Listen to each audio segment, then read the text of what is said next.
The Drifter, Book 10 of the America Falls series. Written by Scott Medbury. Narrated by Adam Barr. Part 4, Lynch Mob. 20.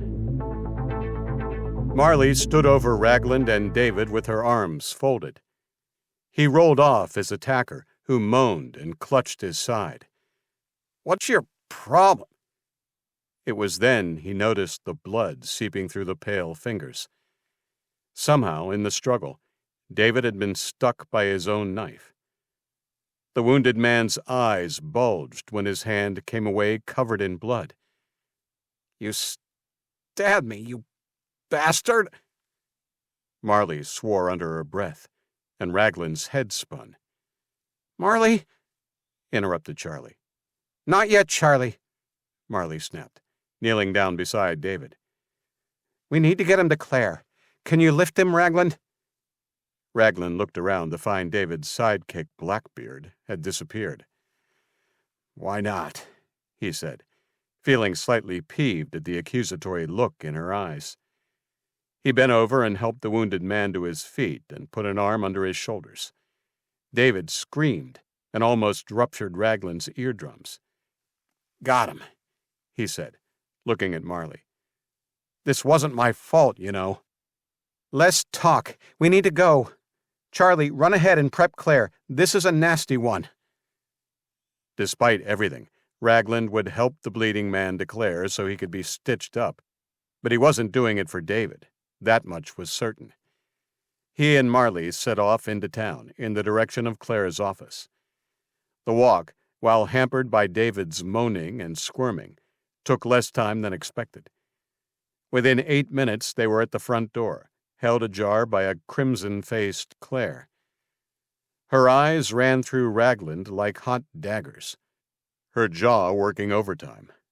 Stepping delicately through the narrow doorway, he carried David through the reception, down the hall, and into Claire's treatment room.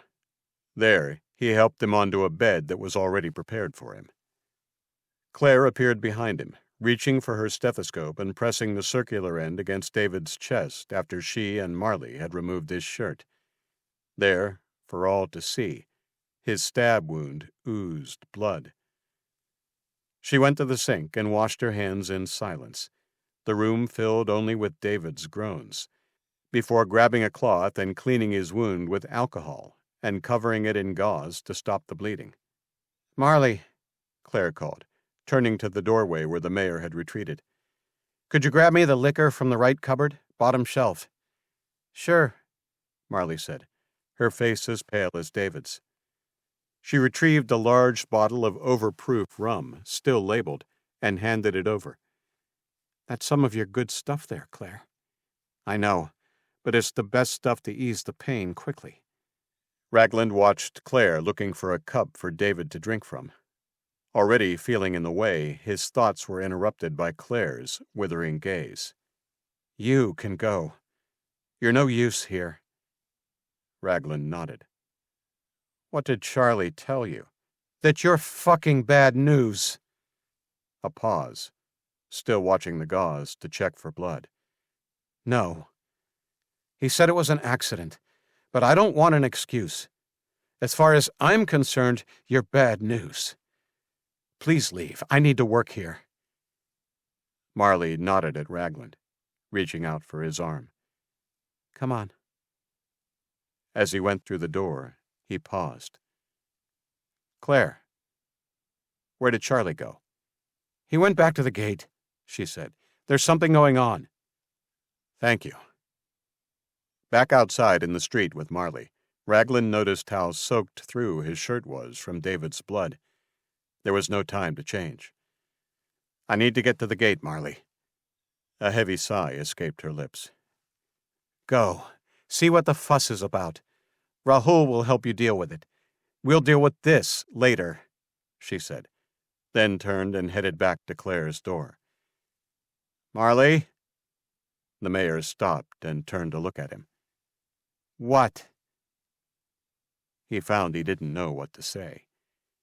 He couldn't help but see the disappointment in her face, The woman compelled to protect her town had encouraged and given refuge to a stranger, and since then chaos and danger had followed his every move. "Sorry," he mumbled, then ran off towards the gate. Walking rapidly, arms pumping, Ragland navigated the side streets to the main avenue. There, in the distance, at the main gate, a small crowd had gathered at the perimeter fence. From his left, Simon appeared, walking just as fast and with a towel over his left shoulder. He nodded to Ragland and regarded his bloody clothes when he got close. "Should I ask?" "Best not," Ragland said. "Right." When they arrived, his bloodied clothes a frightening sight for those gathered. A few familiar faces turned to them and called over. One such person, Rahul, charged through the crowd after spotting Ragland's shirt. "The fuck is this, outsider? You bring the cannibals down on us?" he barked, causing a few townsfolk to gasp and murmur. Simon stepped between them. "Steady, Rahul. He's here to help." "My ass. I'll help him right now." Rahul brandished a hammer he'd no doubt carried from his smithy. Ragland couldn't shake the image of a crazy Thor. As sullen and petty as his first impression of Rahul had been, he couldn't deny that he was a menacing figure. "Where are they?" he said to Rahul. "Marley sent me." After glaring at the drifter for a moment longer, the swarthy Rahul nodded over his shoulder to a shelter with a water trough and a few benches. The crowd separated and allowed Ragland through, Simon at his back. Alex, Sang, and Travis were sitting in the shade, still catching their breath and drinking water. Alex stood and stumbled over to Ragland. He looked exhausted. "There is a pack hunting us. At least 20. How did they spot you?" "We were spying at night. We were careful but missed one of their peripheral guards. Sang wounded him, but he raised the alarm. We made it out of the area okay, but they sent some after us." Ragland swore under his breath. "You should have led them away, kid." Alex lowered his head, and Ragland had to remind himself he was barely into his 20s. "Don't worry about it now. How far behind are they?" "Probably a half hour if we're lucky." "A pack of 20, you say?" Alex nodded. "Shouldn't be too much bother," said Ragland, turning to look for Rahul. "There's something else." The drifter turned back to him. "When we found the main camp, I was able to sneak in when it was dark and get real close to the leader's campfire. It was him and a group of the other Norms. I think they might have been like a council or something." "How many?" Ragland interrupted. "In the council, I think. In the camp. I didn't count them. Take a guess." "At least 500. Mostly Zoms." Ragland's jaw tightened. "But that's not what I need to tell you. They were talking about hunting down a tall man and the pretty meat bag he took from them." "Kit, and you led them right to us?" he wanted to ask. "How could they know?" he asked instead. Alex shrugged. "Maybe there was one you didn't see when you saved Kit?"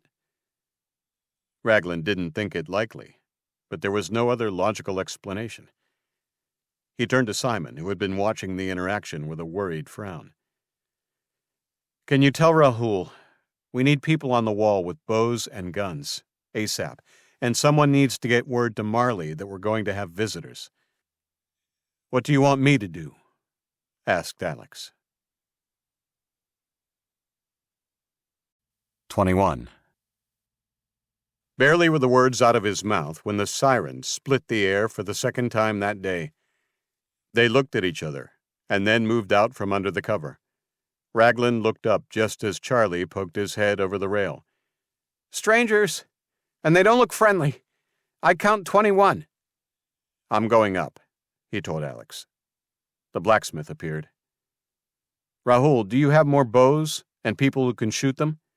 We don't need more, said Rahul, pushing him away from the ladder. I can shoot, so can Alex, Sang, and Charlie, and Rufus too.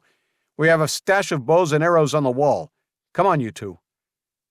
Ragland waved the hesitant Alex and Sang after the surly blacksmith. After you. By the time he was to the top of the wall, all three men, along with Charlie and his fellow sentry, Rufus, had bows drawn and aimed over the wall. Ragland heard harsh laughter and taunting from the pack outside.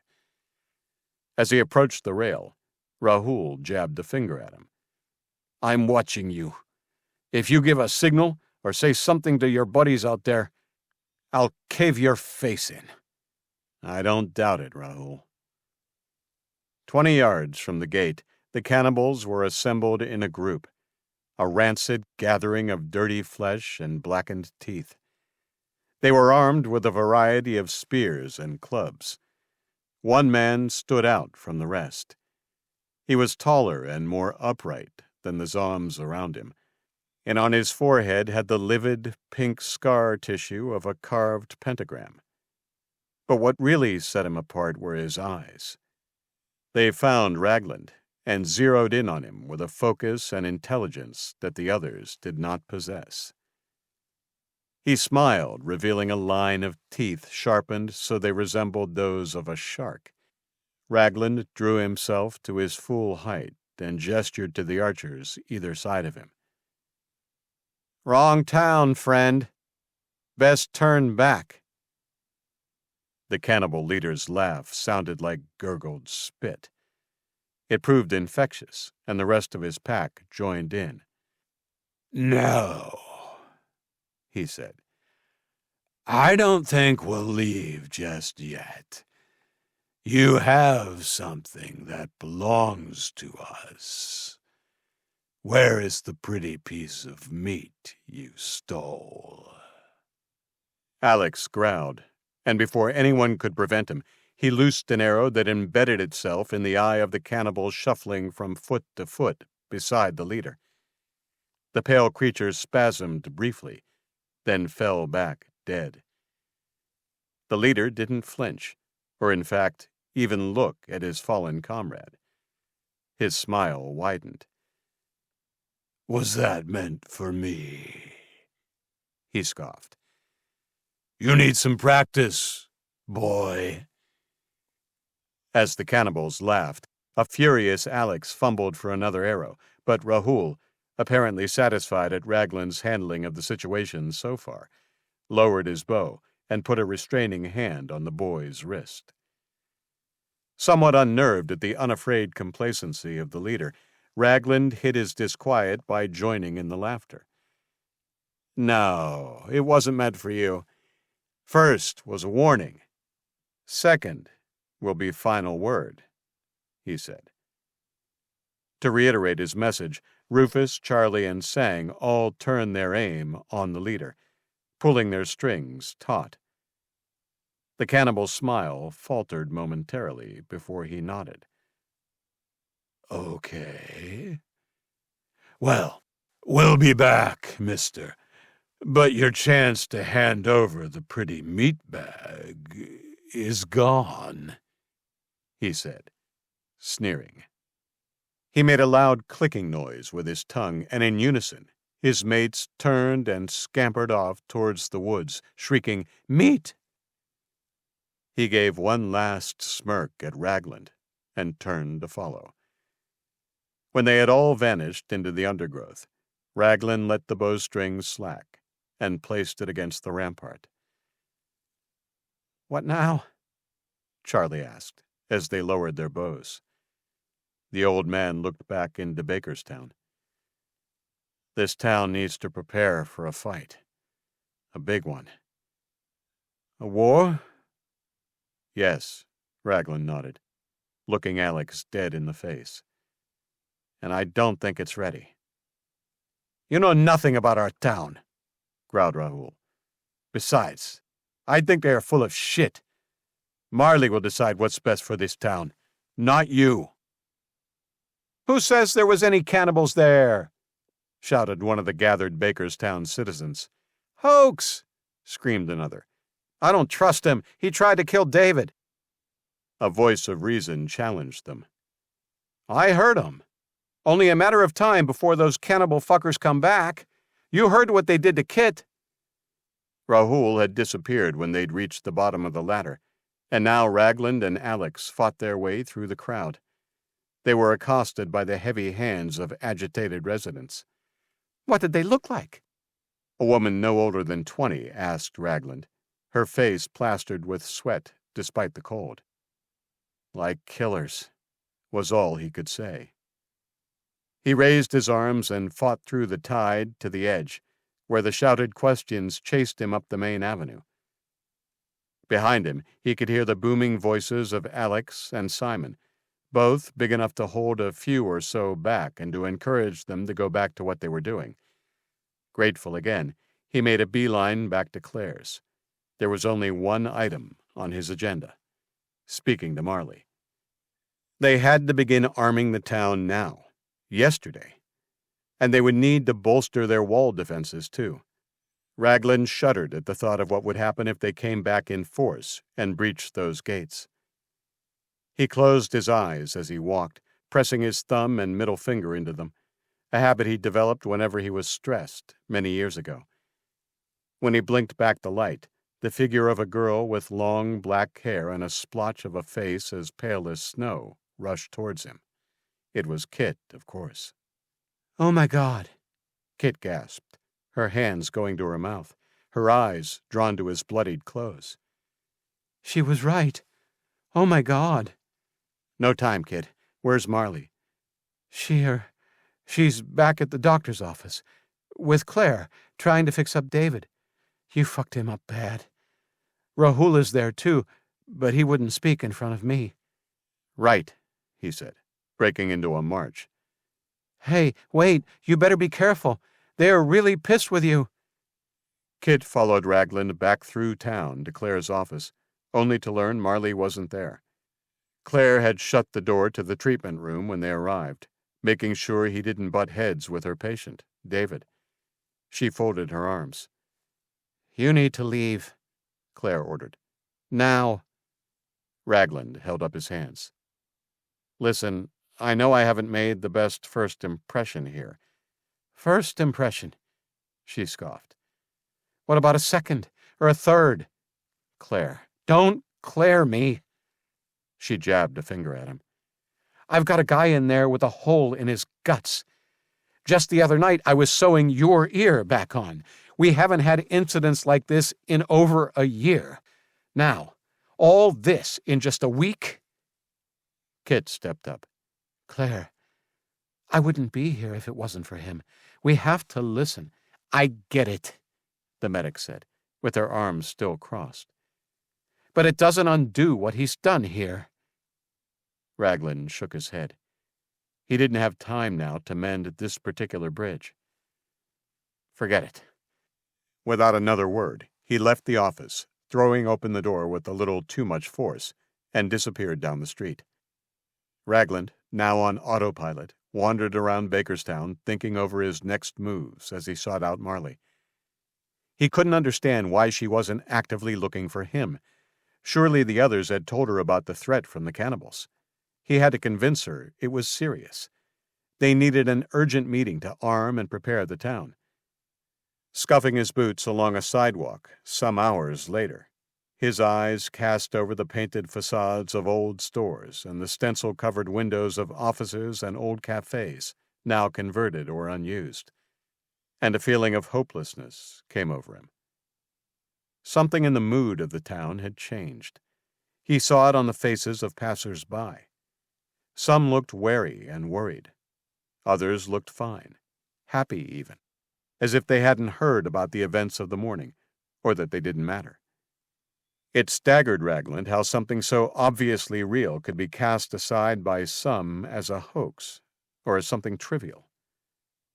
These people had perhaps had it too easy for too long. Eavesdropping on idle chatter in the streets, he caught snippets of these notions. Squabbles about what happened outside the gates, and whether it was exaggerated by the newcomer and the others. Fewer, suggesting that perhaps Marley was underestimating the threat, or had gone soft in the head. Marley wasn't in her home, and no one he asked had any idea where she was.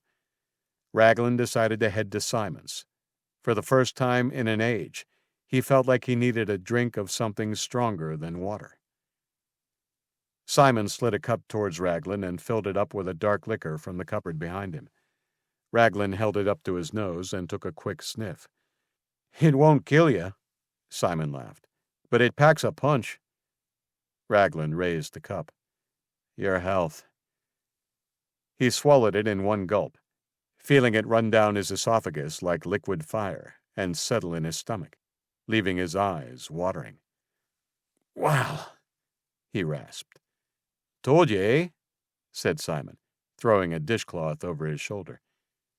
He rolled up his sleeves and leaned over the bar, his eyes darting back once or twice to check no one was listening. "You're not mad." Ragland raised an eyebrow and met his gaze. "Never said I was." "But you're feeling it, eh?" "Maybe," he replied, and looked over his shoulder. A couple walked by the window, giving him a furtive glance, and quickened their pace. "Word got around that quick, huh? About you stabbing David?" "Oh, yes, sir." "And you still poured me a drink." Simon smirked. "Well, I never took to the guy myself, and I figure there's more to it. Can't see why a man would save a kid, work the fields, only to shank some asshole one fine morning. Unless, of course, you know him from before?" Ragland shook his head. "Never met him until I came here." "That settles it, then." Simon took out the liquor bottle and poured both Ragland and himself a short measure before twisting shut the bottle cap. "Thanks," Ragland said, and swirled the dark contents pensively. "What about the cannibals? According to some, I'm still in contention for the Crazy Bastard or Biggest Liar of the Year award."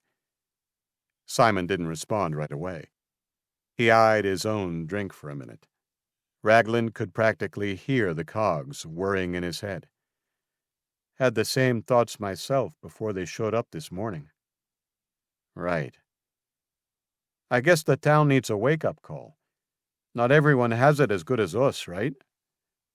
Ragland nodded. That much was true. He'd certainly navigated his fair share of ramshackle dwellings and wild settlements on his adventures, places that almost endorsed human suffering. Bakerstown was definitely the gold standard of the settlements he'd come across in the afterdays. His eyes bored back down into his whiskey. Now, with what felt like the town turning against him, he wondered if he'd ever bother with human beings again when he moved on. After all, what had his efforts gained him here, except suspicion and an attempt on his life? "Hey, sir, you all right there?" Simon waved a hand in front of Ragland's face. "What? Oh, yeah. Lost in my own head." "So," he said, licking his lips, "what are we toasting to?" Simon raised his cup and clinked it with Ragland's. "To not being crazy bastards." "To not being crazy bastards," he chimed in, and swigged the liquor back in one go. Not giving it time to settle, Ragland rose from his stool and threw on his jacket. "Do you have any idea where I might find the mayor? I think she's avoiding me." "Try the school," Simon said. "She's there most days at this time." "Thanks. And thanks for the drink. Seems like less and less people here like me every hour that goes by. I appreciate the ones who do." Simon nodded and held out his hand. They shook, and Ragland headed for the door. "Good luck with Marley. You're going to need it if she's decided to go against your advice. The woman can be as stubborn as a mule." "Great," Ragland said, and shut the door on his way out, the winter wind biting at his exposed skin. Just great. 22. Ragland knocked on the main door to the schoolhouse, but there was no answer. He could hear the buzz of the children in a room about 30 feet down the hallway, so he followed the noise. He stopped outside the open door and peered in. The pretty Asian woman he'd seen from across the lawn on his first day in Bakerstown was in front of a small class of the local kids, her hand animatedly pointing at the multiplication tables on the blackboard behind her. A sign over the door read, Ms. Erica. Remembering Marley had mentioned they let class out at 2 o'clock, he waited patiently for the class to be dismissed.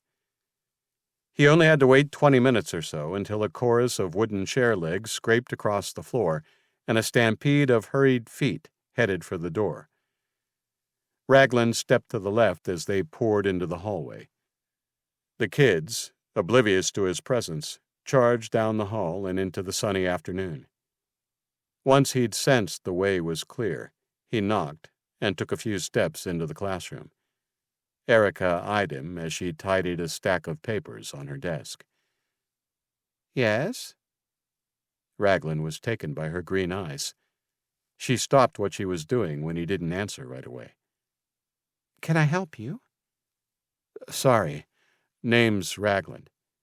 I figured, she said, turning to the board and beginning to erase the numbers.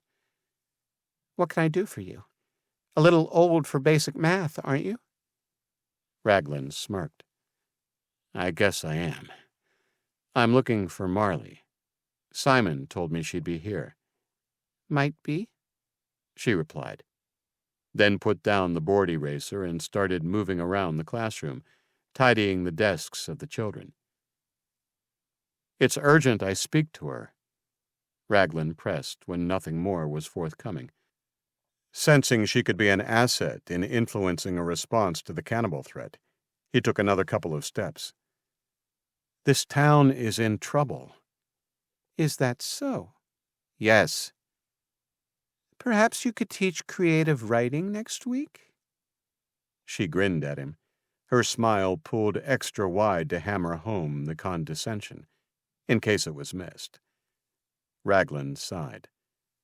Clearly, he had misjudged her. Please, just tell me where she is. No. Someone cleared their throat at the door, and in stepped a portly man Ragland recognized immediately. It was Clint, the other teacher. Clint, said Erica. Perfect timing. Could you show this bearded troublemaker the front door? Ragland recoiled from the insult, puzzled by her passive-aggressive demeanor. Why were these people so defensive? Clint looked Ragland up and down, then waited for him to speak. I'm just looking for Marley, Ragland asked, making it known how frustrated he was. His patience now hung by a thread. It's urgent. Right, Clint replied. What for? Come on, Clint, Erica interrupted, slamming a book down.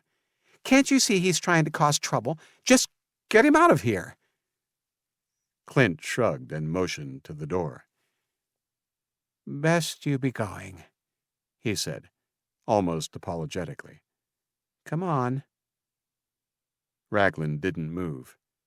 He'd finally had enough. Do you two give a shit about those kids? Don't you dare, Erica snapped, stepping into his personal space. We keep these kids safe from the likes of you. Not for very fucking long, Ragland said. If I don't get Marley to convince you sorry bastards to prepare for an attack, you'll all be dead before Christmas. What? Clint said. Ragland glanced at him.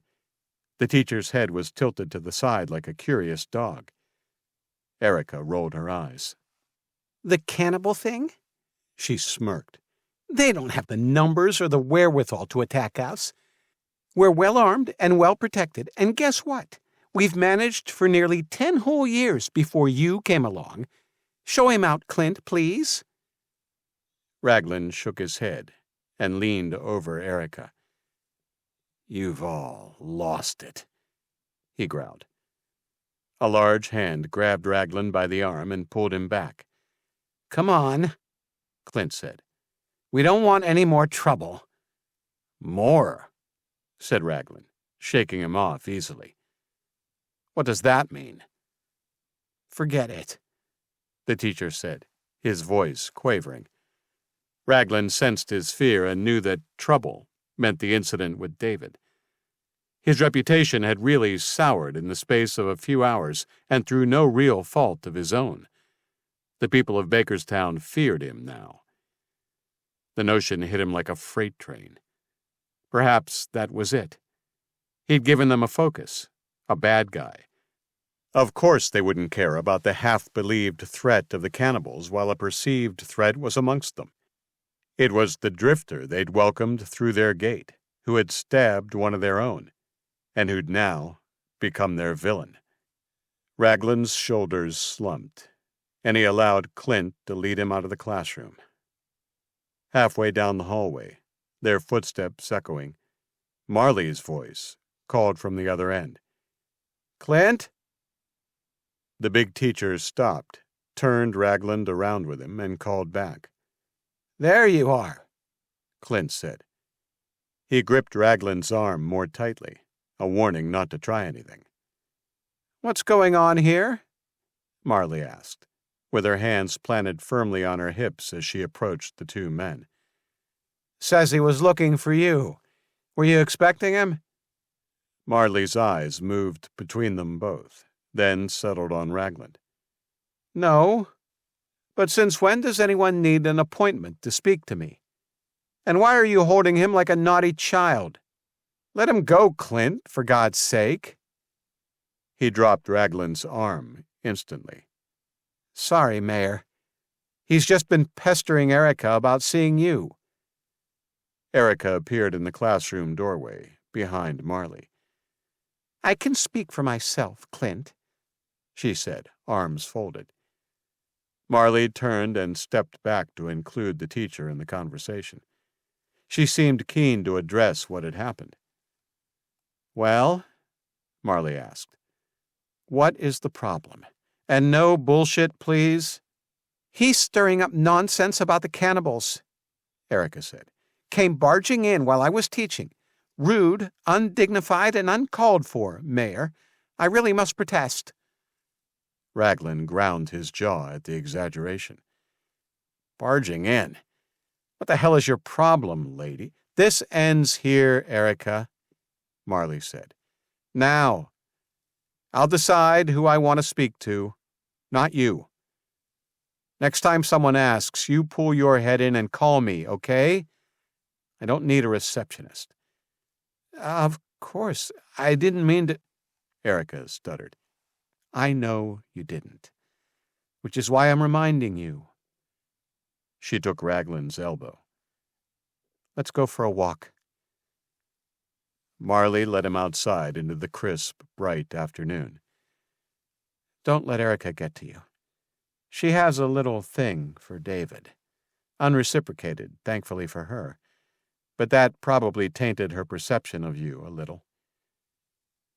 They crossed the road to a store opposite the school. Behind the frosted glass, fresh flowers were bunched in neatly colored vases.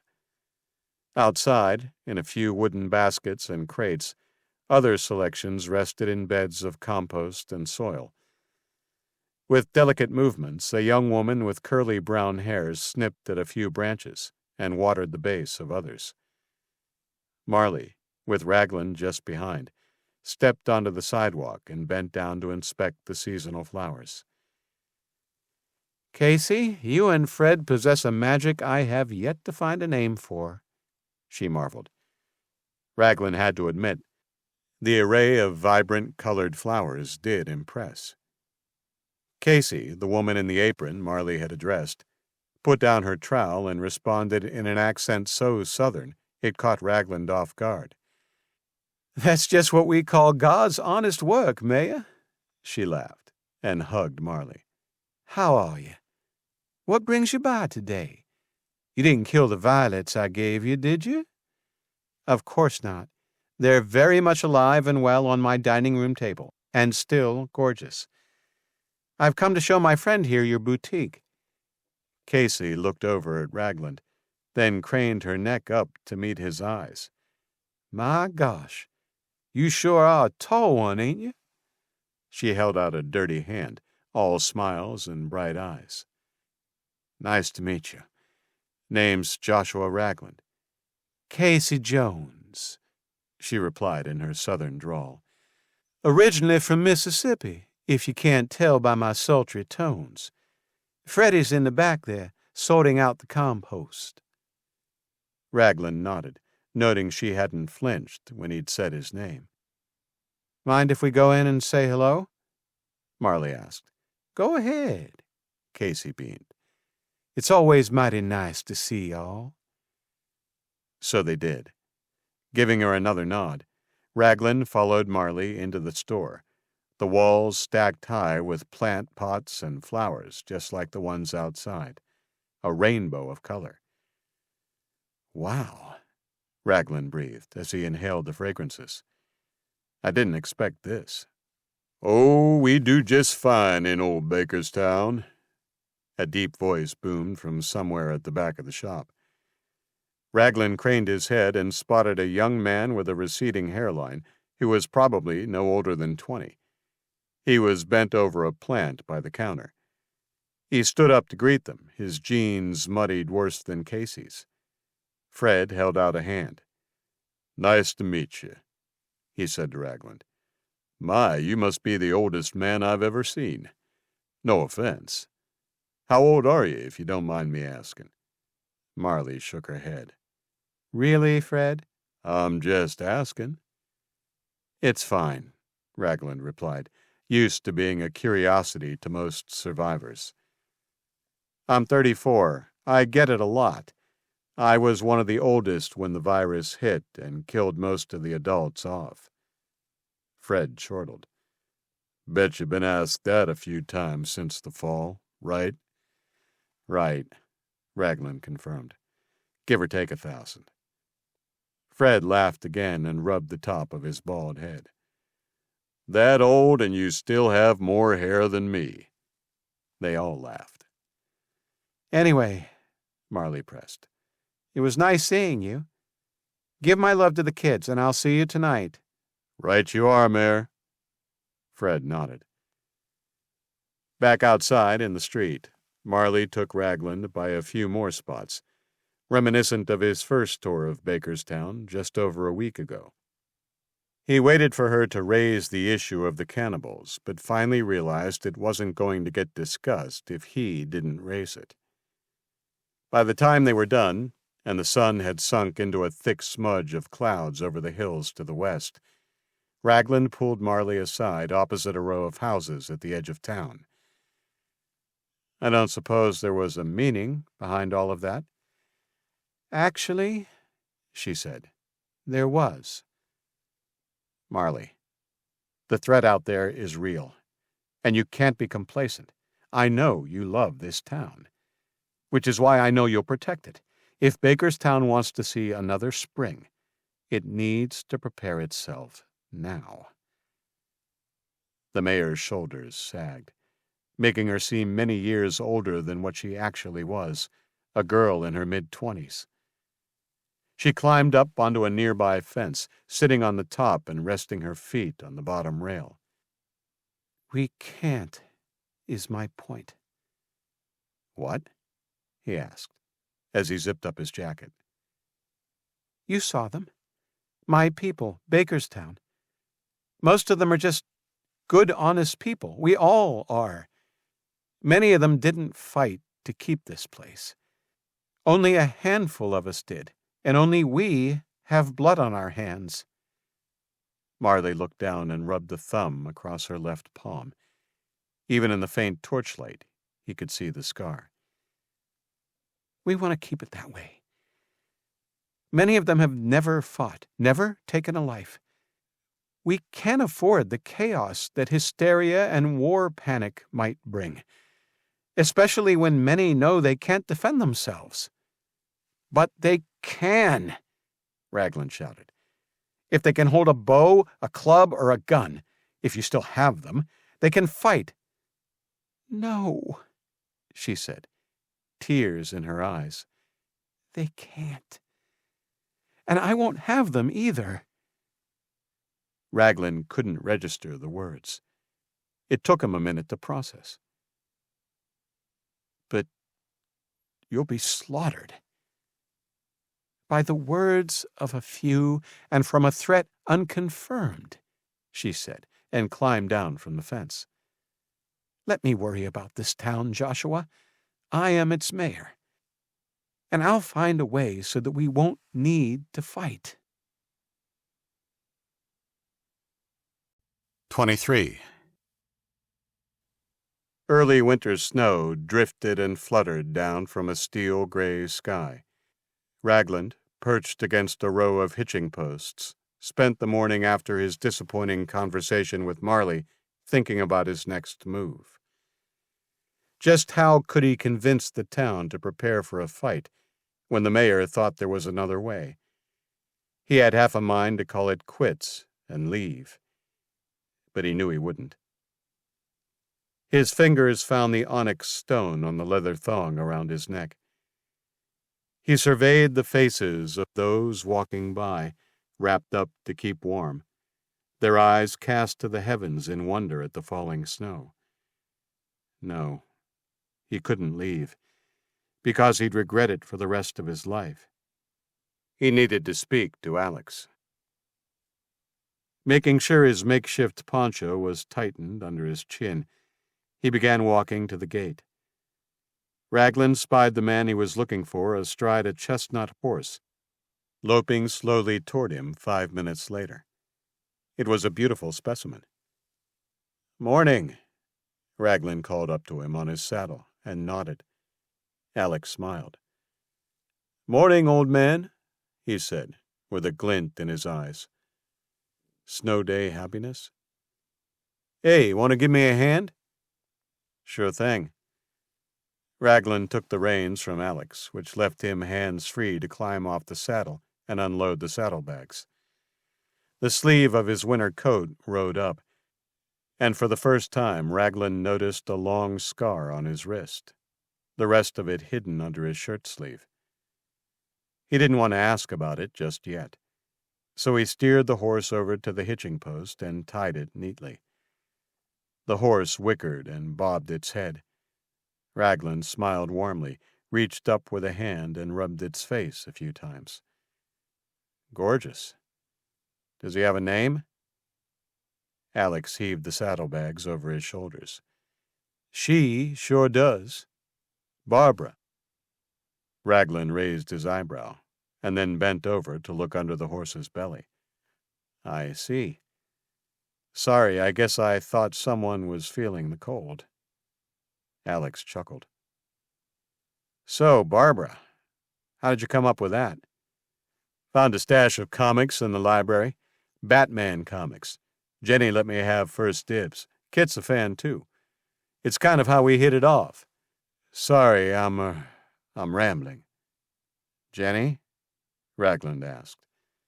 "The chronologist keeps inventory of all the—" Ragland nodded, patting Barbara's neck. "I remember now. And why Barbara?" Alex smirked. "Batwoman's alter ego, Barbara Gordon. Couldn't resist." "Sure. So, what you got there?" "Oh," he said as he adjusted the weight of the saddlebags again. "Just some food supplies. I'm just dropping them off, and then we'll take Barbara here to the stables. Looks like it'll be snowing on and off now for a while." Ragland looked back up at the sky. "You think?" "Oh, yeah," Alex replied. "We get a lot of snow here quite early. Have done for the last few years." "Does that get difficult? For hunting, I mean." "Not really. David and Sang are the best hunters and never have a problem. But you have downed one, so who knows?" "About that," Ragland started, but Alex held up a hand. "Listen, it's okay. I know what David's like. If he ended up with a knife in the belly courtesy of you, then there must have been a good reason for it." Ragland relaxed. Since he first met him at the hunting lodge, Alex had been warm and approachable. He hoped it would help him now, when he told him of the idea that had taken root in his mind. Listen, I wanted to speak with you. Alex frowned. What about? The cannibals. I spoke to Marley, and she's not seeing sense. She doesn't even want to talk about defense. I know. Then what's being done about it? Surely enough of you saw what I saw to make it clear you need to do something. Alex slid the saddlebags down on the floor and stood closer to Ragland, to avoid being eavesdropped on by the scattering of townsfolk nearby. I've been making traps with Sang. We both know what's out there, and we know we can't convince Marley to fight. It's not enough, Ragland said without emotion. I know. Who else will listen? We need to move fast. Less than half, Alex replied, and looked left and right. Rahul is always suspicious. Simon has a good head on his shoulders, and you've met Clint. Ragland rolled his eyes. I have. Not sure about him. A bit too easily bossed around. But what can we do? Rally. We need to get the word out. Find others who want to fight, who want to bear arms.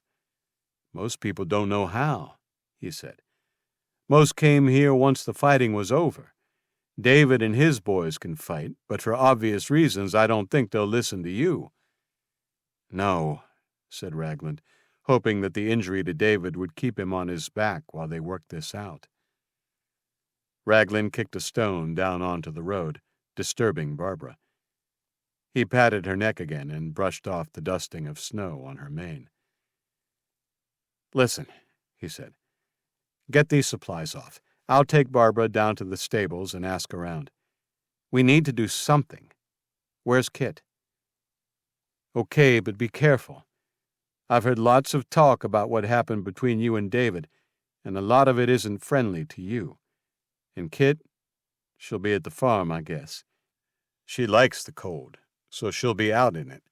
Crazy, I know. Okay. Ragland nodded, untying Barbara from the hitching post and turning her around. He had no intention of riding her. Adding suspected horse thievery to the growing list of grievances against him would not help matters. All right, then, he finished, nodding to Alex. Round up who you can. Tell them we meet tonight at sunset, right here. Got it? Got it. And the two men left, feeling energized by their mission, no matter how futile it seemed. Ragland soon found the stables on the east side of Bakerstown. He couldn't help but be impressed by the recent construction. It was big, a good 50 feet wide and 40 feet high, and didn't have the rickety look that so many of the town's contemporary additions did. At the front were a large set of doors, big enough to squeeze a Mack truck through, and on either side of it, sheltered storage for hay. Beside one of these storage holds, using the wooden awning to hunker away from the snow, Ragland spied a young kid chewing on a piece of bread, leaning on a shovel. At the sound of Barbara's hooves, the kid turned his head. He was a grubby-looking one, with dirty blonde hair hanging in his eyes. He wore a pair of red overalls and thick winter boots. "How's my girl?" the kid cooed as he waltzed up, taking the reins from Ragland without a word. "She's all right," Ragland decided to reply. "Just handing her over for Alex." "Got you doing the errands?" "Just a quick favor." The kid nodded, unfazed, and patted Barbara on the nose, which she seemed to enjoy. Not wanting to appear rude, Ragland held out his hand. "Ragland. New around here." The kid took it and blinked a few times. "You that guy that tried to kill David?"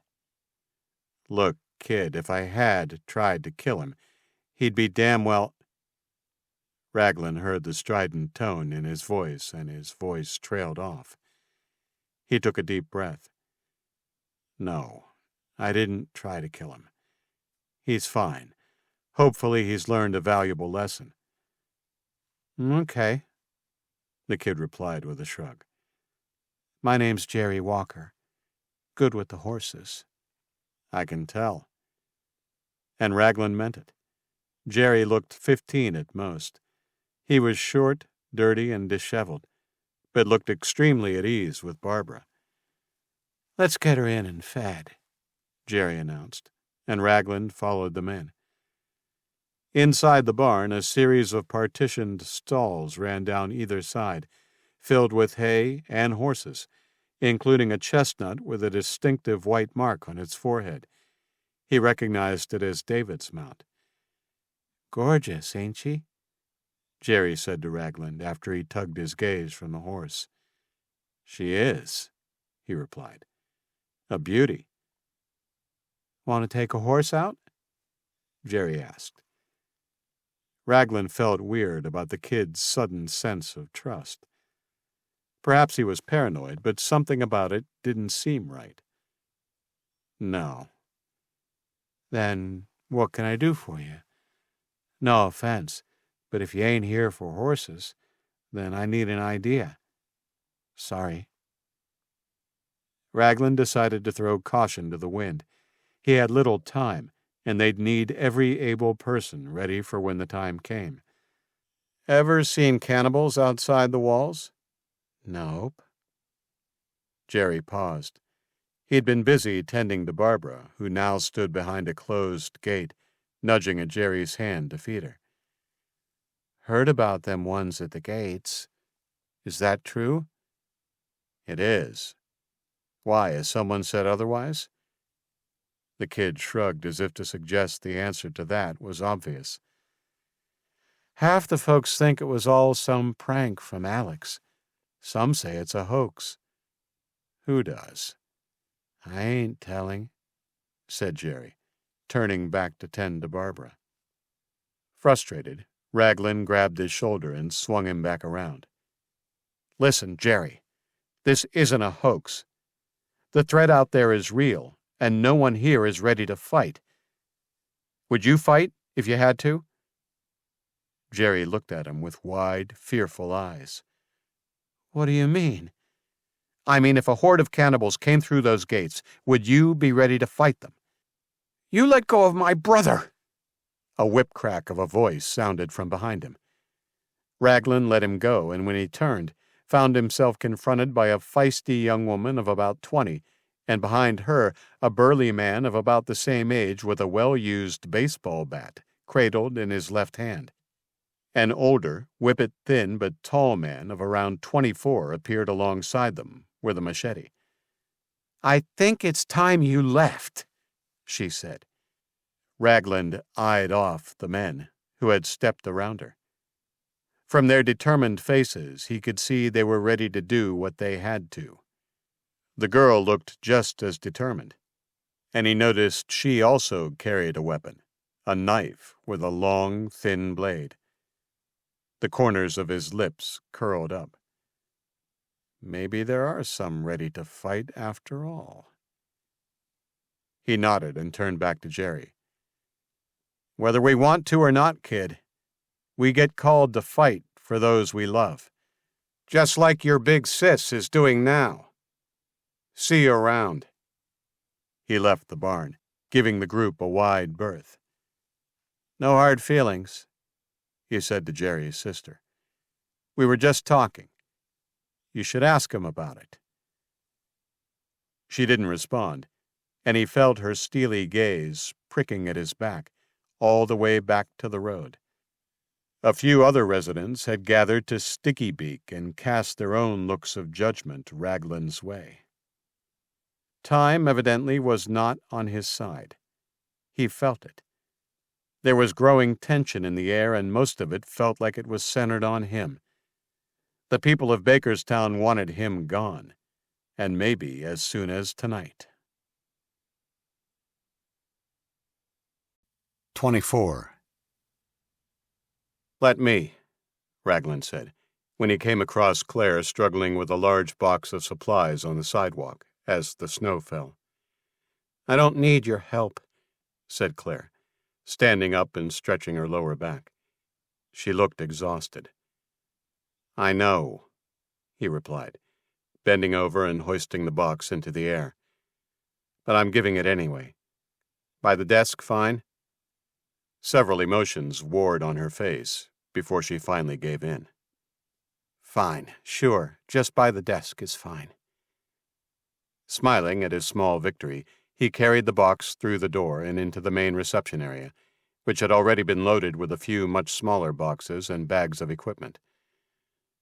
Last supply run before the winter?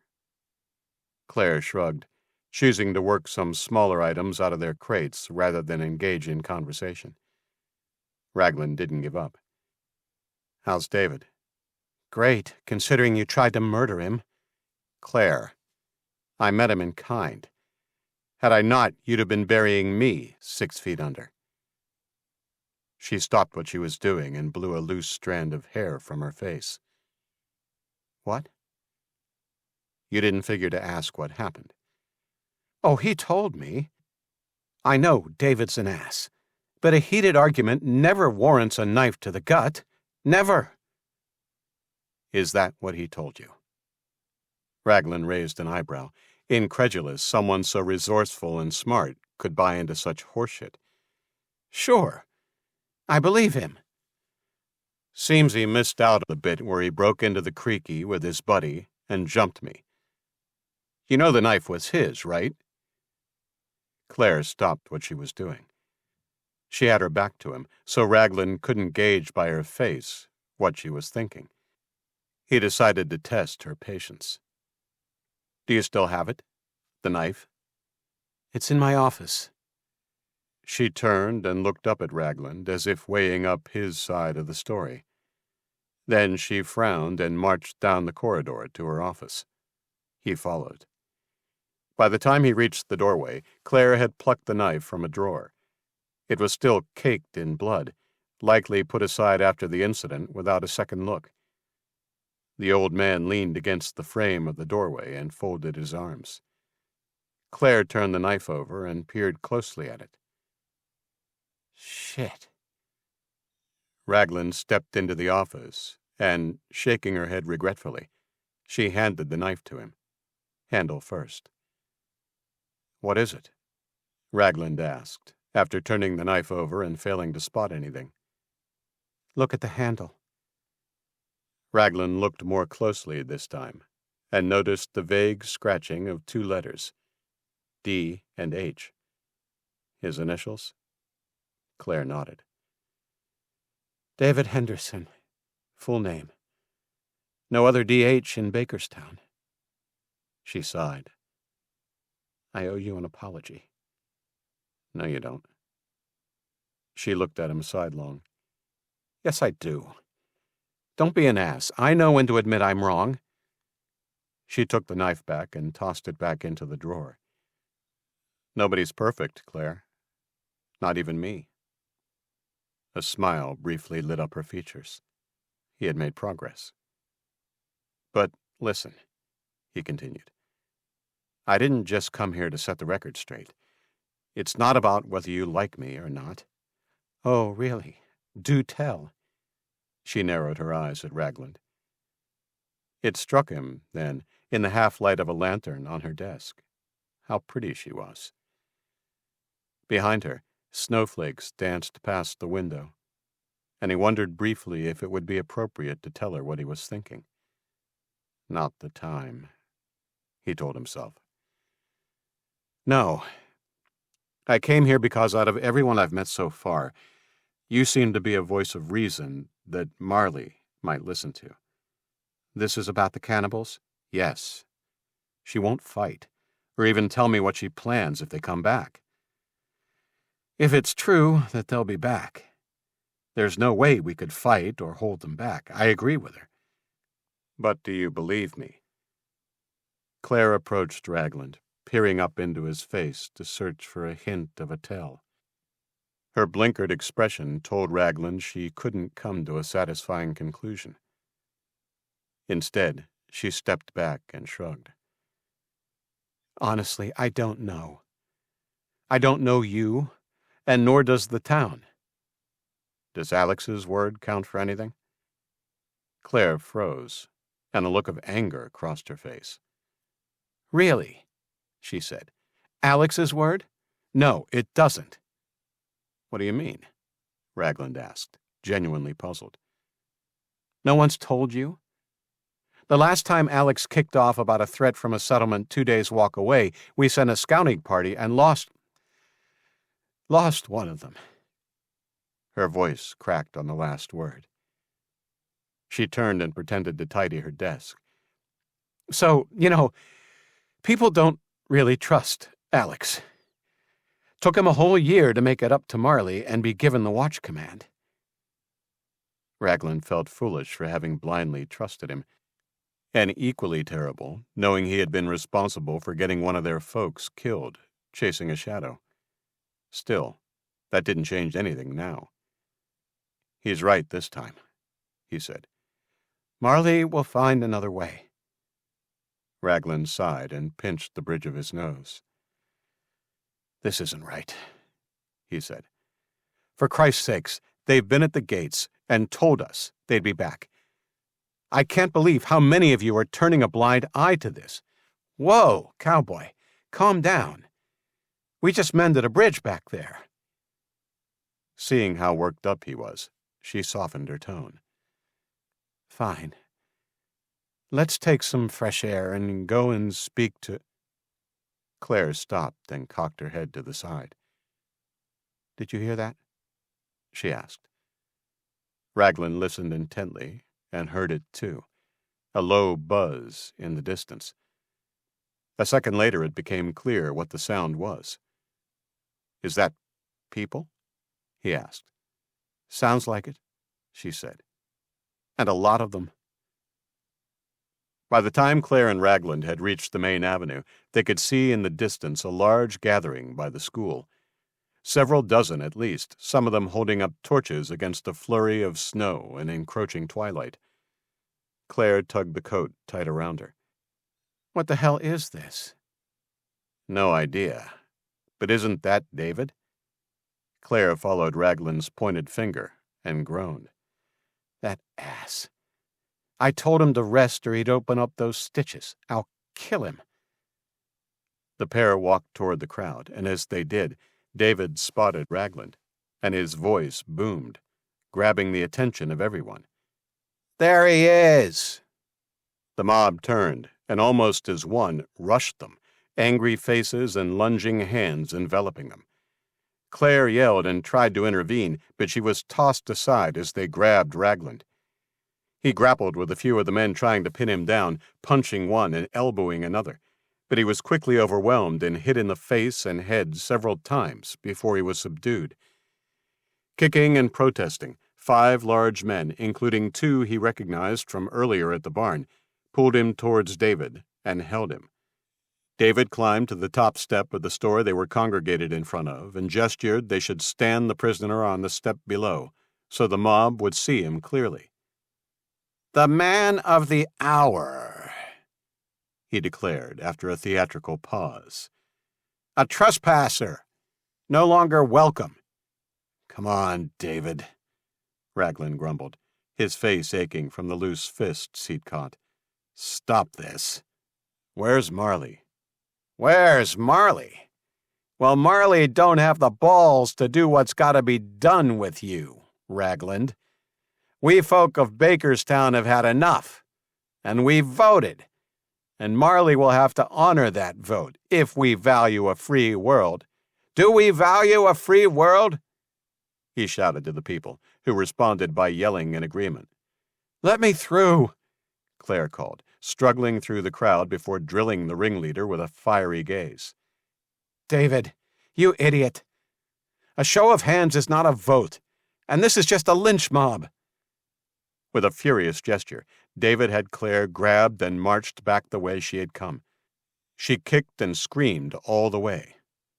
You asshole, Ragland said. Fuck you.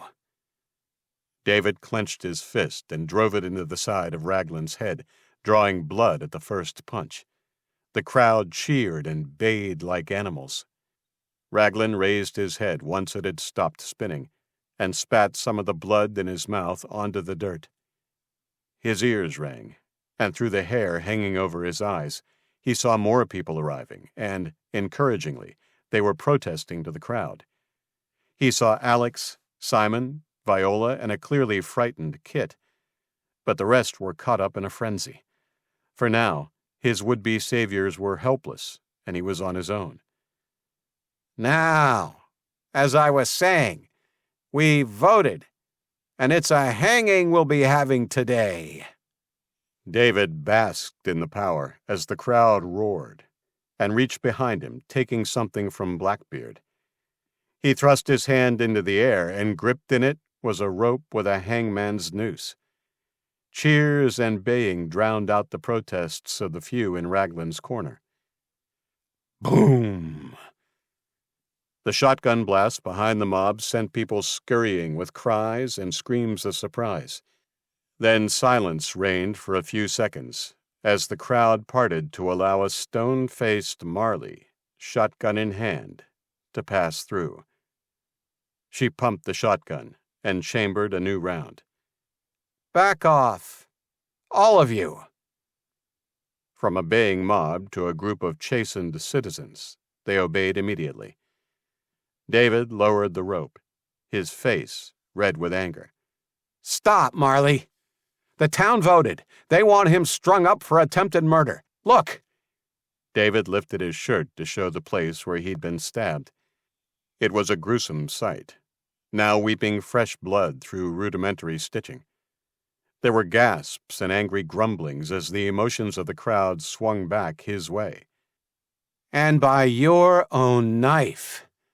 I wonder how that happened.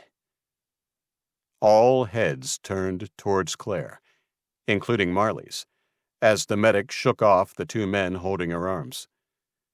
The cold wind and falling snow were forgotten as they waited for her to say more.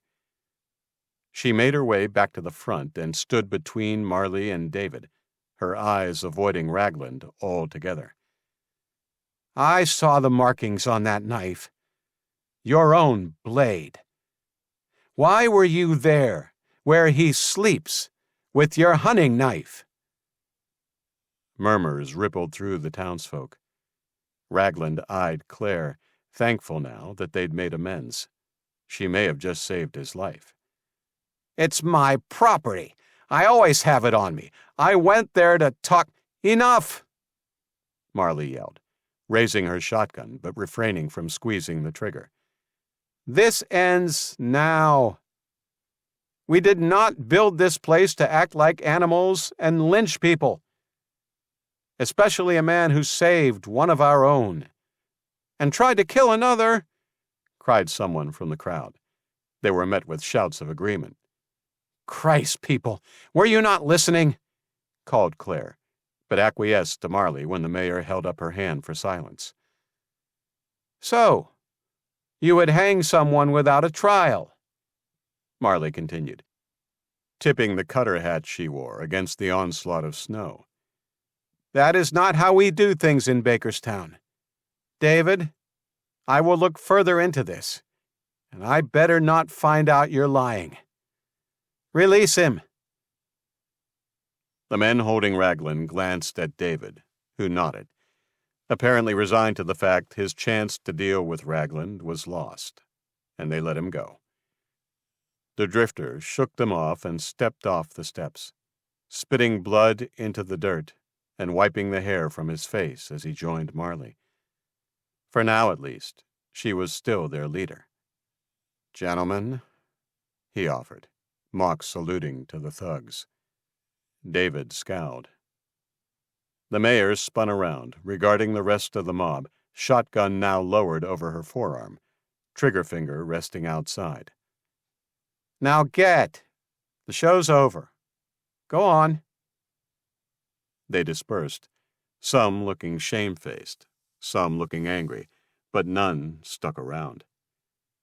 Finally, the only people left were he and Marley, David and Blackbeard, and the others who had come to Ragland's defense.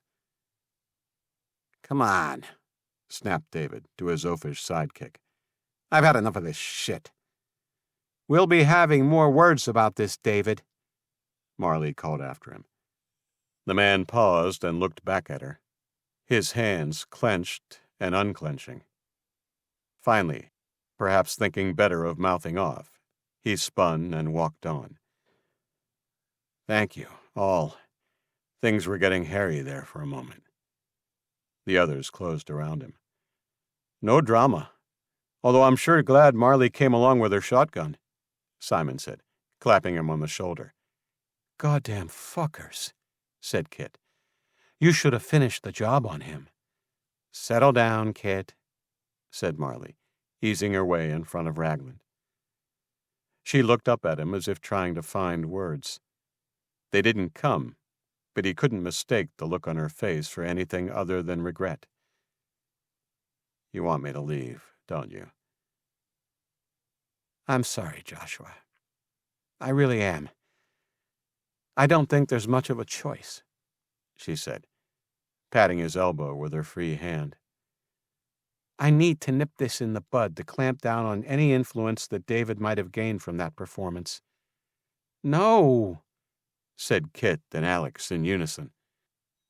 It's David who should be banished, not the old man.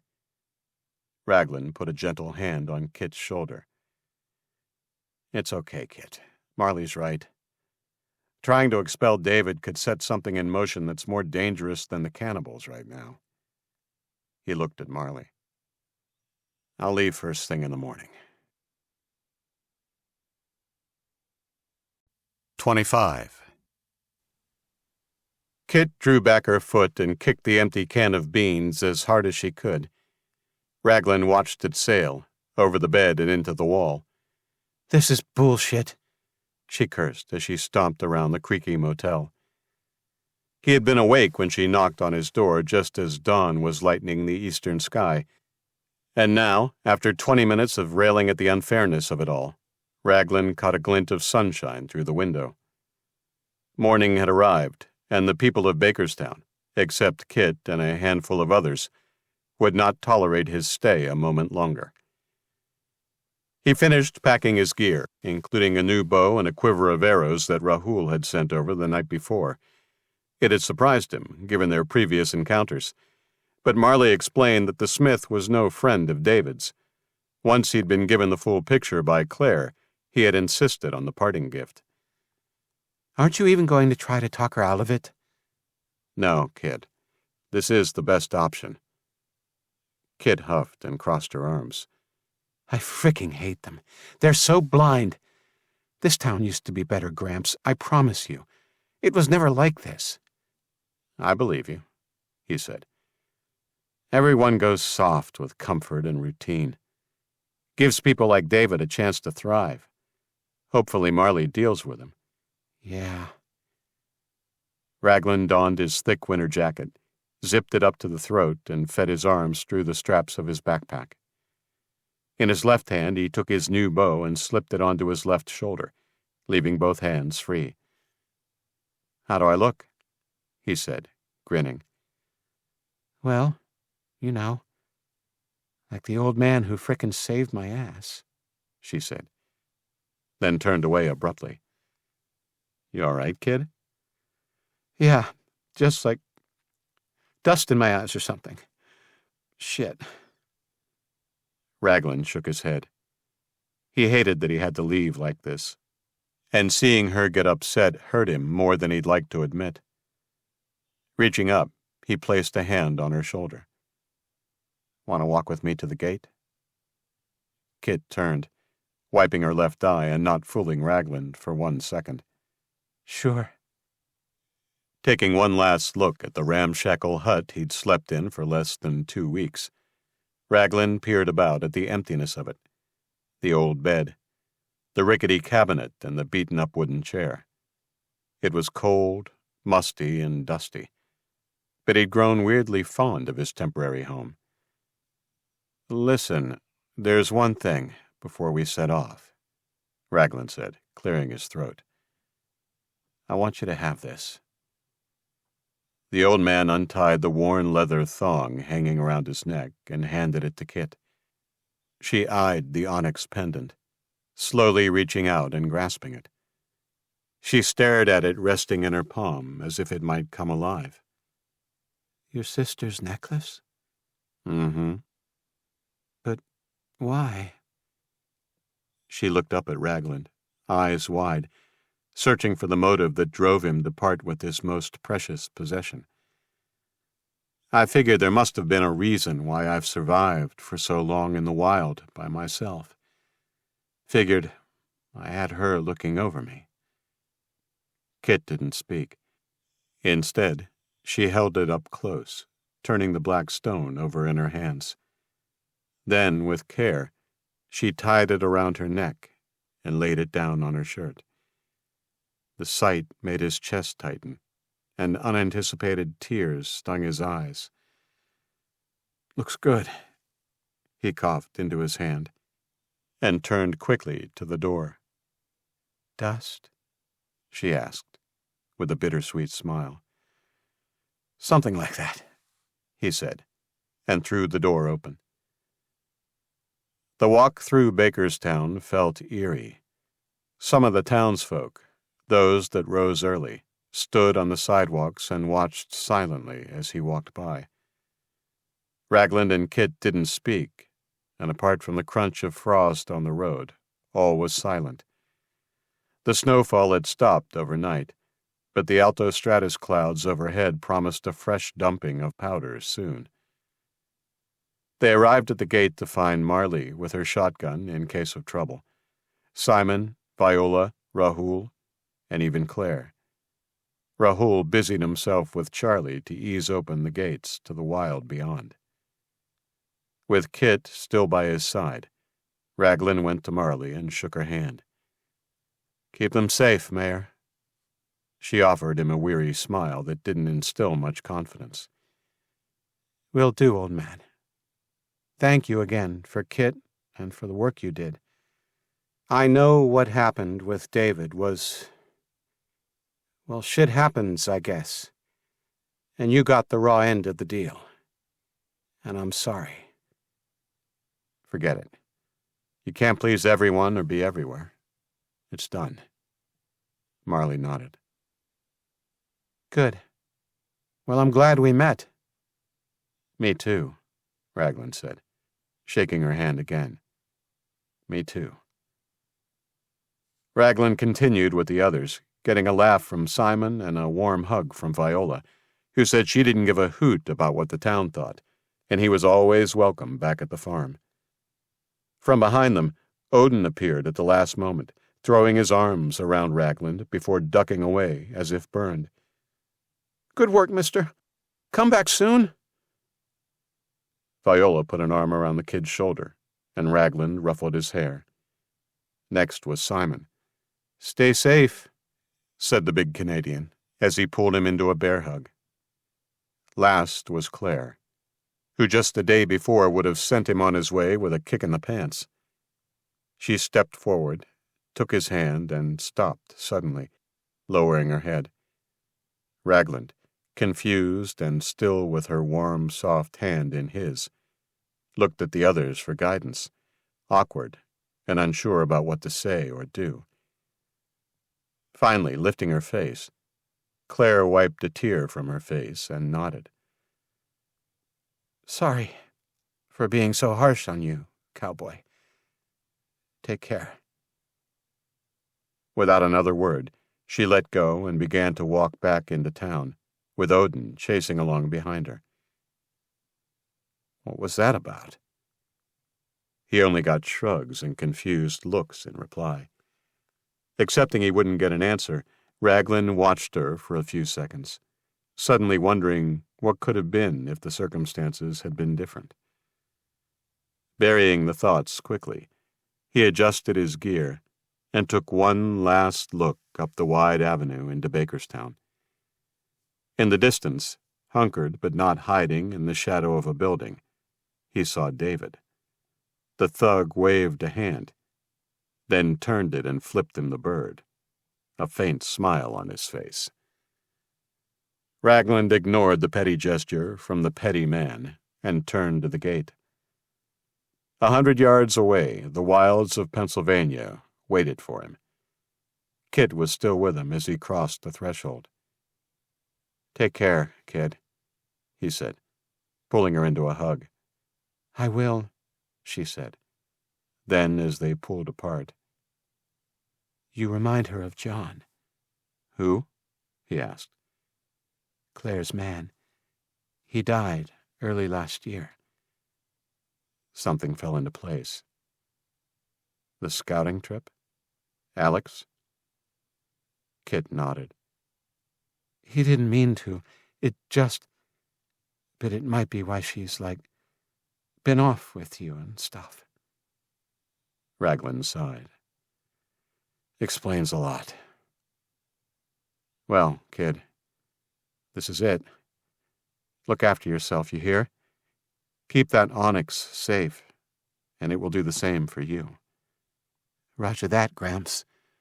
Try not to pull a muscle or whatever." He winked. "I'll do my best. Say goodbye to Alex. I won't be going past the lodge." Ragland waved to them as the gates slammed shut. Silence and solitude enveloped him. A familiar blanket, but one that felt a lot more threadbare than it ever had before. Turning, he walked off east into the trees, the frostbitten twigs and undergrowth crunching underfoot. Part 5. Eye of the Storm. 26. The afternoon following his departure from Bakerstown, a snowstorm hit, leaving it impossible for Ragland to do anything but hunker down in his tent until morning. The storm had passed by dawn, but light snow persisted. He ate some of the berries and nuts Simon had slipped him on his departure, then went back to sleep. Even when he awoke again late in the afternoon, he would have happily stayed in the tent where there was some semblance of warmth, but his growling stomach wouldn't allow it. With the knee-deep snow, it wouldn't be easy to hunt. But first and foremost, he was a hunter-survivor, and eventually crawled out of the tent to gear up. Kneeling in the crisp powder, he reached down with a gloved hand and touched the faint impressions in the snow. Tracks. Small prints. A snowtail. Taking out the bow Rahul had made him, he tested the bowstring again to ensure it felt secure. Rahul's bow was much smaller and slender of limb than his manufactured one had been, and the string was less durable, having been fashioned from sinew. It wouldn't last as long as the Dacron string on his old one, but if he kept it dry, it would make do until he could find a replacement. Grabbing an arrow and nocking it, he followed the tracks, making sure to avoid twigs and branches that, if snapped, would alert the rabbit to his presence. He thought about Kit as he stared off across a flat piece of forest ground, searching for the animal. Ragland's mind drifted with the snow, remembering the moment she had put the necklace on. Even now, alone in the world without it, he didn't regret giving Kit the last memento of his sister. His mind flitted from that melancholy memory to his forced departure from the town. Bitterness came with it. The town's willingness to blindly ignore a genuine danger outside its walls annoyed him more than he cared to admit. So did the fact that he had let himself fall into the trap of caring too much. Ragland spotted his quarry as it bounced from behind a small bush, and he raised his bow. He drew the bowstring taut and followed his target. No, it was best he forget all about Bakerstown and its inhabitants, even Kit. He loosed the arrow, and it cut through the cold air, striking the rabbit and sending it cartwheeling in a cloud of snow. Darkness was setting in by the time he got back to camp. Sheltered from the wind, Ragland nursed a small campfire into life, and soon had the small game twisting and hissing over the orange flames. When the rabbit was cooked to his satisfaction, he pulled out the knife Rahul had given him. It still proved sharp to touch, and he prized the rabbit off the spit, and waited for it to cool for a few moments before slicing meat from it and eating ravenously.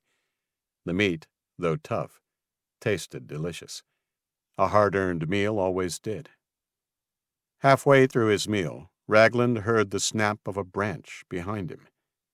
With memories of the ambush he had suffered in similar circumstances just a week or so before, he dropped what was left of the snowtail, grabbed his new bow, and rose to his feet in one quick movement. With another arrow nocked and ready, he began searching the darkness. After what felt like minutes, but was in fact just a few seconds, a turkey burst from the tree line, stopped and stared at Ragland for a moment, before turning tail and speeding off into the shadows. Releasing his breath and chuckling, Ragland tossed the bow down and took up his food again. "Goddamn cobblers," he laughed, and bit into the carcass with even more rabid focus. The encounter with the turkey left him feeling on edge, and, paranoia or not, the feeling of being watched settled on him. He left the fire burning after his dinner and entered his tent. He had deliberately positioned the tent closer than customary to the fire to allow some of the meager heat to swell and circulate under the canvas. He suspected the benefit was more psychological than anything, but it made him feel cozier. In the morning, when he opened his eyes, the first thing he noticed was the sagging roof. The second was the eerie silence of the snow-muffled world. He peeled open the tent and met with several more inches of snow than had been there the night before. Grumbling, he dug around in his pack and retrieved one of the single most crucial items he had looted since the fall: waterproof coverings for his legs that would tuck nicely into his hiking boots. When he was dressed for the day, the last old man clambered from his tent and wasted no time packing it away. With his pack on his back and his bow over his shoulder, Ragland still couldn't shake the feeling of being watched. He turned his head and peered between the trees at the edge of the clearing, but still couldn't see anything out of the ordinary. "Too much time in that goddamn town, Ragland," he growled, before setting off again. "You've gone soft in the head." When the sun was high overhead, Ragland settled and finished the leftover rabbit with some of the root vegetables Simon had packed for him. Thanks to the cold, the cooked food had kept well and satiated his hunger and need for nutrients. At a tiny stream, he refilled his bottle and spent some time watching the ice thaw at the edges. The simple view and sound of the babbling water comforted him. After all these years, he was still a sucker for the picturesque beauty of nature, and nothing could quite beat untouched snow in the woods. Almost a full 2.5 days out from Bakerstown, Ragland began to notice markings and signs in the forest that worried him. At first he had ignored it as wildlife, but the noises and a half-scuffed print here and there were not random enough, and he began to suspect he was being stalked. Cannibals? If so, it wasn't the moronic zombs. It could only be the smarter ones, but only 1 or 2 at the most, or he was sure he would have seen them earlier. Choosing to test his theory, he deliberately took a path through more difficult terrain, areas where a careless step would dislodge rocks or break sticks in the undergrowth. 4 hours of that yielded no reward, and only served to tire him more quickly. As the sun sank in the west, he began to set up a new camp, but remained more vigilant, making a quick kill and then setting snares around the perimeter that would alert him of anyone trying to get too close. He went to bed again with a full belly of rabbit, and slept so soundly that it probably would have taken a siren to wake him. More snow had fallen overnight, and it crunched under his boots as he cleared away the snares he had set, the sound muffled by the blanketed trees around him. That brought to mind the traps that Alex had mentioned he and Sang had set. While he had traveled too far to encounter any now, he hadn't spotted even one as he moved away from the town. Unfortunately, he thought that the kid had pretty much wasted his time. On the 4th day, Ragland again chose a path through the more treacherous undergrowth. His perseverance was rewarded about 3 hours after he set out. The snap of a branch, accompanied by a low cry of surprise about 100 yards behind him, saw him throwing down his pack and sprinting in an arc towards the location of the sound, an arrow already nocked and ready to shoot. Traveling with great stealth, he slowed when he thought he was parallel to the position the noise had come from. He hunkered down behind a large cedar and peered through the trees to the west. Two figures stood next to each other, talking quietly, their hands and arms moving animatedly as they argued over something. His stalkers. They weren't cannibals.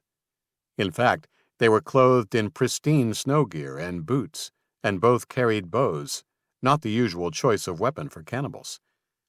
If not them, though, who was it? He needed a closer look. It was easy to slip from behind the cedar and get to a large boulder another 20 feet closer. Cannibals or no, they were a threat, and as he peeked over the rock, he raised his bow and aimed at the closest of the two figures, pulling the string tight. He slowed his breathing and prepared to let fly as the smaller of the two turned their head his way. 27. Christ, Ragland rasped, relaxing the tension on his string immediately. It was Kit. Anger at the near disaster surged through him, and he shot to his feet and stormed towards them. "What the hell are you two idiots doing?" Kit and her fellow traveler whirled around, their eyes wide. As he suspected from the size and shape, her companion was Alex. Both shrunk away from his ire as he closed the gap, their mouths opening and closing like fish pulled from water. "Well?" he roared, standing over them. "We had to come find you," said Kit. "No," Ragland growled. "You didn't." "The town needs you, even if they don't know it," Kit persisted. Alex spoke up. "Kit and I figured you would be looking for them, hunting them." "Well, you're wrong. I'm just picking up my travels where I left off, and I'll avoid the cannibals if I can. You and your town should do the same." "You wanted us to fight them before. You can't give up on us, Gramps. Not yet." Seething with anger at how irresponsible they'd been to trek alone without enough people to put up a fight if they did come across trouble, he could barely speak. He stormed past them, fists clenched. Once he had put a few dozen yards between them, he turned and pointed back the way they'd come. "I didn't give up on the town. It gave up on me. Now go home. Follow your tracks. Keep the fires low. And maybe you get back in one goddamn piece." Ragland shook his head, attempting to keep his composure. "Kit, after everything, are you trying to throw your life away?" "Hey, man, that's not fair," Alex said, stepping forward. "This was a joint decision." "Ah," Ragland laughed, throwing up a hand. "Joint stupidity it is, of course." Kit looked hurt. But if it meant she'd turn back with no argument, then he'd say whatever he needed to say. Alex wasn't finished. "I figured someone like you would understand." "Understand what?" "That we risk our lives for people we care about," said Kit, stepping in. "I guess we were wrong about you." Her words cut deep. Before he could reply, Kit reached inside her coat and plucked out the onyx pendant. The breath in Ragland's lungs froze.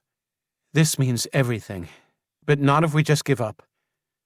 I figured we three could find these assholes so we know when they begin their move. We have a better chance of making the town see sense if we know when they are coming." Ragland couldn't take his eyes off the black stone. The muffled silence around them seemed to cut off the rest of the world. A single snowflake drifting onto his nose stirred Ragland from his reverie. "I still think this is reckless," he croaked. "You two aren't built for the wild like I am." Kit tucked the stone back inside her coat and smiled. "Lucky we're together then, right, Gramps?" Sensing the tension had dissipated, Alex looked around, searching the trees. "Hey, where's your gear?" he asked. "Back there," Ragland said, and pointed a thumb over his shoulder. I left it by some rocks. Heard you coming from a mile away. Not surprised. The terrain nearly broke my ankle. Alex suddenly smiled. I suppose that was deliberate? Absolutely, Ragland finished, and then regarded them silently. He was silent so long, Kit started to wonder if he'd had a stroke. She was about to say so when he spoke. I guess I can hang around a little longer. But once we know when they're heading to Bakerstown, I'm on my way again. Understand? They both nodded, Kit doing her best to suppress a smile. He lowered his brow. Kit, you know better than anyone how quickly things can go south. You both do exactly what I tell you, when I tell you. Got it? Got it, They both replied in unison. Ragland paused again, hands on hips and looking at the snow on his feet, wondering if he was doing the right thing. Misgivings aside, he felt like he had unfinished business with the town and the people in it. So for now, yes, it was the right thing. So, Kit prompted, adjusting her backpack, a hopeful glint in her eyes. what's the plan? My gear? Ragland turned and walked back towards where he'd dropped his pack. The two followed him. I've been looking out for signs, but so far, nothing. I think they'll be coming from the east again, so we'll head that way. And then what? Kit asked. Then, the drifter explained, navigating a fallen tree, once we find a sign, we track them. We look for where they're holed up.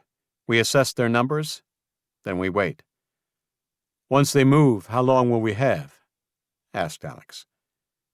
Ragland reached the spot he'd hidden his backpack. He bent down, strapped it tight over his back, and readjusted the bow on his shoulder. You found them 2 days out, right? If they haven't moved yet, and we can maybe thank the snow for that, we'll be 3 on foot against at least 200 of them. I know you estimated 400 to 500, but I don't think they'll all be fighting. Anyway, I figure we can beat them there by half a day.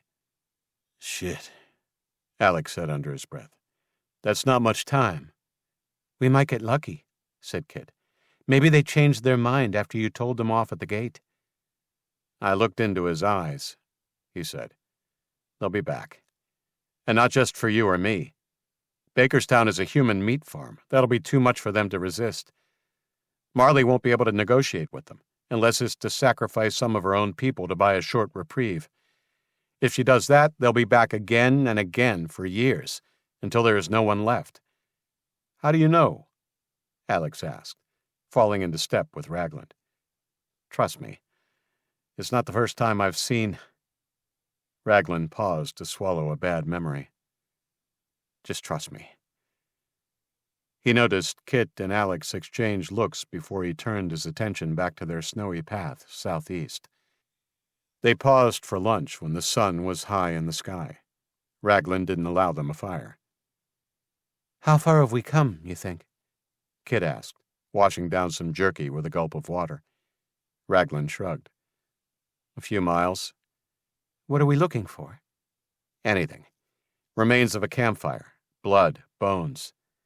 Come on, let's get moving. I want to make camp at sundown. They tromped for 4 hours until the afternoon light began to dim. Ragland began to look for a good spot to make camp. Concentrating, he almost missed the whisper of shock from Kit. To him, it had sounded like a bird on the wind. Kit repeated the words, only louder. Oh, God. What is it? Ragland stopped their party and followed. She was as pale as the snow on the ground, her eyes staring between the sparse trees at the crest of a low hill a few hundred yards distant. Ragland's blood chilled, and he was thankful when Alex grabbed Kit and pulled her close to him, hiding her face from the horror.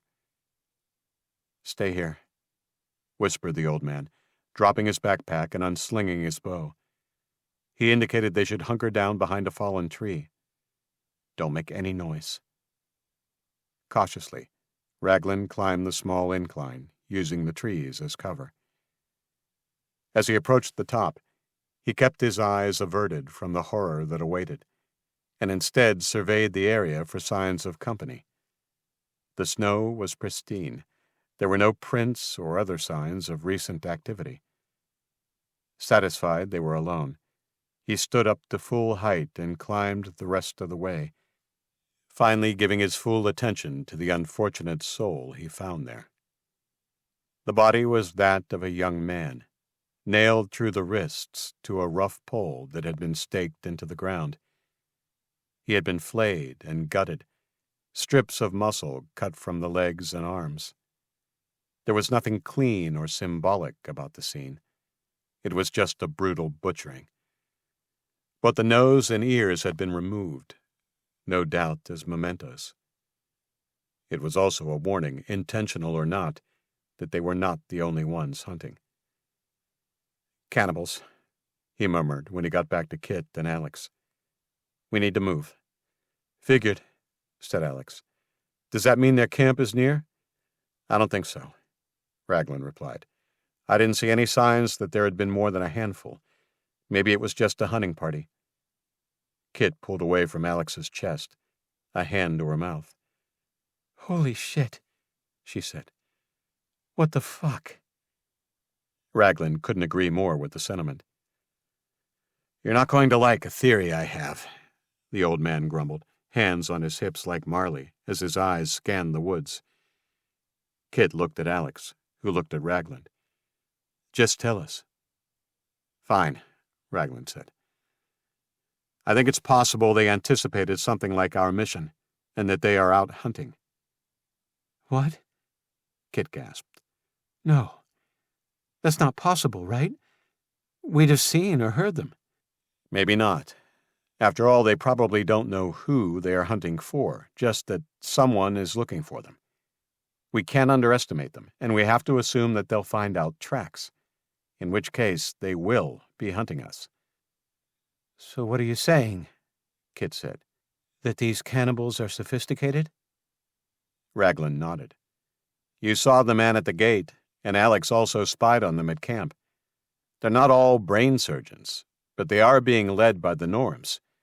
Cannibals, but cannibals who are intelligent and calculating." "Then why have we only just learned about it? God damn, man, this doesn't feel right." Ragland shrugged.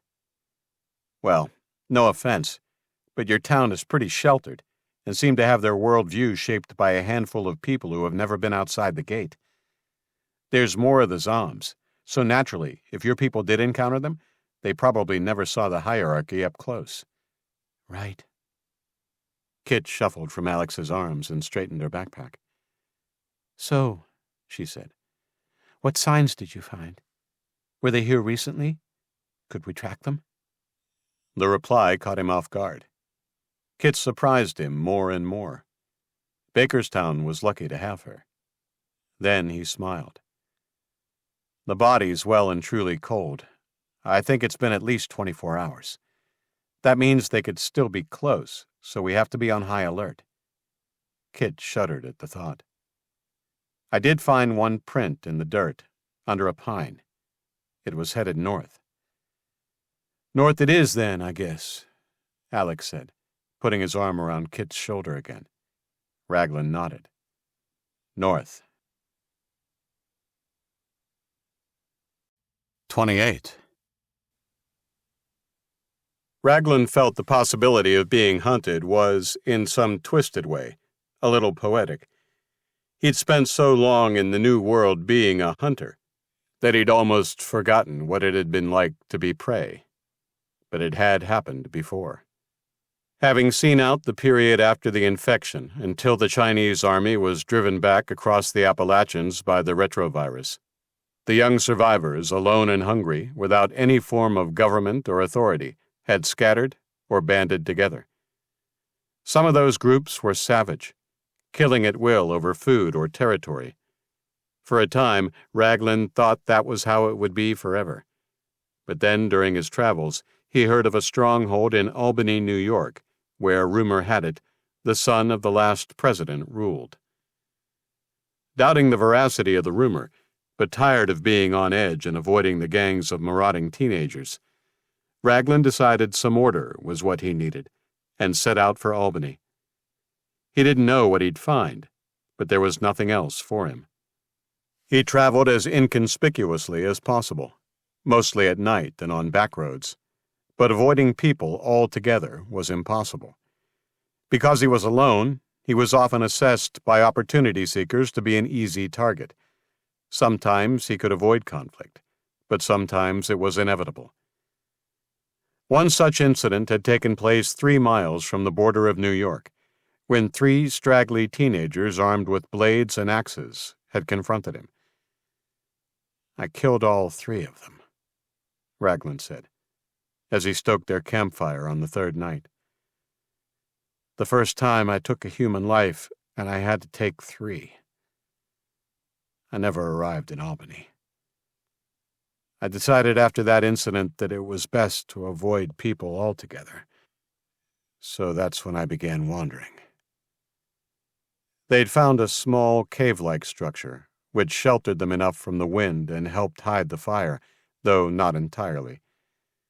It was a risk, but extinguishing it for complete stealth would ensure they wouldn't wake up in the morning.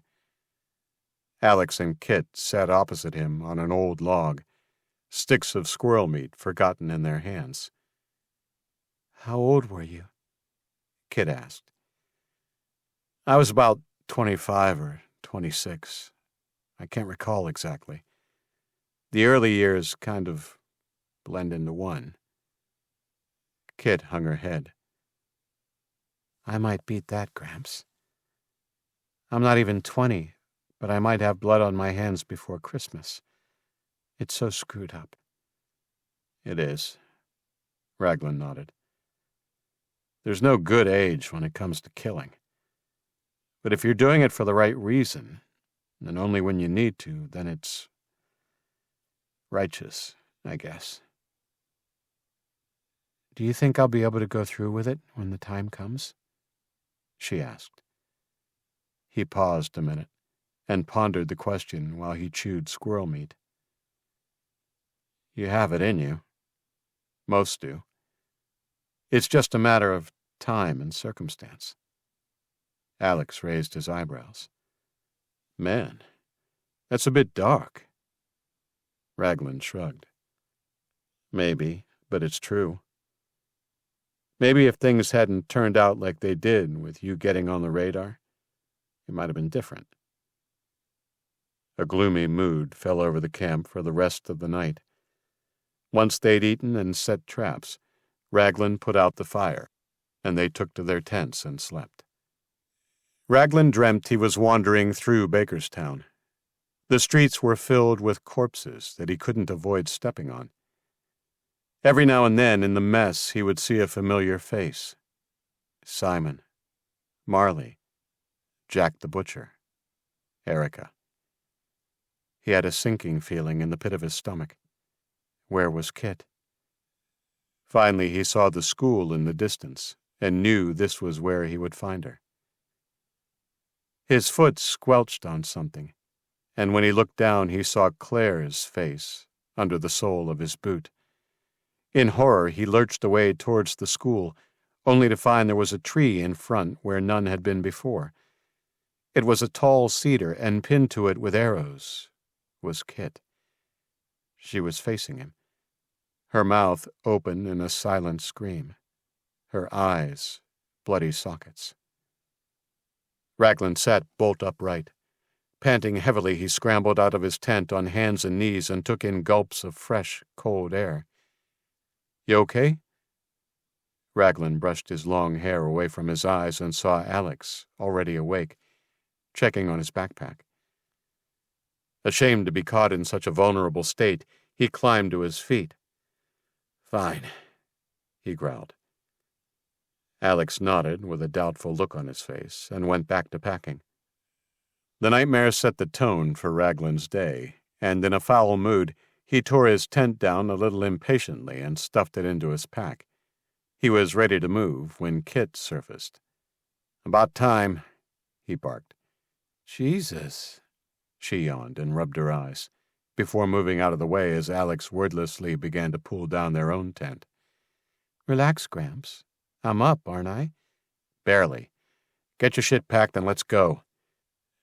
Ragland turned his back, not wanting to see Kit and Alex exchange looks or whisper their opinions. Instead, he took a short northward walk away from the camp and waited. After just 5 minutes, the pair appeared on either side of him. Kit's eyes softened when she saw Ragland's face. He looked older this morning, the faint lines on his face a little more noticeable, his eyes haunted. Sorry about before, she said, even though she'd done nothing. I had a nightmare. It was pretty frickin' bad. Ragland's eyes widened, but he had no intention of mentioning his own bad dream. Forget it. We're all tired and cold. Let's just keep going. We can't be far now. The land they walked became an incline, easy at first, but then steeper until it led up a hill to a sharp crest. The branches thinned and the ground started to level out near the summit, and they slowed to catch their breath before eventually reaching it. Wow, Ragland said. Beautiful. Yeah, Kit replied. Seriously awesome. From the crest, the land sloped down into a small valley. It was steeper than the other side and treeless, but not impassable. From their vantage point, they overlooked snow-covered treetops for as far as the eye could see. Alex was silent, but when Ragland checked on him, he saw the kid was appreciating the vista as much as he and Kit. Only he wasn't really a kid. Neither was Kit. Not kids like they would have been before the fall. Still, he couldn't think of them any other way, and because of that, he felt a responsibility to keep them safe. The nightmare was probably a manifestation of the weight of that responsibility, but its effects had faded as their hike progressed. Now a sense of empathy washed over him like a gust of warm air. It served to focus him on the task at hand. They started down the hill and were still 200 feet from entering the trees when Alex stopped and pointed into the distance. Look there. Is that smoke? Ragland squinted and could make out a thin white plume masked by the glare of a low sun on the horizon. It was hard to see, but Alex had caught it. Good spotting, Ragland said, and thumped him on the shoulder. Very good eyes. Alex beamed, and Kit stood on tiptoes and kissed him on the cheek. Nice work, babe. The adoration on her face struck Ragland, and he knew it wasn't just puppy love, but a real thing the two shared. Kids like these would be the future, and he felt more than ever that he had to keep them alive. Right, Ragland said. This is where we need to be extra careful. This is a recon only, no engagement, no heroic shit. Got it? The pair nodded. Good. So, what are we going to do for evidence then? Get close, sketch a picture, and show the town we were right? Kit offered. Alex chuckled, and Ragland allowed himself the ghost of a grin at her humor. If only that would work. Sure do miss my old smartphone. Alex and Kit looked blankly at him. Forget it. We're going to get something they can't ignore. A count of their numbers. Maybe evidence of their ferocity. A hostage, right? Said Alex. No, Ragland said. Too dangerous. We're going to get ourselves a trophy. A trophy? What, like we cut off one of their heads and take it back? Kit asked. No. Jesus, kid. If you people had tech, I'd say you were watching too much TV. No, not a head. We're going for one of their necklaces. Kit looked confused and touched her pendant. Oh, Alex said. You mean the ears? The string of ears they make from the ones they cut off their victims. Kit's face paled. Sorry, Alex said. It's sick, she said, and took a deep breath. Why do they do it? Why do you think? Ragland rasped, checking his bow and securing it back onto his shoulder. Tallying their kills? Trophies? Both. Let's go. The three began their careful descent down into the trees and turned in the direction they'd seen the plume of smoke. Once in the trees, the sense of danger set in and prickled at the hairs on his arms the deeper into the forest they went. They all stumbled a few times, the deep snow hiding the roots and rocks in their path. After an hour, they came to a freshly trodden path. The snow and mud had been trampled by many feet and swung in a slight northwesterly direction. Kit shot Ragland a look of trepidation. The cannibals were moving in the direction of Bakerstown. "There must be hundreds of them," Alex said, kneeling down to inspect the footprints. "Yes," said Ragland. "I'd say it's the bulk of the group you saw on your scouting mission, but not all of them." "Is there still time?" said Kit in a strident voice. "To get ahead and raise the alarm?" "I don't know," Ragland said. "But 3 of us can move quicker than hundreds." He unslung his bow and broke into a light jog. "Come on." 29. By nightfall, Ragland, Kit, and Alex had caught up with the cannibals, who had set up camp. They were now near the northern boundary of the former national forest they'd been walking through, and the problem soon would be the open land beyond.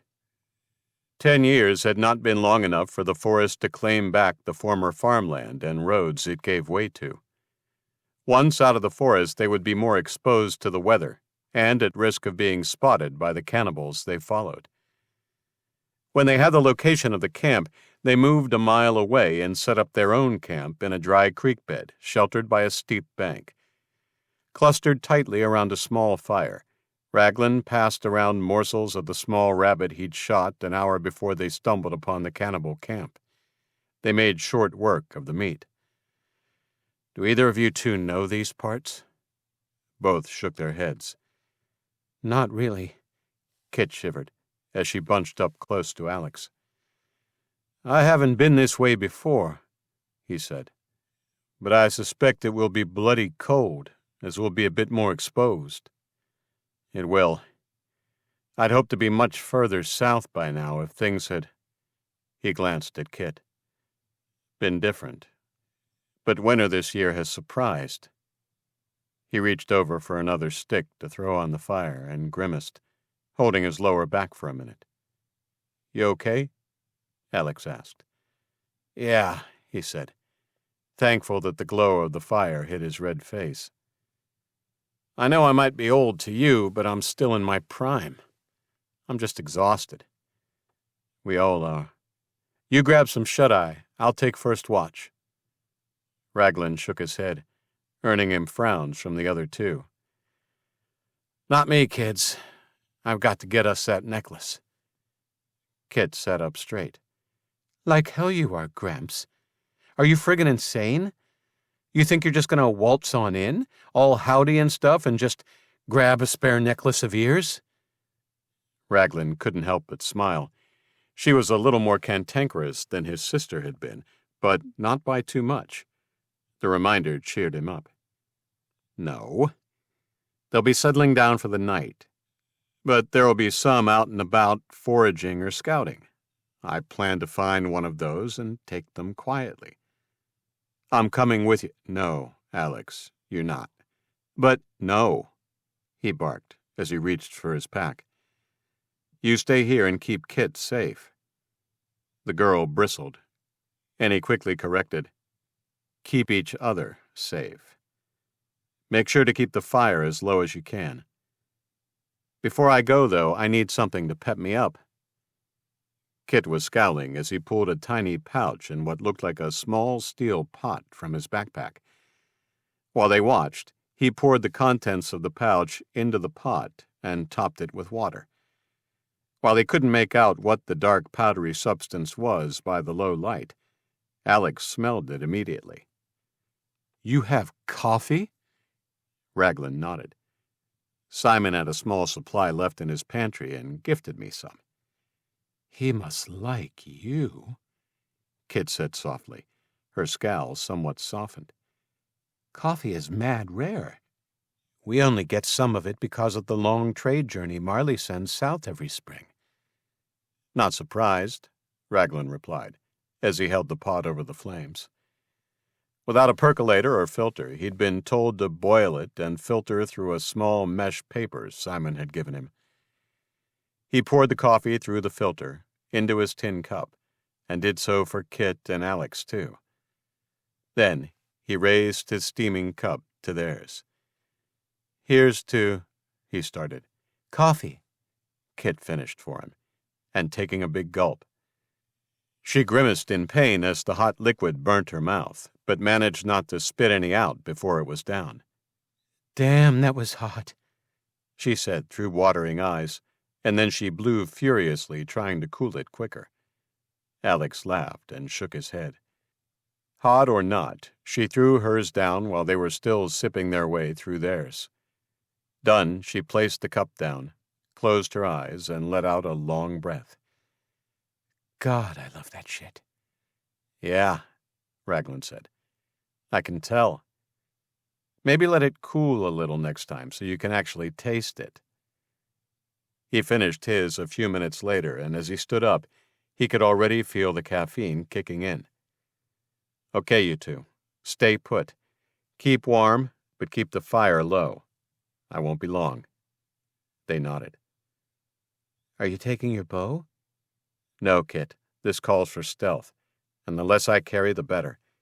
My knife is all I need." She nodded, but didn't look convinced. "Back soon." "Don't die," said Alex, immediately regretting his choice of words. Kit thumped him. Ragland moved off into the trees without comment. 20 minutes later, he was within 100 yards of the cannibal camp. They were just beyond the edge of the forest, sheltered from the worst of the weather.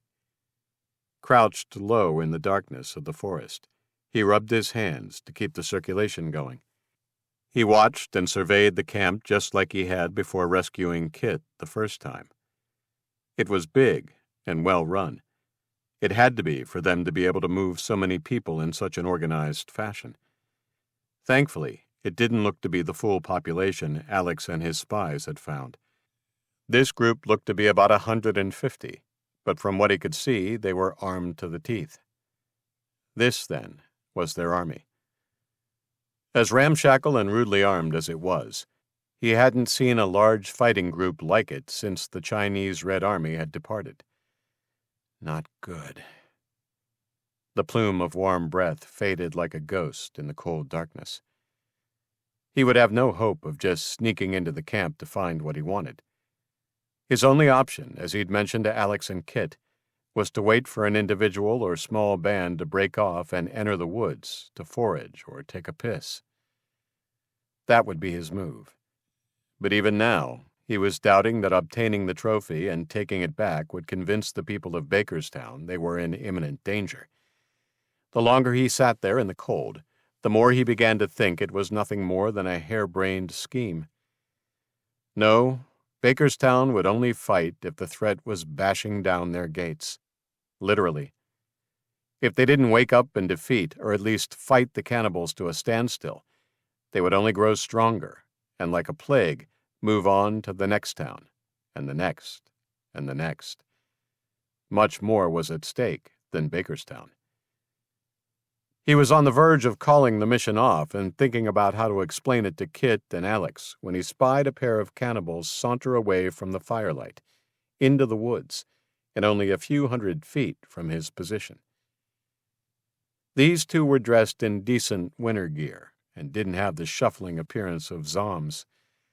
As he moved through the trees, rounding their position to come up behind them, he did spy a group of zombs, their ankles chained one to the next, with the two on each end secured to trees. These were ugly and malnourished, almost unrecognizable as human beings, and he realized with shock that two Norms were guarding them. Were they deliberately starving them? The inhumanity of it hit him hard, but it was when he deduced why that he felt sick to his stomach. Shock troops. They would unleash this group first, and crazed with hunger and whatever treatment they'd endured their whole lives. They would rampage through the streets of Bakerstown like a mobile meat grinder. With a fresh resolve, Ragland found the two men laughing and swearing as they emptied their bladders, side by side. He lunged at the one on the right, burying the knife into the back of his neck and severing his spinal cord, ripping it out as he grabbed the second in a headlock and clamped a hand over his mouth. The cannibal struggled and thrashed around as he tried to escape Ragland's grip.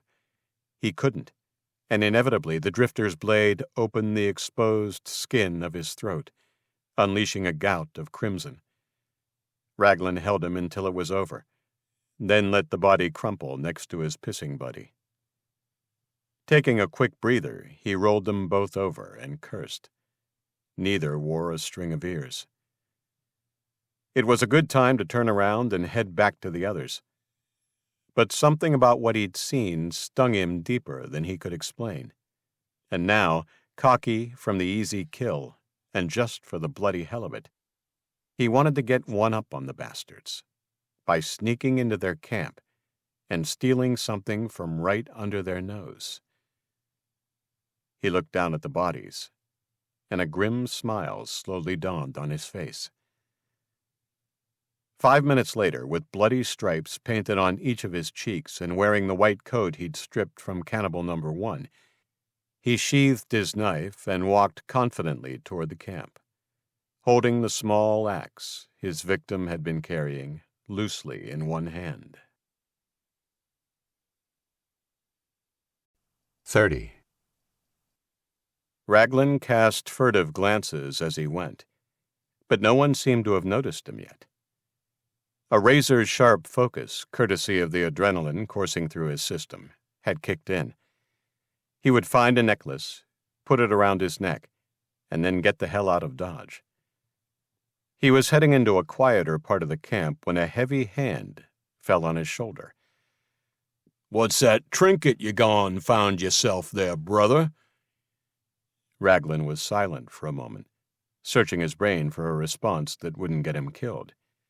"Hey, fuckhead, I just asked you a question."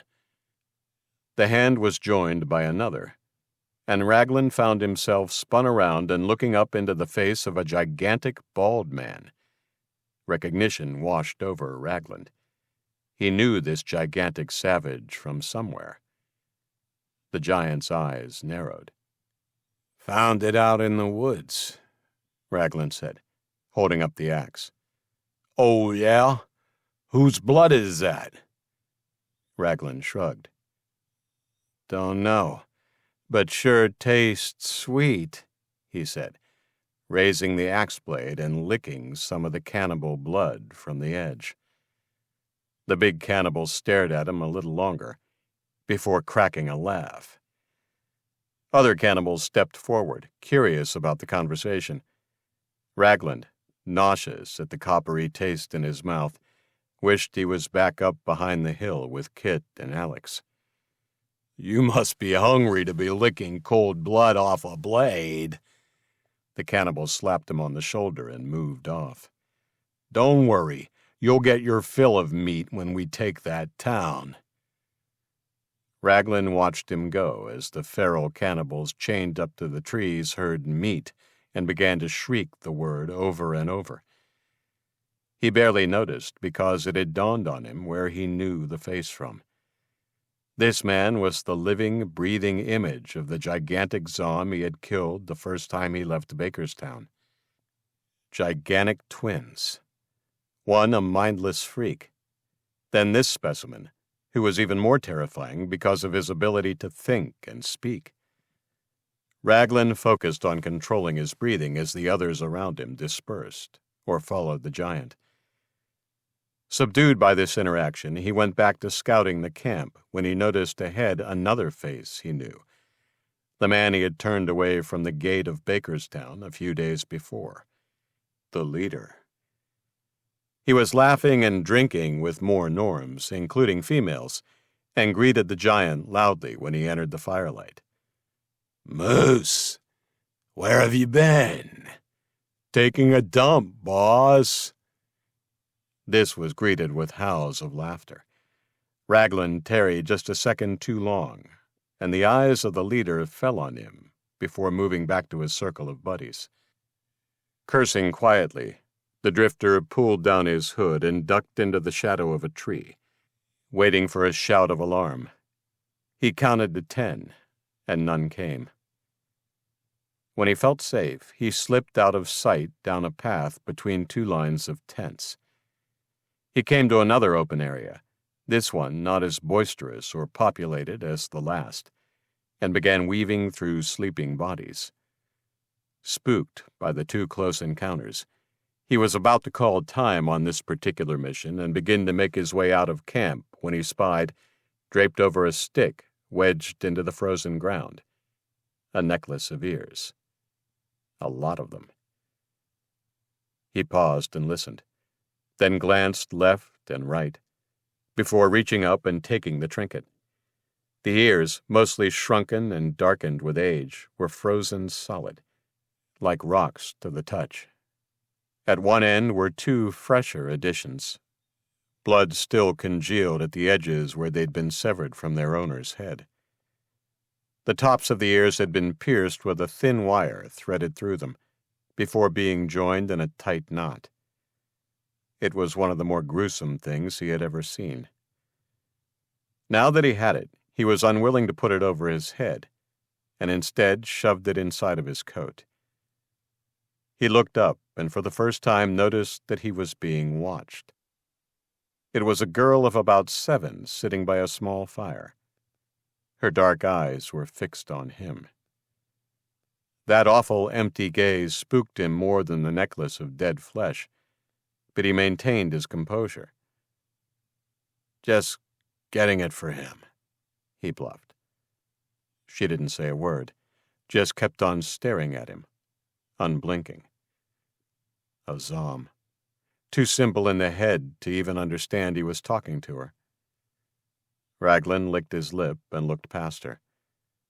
Just one fire ahead, and beyond its glow, he could see the long stretch of trees that would lead him back to his companions. Ragland took a deep breath and started walking. He'd barely taken 10 paces when a figure stepped from the shadows and blocked his path. "Hello, brother." It was the leader. He wore a winter jacket, jeans, and boots. Ragland thought that if it wasn't for the carving in his forehead, the cannibal could have easily blended in with the Bakerstown folk. As Ragland tried to find a way out of the situation he found himself in, he spotted movement in the shadows on both sides, guards who no doubt would block his escape. "There's nothing you can say that will help you, friend. I never forget a face," the leader said, as he crossed his arms behind his back. "What brings you to our camp?" Ragland didn't speak. Instead, he turned and lunged for freedom, only to come crashing into the chest of Moose. "No, you don't, little lamb," the giant cannibal said, grasping his upper arm and holding him in front of the leader. A cold deeper than the winter's night chilled Ragland. This was it. He'd walked right into the lion's den and offered himself up as a free meal. The leader stepped forward slowly and reached out, unzipping Ragland's jacket. There, he slid his cold, long-fingered hand in and plucked free the necklace of ears. "Oh, dear. What is this, friend?" Ragland remained silent. "No? Well, no matter." Ragland struggled against Moose's grip, but the big man clamped down tight enough to make him wince. The leader and a few of his friends laughed. The feral cannibals at the trees screamed meat in a blood-curdling chorus. The leader raised his hands into the air, his sharpened teeth glinting in the firelight. "Yes! Meet my pretties." The chorus died away, and the leader rubbed his chin in a thoughtful manner. "My loyal pack always speak true. It's our tradition, our way of life. Meat. The best kind of meat. And you come to us on the eve of our greatest feast yet. An appetizer. Confirmation of our righteous path. Thank you, stranger, for this gift. He grabbed Ragland's chin and inspected him, pinching his cheeks and prodding his body. Lean, but you'll do, the leader said, and signaled Moose before walking past them and back towards his campfire.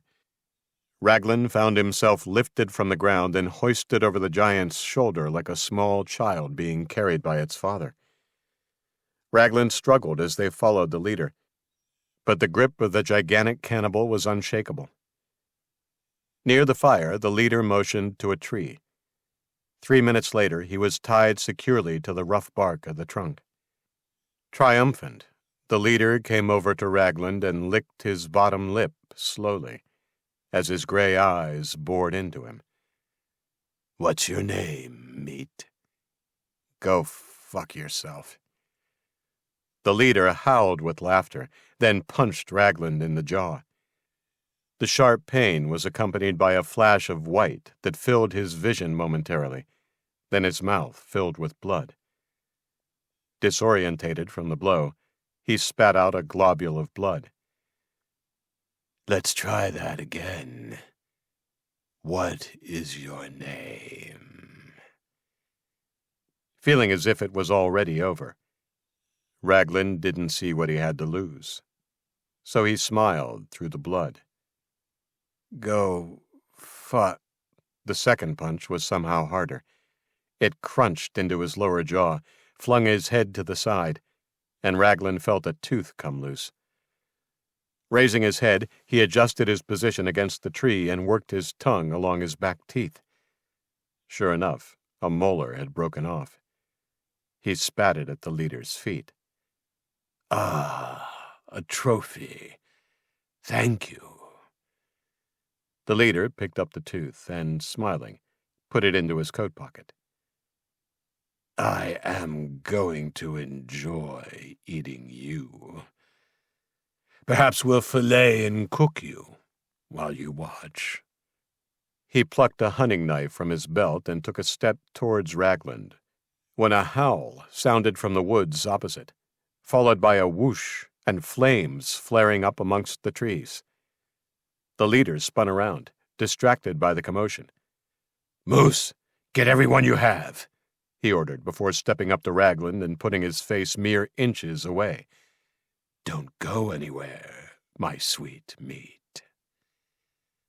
Ragland watched him run off with the rest of his baying troops and looked around. His knife was on the ground, well out of reach. He craned his neck to check the woods to the left, and in his peripheral vision spotted a shadow racing up behind him.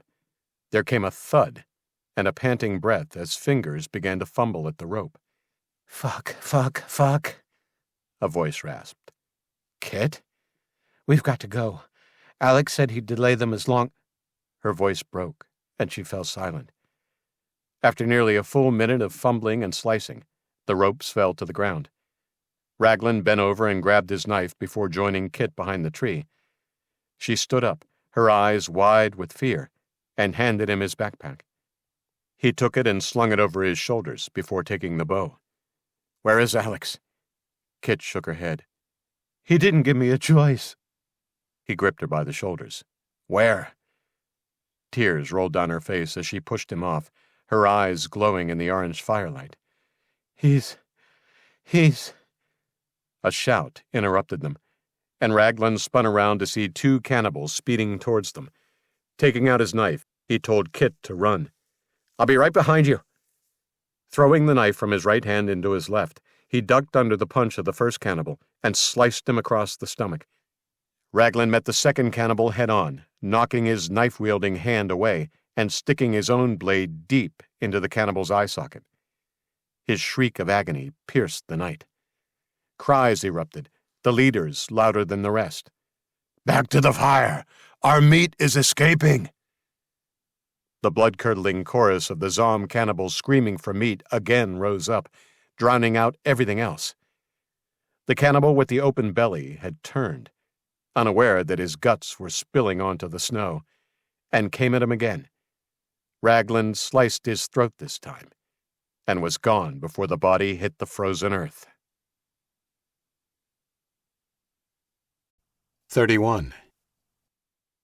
Ragland and Kit dashed into the woods, their pace as hard and as fast as they could, the bloodthirsty horde behind them providing plenty of incentive. Ragland deliberately had them running deeper into the forest, but after 10 minutes they arced towards the north. Miraculously, the screams and yells behind them fell off and continued west, the cannibals clearly not skilled at tracking. "I think we lost them," said Kit, panting hard at the exertion.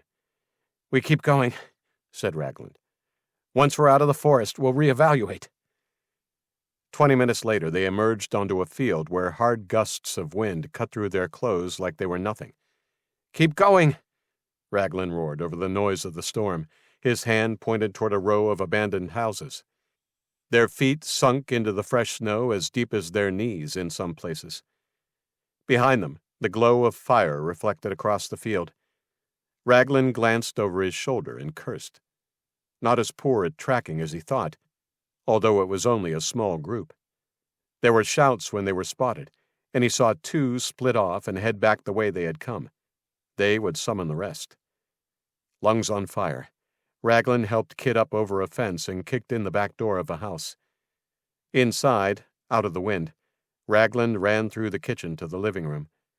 He tore a length of curtain off, wrapped it around his hand, and punched the big plate glass window. Immediately, great flurries of snow filled the room. Ragland took the glass pieces and rushed to the back door and started to wedge them upright between the floorboards. "What are you doing?" Kit shivered, the strength and energy gone from her voice. Leaving Alex to the cannibals, and the seeming inevitability of their own capture and death, was too much for the young girl to handle. "Buying time. It'll slow some of them down. We need every edge we can get. Come on, let's go." The two of them were through the front door less than 3 minutes after they entered, and back out onto the street, fighting against the wind. They turned into another yard, this one in the row of houses opposite. Ragland vaulted a set of broken steps up to a long porch. Once at the top, he drew back his foot and kicked through the big double front doors of the 2-story home and ran inside. Kit was right behind him, her pants hard and sharp. "We can't keep running. We've got to stop this storm." Ragland shook his head, his eyes searching for something to use. Nothing became apparent. "No," he said, and darted into the back room and toward a glass sliding door that led to the back garden. "We have to move." "But the storm. What about Alex?" Ragland turned and grabbed Kit and stared deep into her eyes. "Alex is gone. If we stay or linger, we die too. Our only shot is to keep going all the way back to Bakerstown." "But—" Kit choked, trying to hold back tears. The exhaustion aided in keeping them back. "That's a day's hike." "I know," he said, and let go of her and looked through the doors toward the woods that backed onto the fenced garden. "But it's the only chance we have right now. Are you ready? We'll make for the trees there and jog up to the next hill." Kit tucked some loose hair back into her beanie and secured her coat. "Ready." In just half an hour, Ragland guessed they'd covered 2 miles. It wasn't record-breaking, but in the conditions it was great progress. For now, they hadn't stumbled, and his knees were still in good working order. As the incline eased and swept over toward the top of the valley, they crested and dipped down toward the other side, out of sight, then swung hard northwest. Above them, the sky was blotched gray-black, all of the stars hidden from view, even though the snowstorm had eased off to a light fall. The distant howls of their pursuers had also dropped off, and as they continued their methodical jog, he began to hope. After another half-hour, though, Kit stumbled and clutched at a tree, slowly sliding down until she was sitting on the snow. Ragland doubled back and knelt next to her. I can't do it, she said, in short, harsh pants. It's too far. You have to, Ragland begged. In the distance, he fancied he saw a brief wink of light between the trees. Cannibals, or a trick of his eyes, it hardened his resolve. Come on, he said, and helped Kit back to her feet. You're stronger than you think. Alex always said so, she said, and wiped her face. Now he's gone. She started to sag back to the ground, but he took her face in his gloved hands. Do it for Alex, Kit.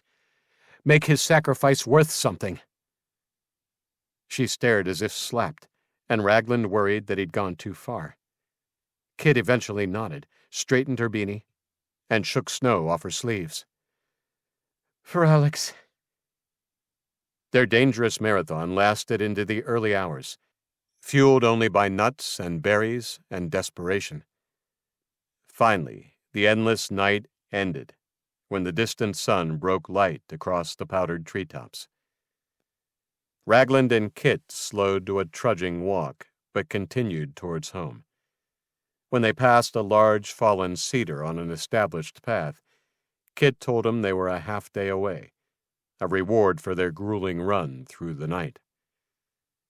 They stopped an hour after sunup and ate the last of the rabbit from 2 nights before, washing it down with a few handfuls of snow. Ragland's bones ached, and the tip of his nose was numb. He knew without the warm blood pumping through their systems from the exertion of the flight, they'd both be sporting a bad case of frostbite, or worse. He stood up again, and Kit groaned. Can we rest for just a bit longer? Kit said, eyes barely open. Ragland turned back and peered into the distance behind them. He spotted a plume of smoke at least 3 miles behind them.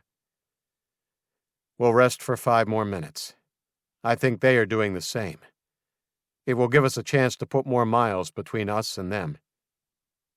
She nodded without opening her eyes. He felt more for her then than at any time since he'd met her. She just lost her partner, and to compound the agony of the raw grief, she was on the point of exhaustion. He sat close and let her rest her head on his shoulders as they shared their warmth. He didn't even realize he'd fallen asleep until he was startled awake by a gunshot in the distance. He clambered to his feet and helped Kit up, newly energized. Sorry, I fell asleep, Kit said. Don't be. Me too. Let's move. Rejuvenated by their meager portions of food and the few minutes shut-eye, Ragland and Kit set off at a jog. After an hour, the regrettable happened, and he fell down hard when a rock he trod on tipped unexpectedly, rolling his ankle. Shit, are you okay? Kit said, helping him up. I think so, he started, and promptly fell to his hands and knees again when his ankle failed to hold. It's not broken. I think I just sprained it, he said, and began to rise again.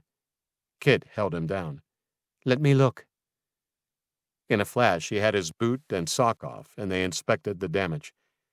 The joint was swollen, but not ridiculously so.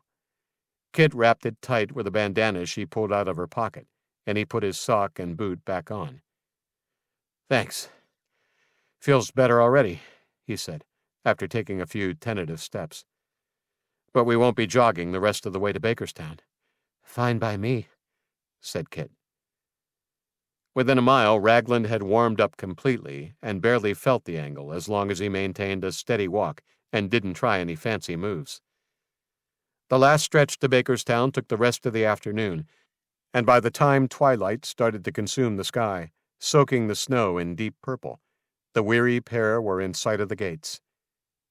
50 yards out, the sirens started to blare, and Ragland made out Charlie at the top, his eyes wide. The siren, an old wind-up job, continued blaring, but the gate remained shut.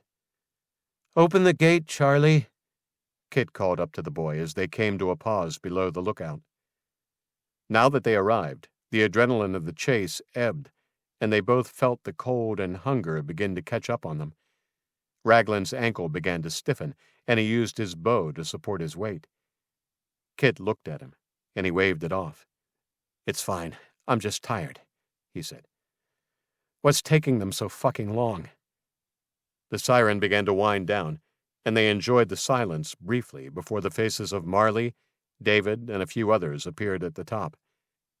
The gate remained closed.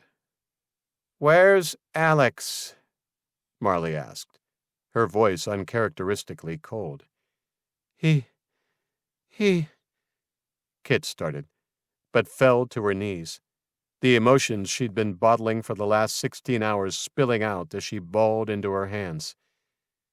Before Ragland could finish her sentence, David did. "He's dead, isn't he? Ragland, you son of a bitch! You did it, didn't you?" Marley moved her hand, and the other men on the fence raised their bows as she waited for his answer. "Kit, you move away from him," Marley called. At the end of the line of men, Ragland spotted Rahul, a rifle aimed loosely in his direction. The outrageous accusation and puzzling over what had changed between David and Marley in their absence had silenced him momentarily. But Ragland finally found his tongue. "Marley, what the hell's wrong with you?" Ragland said. "It's nothing like that. These two came after me, but we were attacked. They're chasing us now, less than a day behind. They got Alex, and they're..." David pulled out a handgun, a big-barreled revolver, and pointed it at him. It seemed to come as a shock to Marley, her hand fluttering to her mouth. Whatever had changed between them, it was easy to see that David had more power, or some hold over her that he didn't have before. "Bullshit," said David, as he cocked the weapon. "I'm going to end you right here." "David," said Marley. Ragland knew the look in David's eyes, and knew there was no way he'd be talked down. There was only one thing for it. As quick as a snake, Ragland drew his hunting knife, and in one movement grabbed Kit and pulled her to her feet as he stepped behind her, his blade against the pale skin of her throat. He swiveled her from side to side, making sure anyone thinking of taking a shot would think twice. Kit went limp and held her hands out as people assembled on the gate cried out in shock, a hostage showing she was cooperating. He knew she understood what he was doing and why, but the act of last resort still left a bitter taste in his mouth. He looked up at David. "Let me in, or I finish her right here." Part 6. Wolves at the Gate. 32. The look in Marley's eyes as she followed David through the opening gates was like a punch in Ragland's guts. It was the gaze of someone who had been betrayed in the worst possible way. With the knife still hard against Kit's pale and exposed throat, he took stock of the folks surrounding him, weapons drawn and with more on the way. They looked determined to take him if they could. This wasn't a popularity contest. It was about saving the town and its legacy, and Ragland had to gamble and pray that Kit understood his gambit. "Easy does it," Ragland said, swinging Kit around as David darted behind him.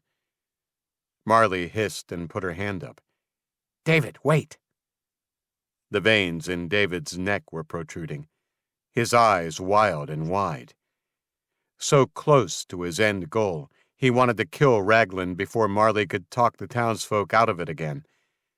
The drifter could almost smell the copper in the air, even though a drop of blood hadn't been spilled. "We gonna let this asshole get away with this, Marley?" said David, still circling. "Let's just take him." Charlie looked terrified and glanced from Ragland to Kit. "Please don't hurt her, mister." He answered, but his eyes were on Marley. "I've got one condition."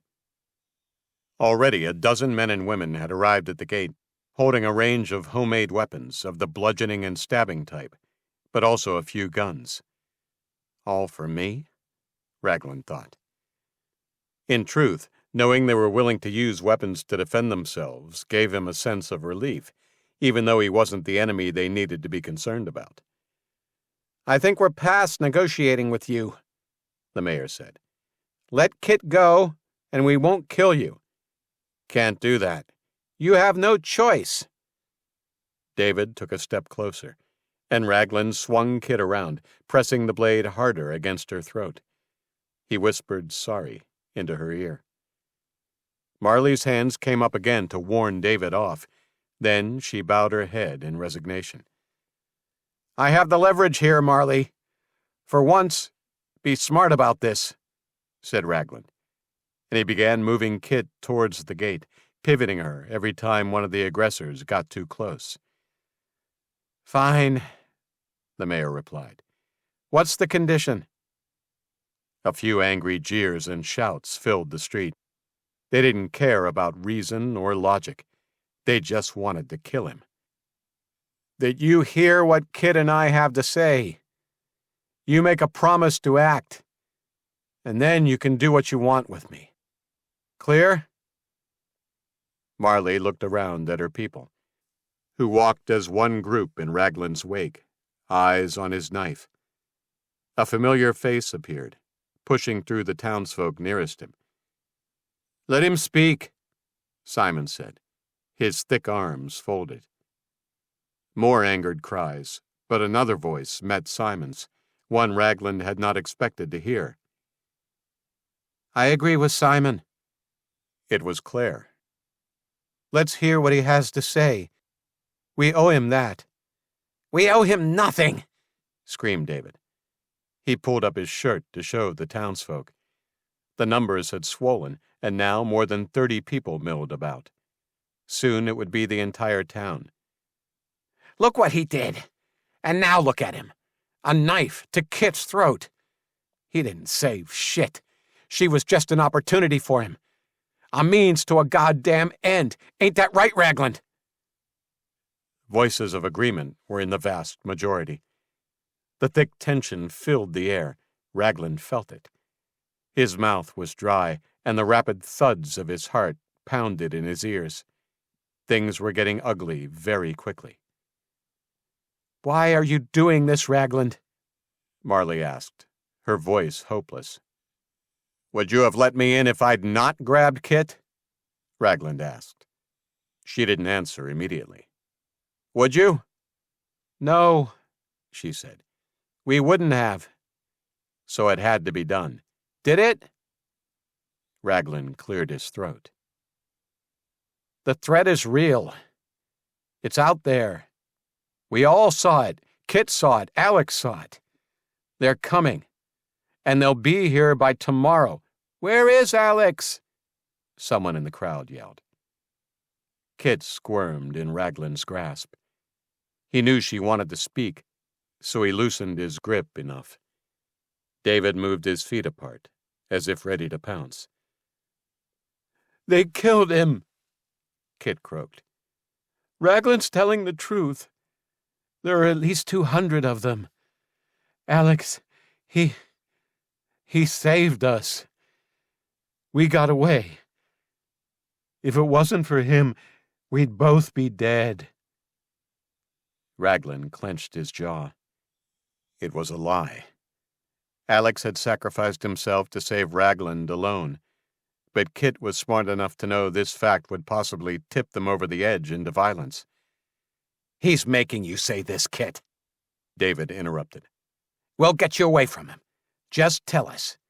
Ragland killed him, didn't he? No. It was the cannibals. He caused a distraction and— Stop it, David said again. Don't protect this man. Shut the fuck up, David, Kit screamed. The outburst stunned the crowd into silence, and David's mouth hung open. You've had, the worst vendetta against Ragland since he turned up. So listen to me. All of you. This shit is super fucking real. We don't have long. And no! The blow to the back of Ragland's head stunned him, and sent both of them sprawling face first onto the road. Barely conscious, he realized he'd also dropped the knife and began to turn his head to see who had hit him when another blow finished the job. Everything went black. Ragland awoke. He had no idea how long he'd been out, but the agony in his head was immense. It felt like his brain had swollen to twice its size, and he had to work hard to retain consciousness. Before opening his eyes, he instinctively tried to move his hand up to touch his head, but realized they were both restrained above him. Slowly, his body sent him signals about his predicament. The biting of rope at his wrists, the frigid cold, the slick wetness on the back of his head. Gritting his teeth, he slowly opened his eyes, blinking away a flurry of fresh snowflakes and squinting as he twisted his head left and right. He was in front of the main gate, as much as he could, restricted in his movement by his tied arms. Ragland tilted his head back to check their handiwork. Over a supporting beam, the townfolk had secured a hanging rope and had hung him by the wrists. Ragland wondered then why they hadn't just killed him or thrown him into some basement somewhere. Then he had a horrible realization. They were going to use him as bait, or a warning. If he was telling a lie, he would continue to hang and die within a day from exposure. If he was telling the truth, he would be the first to be killed. He wriggled and decided to try and turn himself. His feet were also tied at the ankles, but he found that if he extended them as far as possible, the toe of his boots just found purchase on the ground.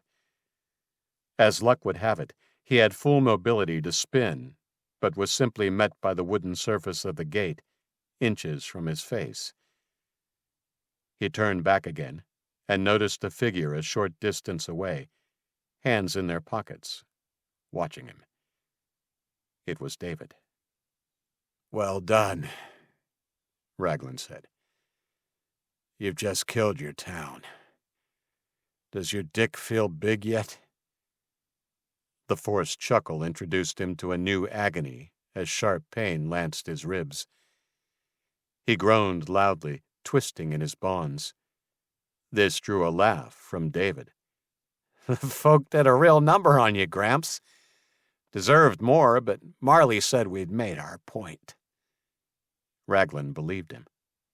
Now more awake, his body felt beat to hell. "Look, David, I don't give a shit if you hate me, but just arm your people and get them ready. These cannibals aren't going to come knocking politely." Shh. David walked up to Ragland and pulled down on his legs. Ragland clenched his jaw as the rope cut into his wrists. It was all he could do not to give David the satisfaction of groaning in pain. "No, we won't be doing any of that." Ragland noticed he had a new handgun holstered on his left side and a shotgun in his right hand. An uneasy feeling filled him then. What had happened? "Where's Marley?" Ragland asked, worry overriding his pain. "What have you done?" David laughed, resting the shotgun back onto his shoulder nonchalantly. "None of your fucking business. But we've got her holed up safe. That's all you need to know." "What are you trying to pull here, dickhead?" A smirk. "That's not the way to speak to the new mayor, now, is it?" "What?" "That's right, asshole. Bakerstown is under new leadership. Letting you live was the final straw for a lot of people, and when I called a vote, well, as you can see, we're under new management. Her last order was to hang you like a piñata. I wanted to kill you straight up, but I figure it's going to be a lot more fun watching you go like this. So we decided to leave you hanging." "Where's Kit?" "Oh, don't you worry about Kit," he said with a sly smile. "She's safe and sound. unlike Alex. Shame about him. I guess Kit will need a shoulder to cry on. I don't like that tone. Too fucking bad, David spat. He stepped close enough to Ragland so his whisper could be heard over the wind. She's all grown up now. Maybe I'll be the lucky one to make an honest woman out of her. Ragland thrashed against the rope, and David stepped hastily away. Settle down, Gramps. Do me a favor. Be alive in the morning, and I'll tell you all about it. You son of a bitch, get back here. David laughed and pulled the gates open, slipping inside. Sleep tight, old man. The thought of Kit being accosted by David kept him awake for hours, but eventually the numbing freeze of the night stole him from the land of the conscious. Ragland slipped into darkness again, not knowing if he'd ever wake. Muffled voices from above and around him began to rouse him from sleep, followed very quickly by the sensation of falling. Hands caught him and eased him to the ground. It was still dark, and Ragland couldn't make out who had cut him down. Jesus, he heard a voice whisper. He's half dead. We've got to move, quick. Rahul had better keep his word, another voice replied. 1, 2, 3, lift. Ragland felt his body grow weightless again as he was picked up. He tried to speak, but nothing worked. His jaw felt as though it was locked, and his throat was useless. He will. Just move. We're screwed if we're seen, said the first voice. The second voice replied. Yep. Shit, he's heavy. Ragland listened to their voices for as long as he could, but holding on to consciousness felt like trying to grip an icy ledge over a dark chasm. Once more, he tumbled into the abyss. 33. He's waking. The crackle of a fire and its incredible heat enticed Ragland to roll over to face it. He winced at the aches this drew from his body, but fire or not, he still shivered uncontrollably. Cold, he muttered, and drew the blanket tighter around himself and tried to roll towards the flaming logs again. A hand grabbed him and rolled him back. Steady there, old mate. You don't want to be that toasty, believe me. Ragland coughed and turned his face up to see the smiling visage of Simon.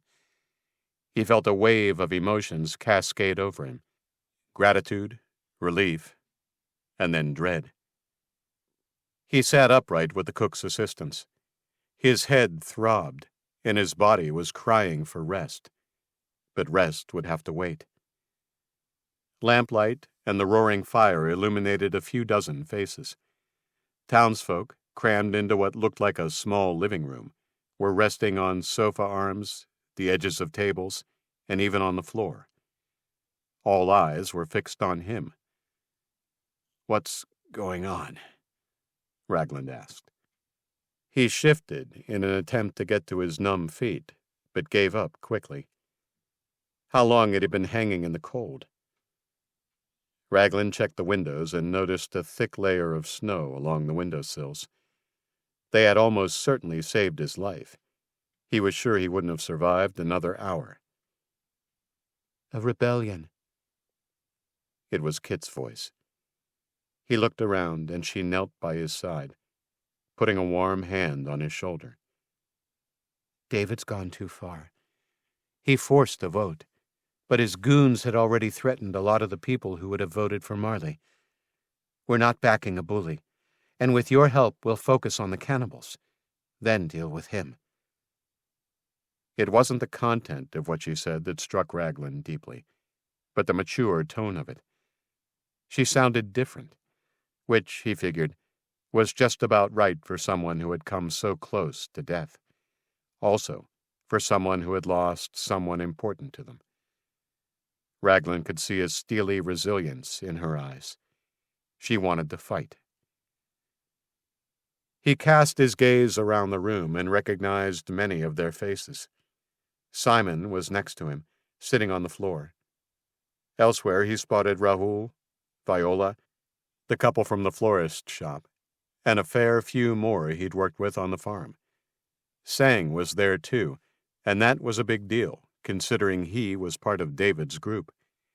He nodded to them. "Thank you for saving me. How much time has passed since I was—" Simon gripped his shoulder. "Just a few hours. Any longer and you'd have been dead." The response came from Rahul, the stern-looking blacksmith of the town who had been tough to align with. He trusted few, and Ragland recalled he'd failed to gain that before leaving. A stoic figure, Ragland gritted his teeth and rose to his feet. Reaching out to the equally tall man, he shook Rahul's hand. "Last time I saw you, you were pointing a rifle at me. Thanks for not shooting. I'm guessing this is your place?" Rahul didn't take his eyes off Ragland. His thick brows cast a deep shadow over his brown eyes. He nodded. "Sorry about that. It was a mad rush to the gate when you and Kit showed up. Not much time for thinking, or I'm guessing Marley would have played it differently. Yeah, it's my place. Serves our purposes right now, I figure." "So, where is Marley?" "David has her under house arrest," Kit replied. She stood, too, and crossed her arms. "We need to stop David and his thugs." Ragland shook his head. "There will be time for that, but not now." Kit frowned and shook her head. "No, we don't know what they're doing to her." "You saw what I saw, Kit. Saw what's coming. It'll be far worse, and we need to get ready. Now." "But how are we supposed to fight off cannibals with David and his supporters ready to shoot us in the back?" Murmured questions filled the room. Finally able to feel his numb toes, Ragland stood and held up his hands for silence. "I'll bait them." "Bait them? How?" "Well, I'm assuming they've taken the school, right?" Simon jerked his head up. "How did you know?" He shrugged. "It's what I would have done. Central location, multiple rooms, second story.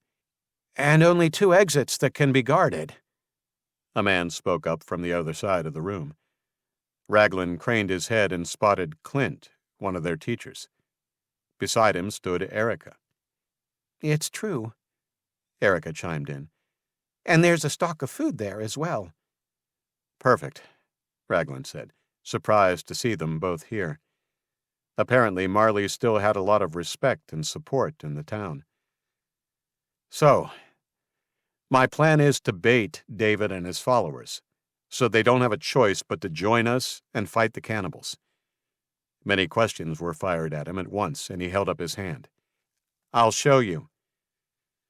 He turned to the fire, grabbed a few small ornaments from the mantelpiece, and began setting them on the floorboards. School, gate, stores. Everyone crowded in and stared down at his crude representation of Bakerstown. Now, strategy is key with fewer numbers. You're going to have to dig deep, perhaps exhaust your supplies, but if you want to live, you won't have a choice. He met everyone's eyes and then was distracted by Claire, standing in the doorway. Something unspoken passed between them, and she nodded.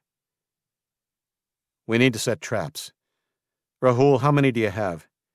"A few bear traps and some wire snares I could set. With more time, I could have done pit traps too, but the ground is too hard anyway." Ragland nodded.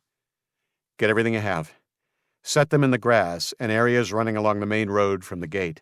Once they breach the gate, we go medieval on their asses and pour fuel, kerosene, oil, basically anything flammable over them and light it up. In their panic to avoid the fire, they'll branch out to the flanks, which is where the traps will come into play." Nods of approval met his plan, but Rahul held up a finger. "We still don't have nearly enough for the numbers you spoke of. Not for 200. Sorry, old man." Ragland smiled. "We won't need 200.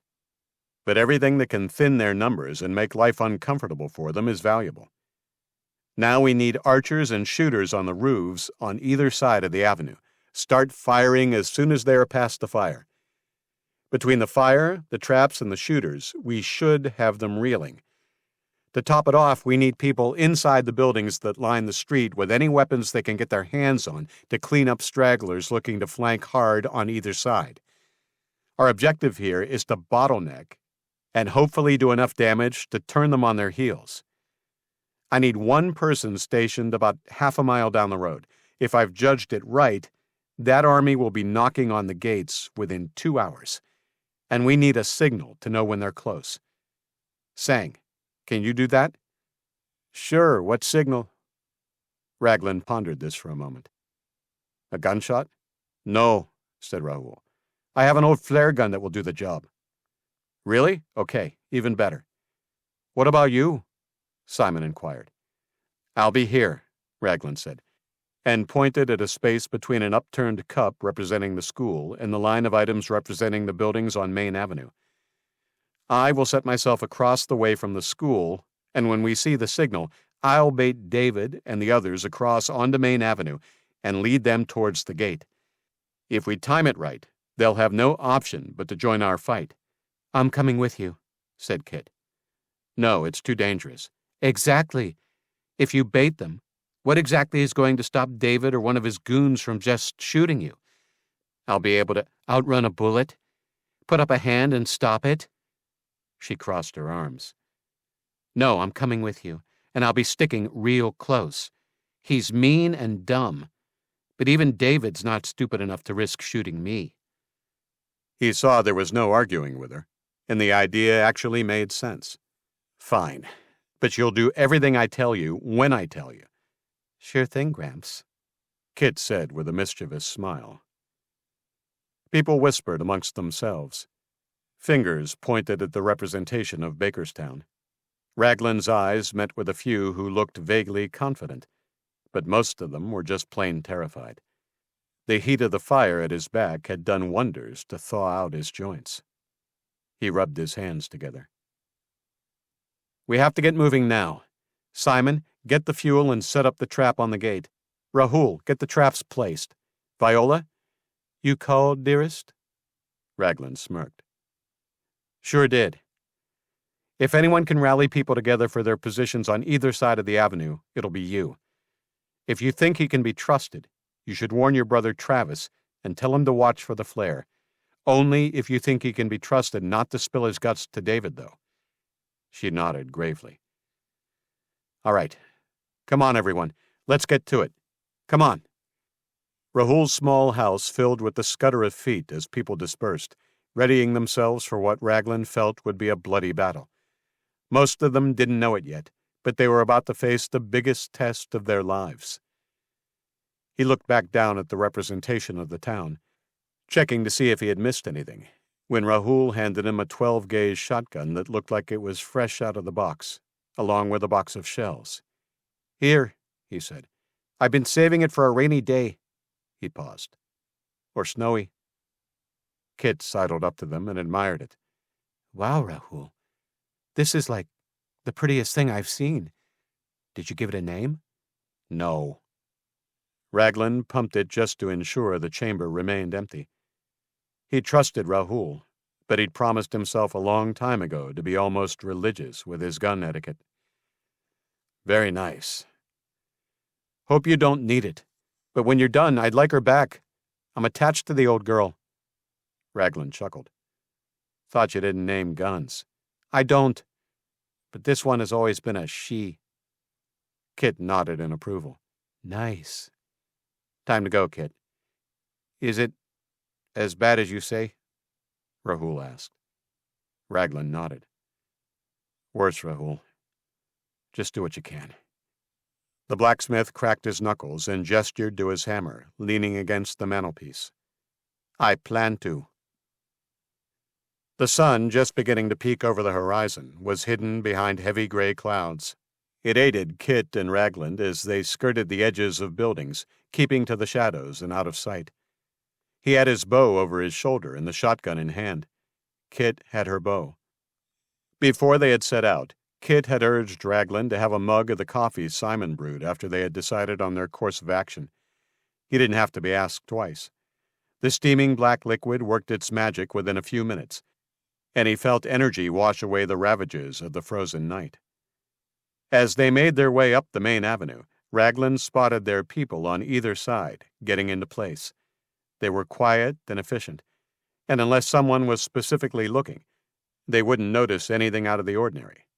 Ragland finally ushered Kit into the alley that cut through to 2nd Street and the vacant block opposite the school. In the shadows of the temporary shelters that were used to cover street stalls for the markets there every Saturday, they settled down to wait. "I need you to know, things are going to get ugly," he said to her. "I know that, old man. I'm still here, right?" "Yes, but we might have to do some ugly things to get the rest of the town to follow." Kit took a deep breath. "I'm not sitting back, idle, and letting Alex's sacrifice mean nothing. If that means we have to kill David or someone else I know, then so be it." "Good," he nodded. Ragland looked back to Main Avenue and spied shapes on the roofs of the stores and a couple of shadows in windows. The preparation seemed to be going smoothly. Kit leaned over to him. "How are we going to lure—" Almost as if she'd been overheard, the main doors to the schoolhouse opened, and David stepped out with Travis and Blackbeard and another man whose name Ragland didn't know. The men were talking quietly, their breath pluming in the cold morning air. 3 doors down from where Ragland and Kit waited, a figure emerged from Jack's butcher shop. It was Viola.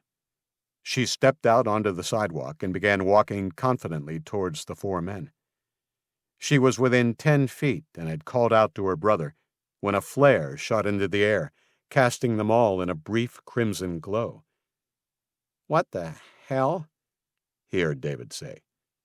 There was nothing for it. Now was the time. He turned to Kit. "Okay, let's make ourselves known. When I say run, we run, and we don't stop. Got it?" "Got it." With Kit following, Ragland stood up and strode into the middle of the road and bellowed at the top of his lungs. "Should have made the knot tighter, David." Stunned, David, Travis, and the other 2 turned to the pair in the street. Then David began fumbling for his pistol. Ragland raised his shotgun, and Kit her bow, an arrow nocked and at the ready. The school door opened, and more of the townsfolk spilled out, all holding weapons and curious about the commotion. The flare faded out, and Ragland fancied he heard roars and yells on the wind. "Maybe you best finish the job," Ragland called, and pumped a shell into the chamber before firing over their heads. David and the rest ducked for cover, some scrambling back inside. He saw Viola rush to Travis and whisper something harshly in his ear. There was no time to wait for his response. "Run, Kit!" Ragland yelled, and bolted into the alley with Kit hot on his heels. "After them!" roared David. 34. Chests heaving and legs and arms pumping, Kit and Ragland tore through to Main Avenue. Kit's idea to stay close had been a good one.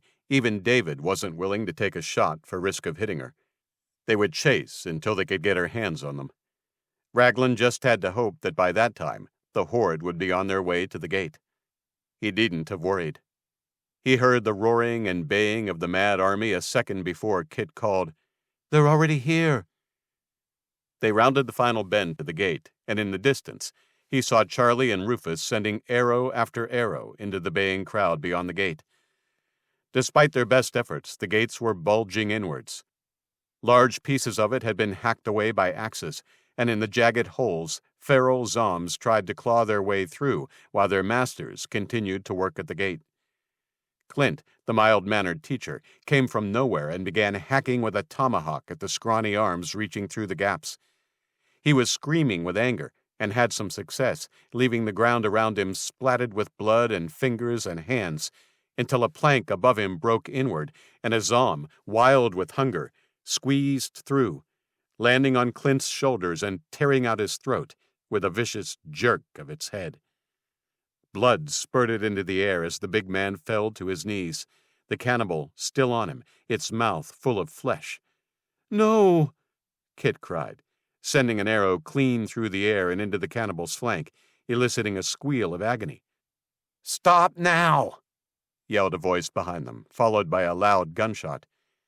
Ragland put his hands up and, with Kit, turned as David and his enormous number of followers stalked towards them, clearly unaware of what was just around the bend, although some looked curiously at each other, trying to work out what the din coming from the gate meant. Only a few had guns. If he didn't resolve this quickly, his worst fears had come true, and all of them would be fodder for what was about to come through the gate. "They're here! Can't you hear?" Ragland roared, and began walking backwards towards the gate as they rushed towards him. Finally, in sight of the gate, the group halted. "Oh my God!" a woman screamed, pointing at the dying teacher. "You let this happen, David, but it's up to you all now to fight." The blood had drained from David's face, and he flinched as an almighty blow impacted the gate. It was followed quickly by another, as a Zom slithered through the widening gap and bounded on all fours towards Ragland and Kit. Kit's scream gave Ragland enough time to whirl around and fire the shotgun. It took the Zom in the throat, blowing its head clean off, the carcass crumpling into a heap at his feet as the head rolled across the road, coming to rest at David's feet. One of the men vomited violently as their leader's mouth hung open. "Believe us now?" He stuttered. "This can't—" Before he could get another word out, another boom rocked the gate, this time sending what was left of the heavy doors crashing inward.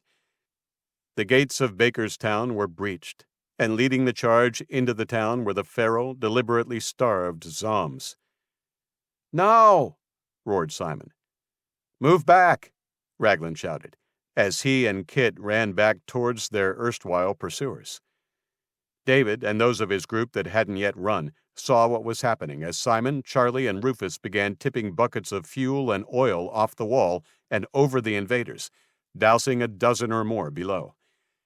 The cannibals coughed, choked, and staggered away as Simon dropped a wad of burning cloth onto the soaked ground under the archway.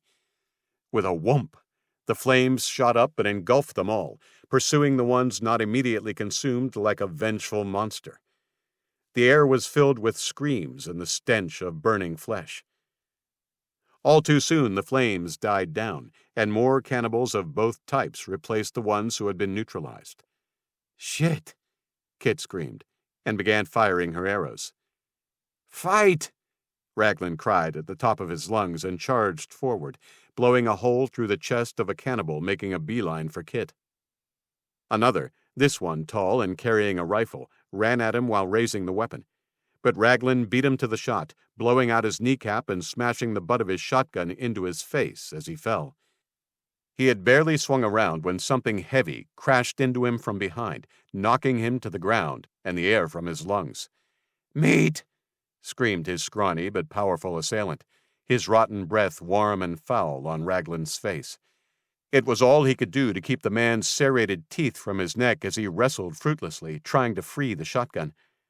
His attacker smiled as he slowly won the tussle, his teeth inching closer to Ragland's vulnerable throat, when suddenly a piece of metal sprouted from his mouth, then vanished just as quickly. The cannibal gurgled, then collapsed on top of him. Ragland groaned, rolled the body off him, and stood up to discover a pale David holding a long, bloody knife in his hand. "Thank you." David didn't answer. He was now apparently occupied with a singular goal, and just turned to shoot and cut at more cannibals as they poured into the town. More fights were breaking out around him as David's followers, including Blackbeard and Travis, joined the fight for their town, mowing down cannibals with their guns.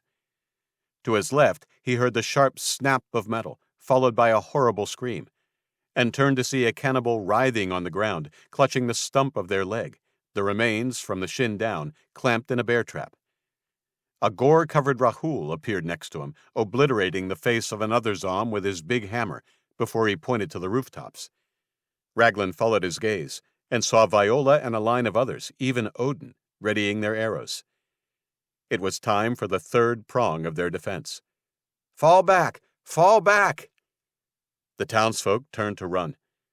Ragland turned to make sure they had everyone, and saw Charlie, Rufus, and Simon sprinting from the shadows after coming back down the ladders. The flow of cannibals had slowed as they became more circumspect about the danger inside the gates, and the little group were almost to him, Simon in front, followed by Charlie and Rufus, 10 feet behind. The boys were whooping, clearly invigorated by the fight and their part in it, when Rufus tripped over the arm of a charred corpse. Charlie ran on before he realized, then turned back. "No!" Ragland screamed. "Keep going! I'll get him!" Charlie didn't listen, running back and reaching down for Rufus, who looked up thankfully and took his hand. The expression on his face didn't change when the arrow thudded into the back of his skull. Charlie screamed as his dead friend's hand slipped from his, and Ragland let off a shot in the direction the arrow had come from. He reached Charlie and grabbed him by the scruff of the neck. The hysterical kid fought him and tried to get Rufus up. Ragland's heart sank. He had anticipated casualties, but seeing the familiar face of one so young, dead on the ground, shook him to the core. "Charlie!" he shouted, tugging him. The young boy, his face stained with tears, jerked himself away eventually, as another arrow whizzed by. Ragland pulled him along, and they retreated up the avenue, weaving side to side to make themselves less of a target. 35. Ragland, Charlie, Kit, and a handful of others broke into an abandoned store, still a full block and 50 yards short of the school, and began shooting through windows at the cannibals running up the avenue. The sight unnerved him, but it was 100 times worse for the Bakerstown natives.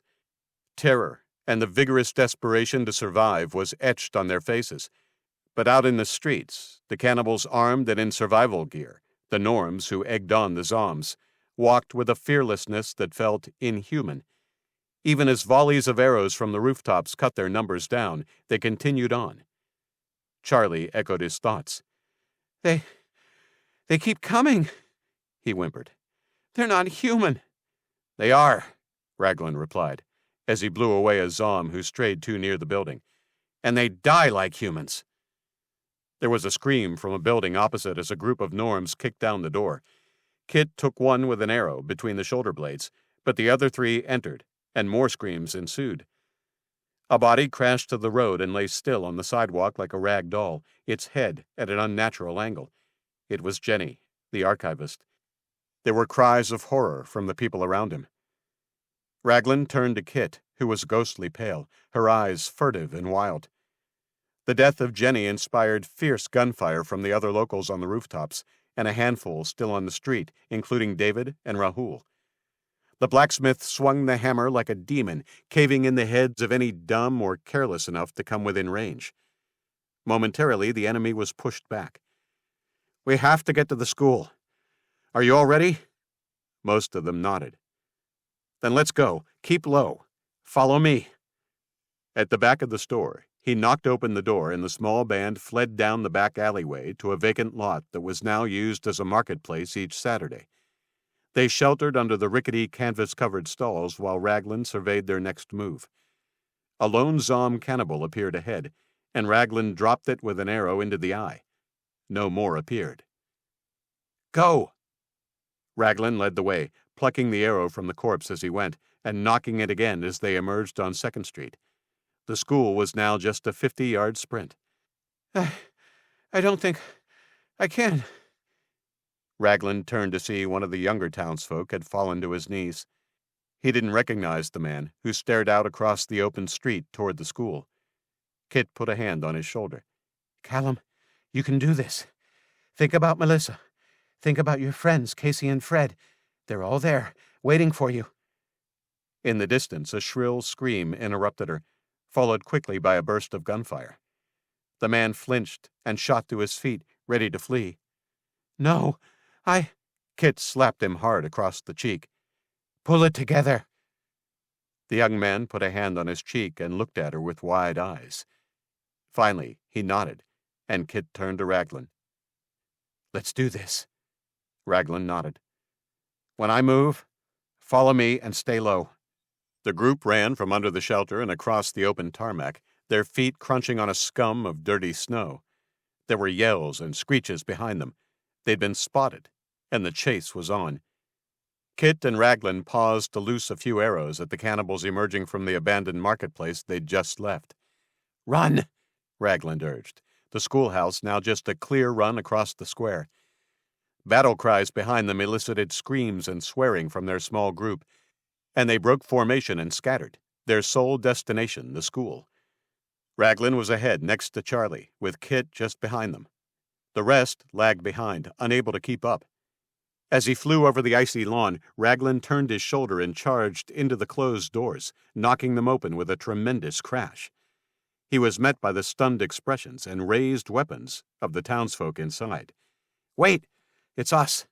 Get ready to barricade this door! Ragland turned and ushered everyone through, yelling encouragement. Callum was the straggler of the group and a good 5 paces behind the next to last, but his terrified face relaxed when he began to climb the steps to Ragland.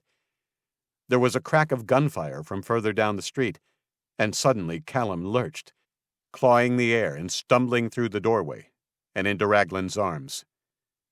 His dead weight took them both to the floor.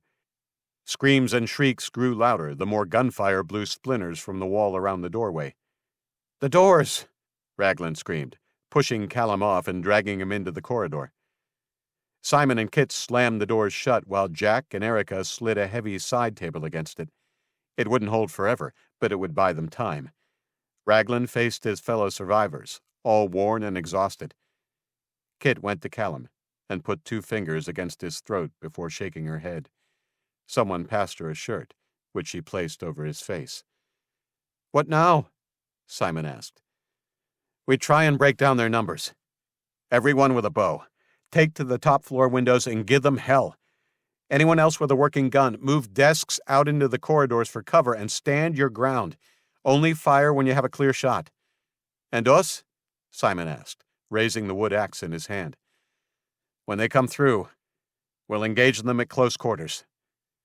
As if on cue, thunderous and persistent banging on the doors began. There was a commotion at the rear end of the corridor, and everyone tensed, Ragland stepping forward with his shotgun ready. It's just us! It was Marley and David, the latter coated in blood. Kit rushed forward and hugged Marley, who was holding her trusty shotgun. How?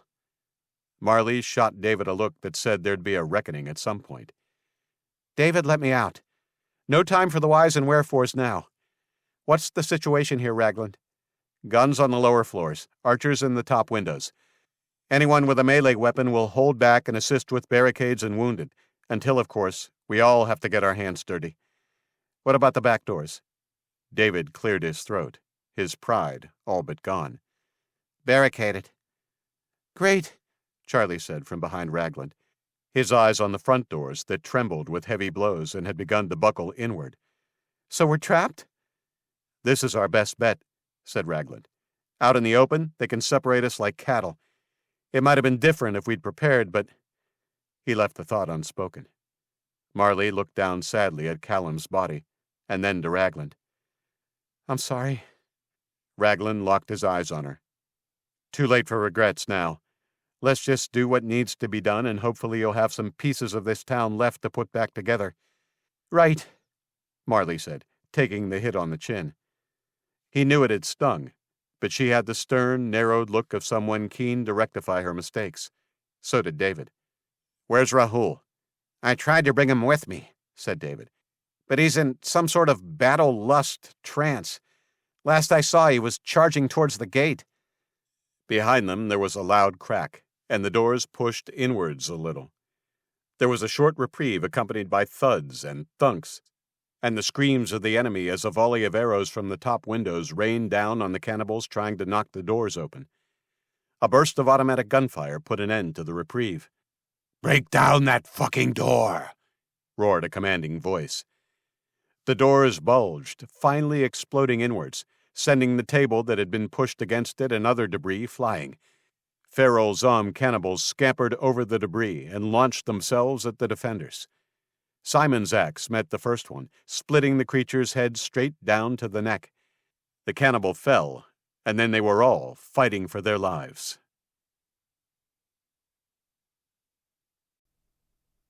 36.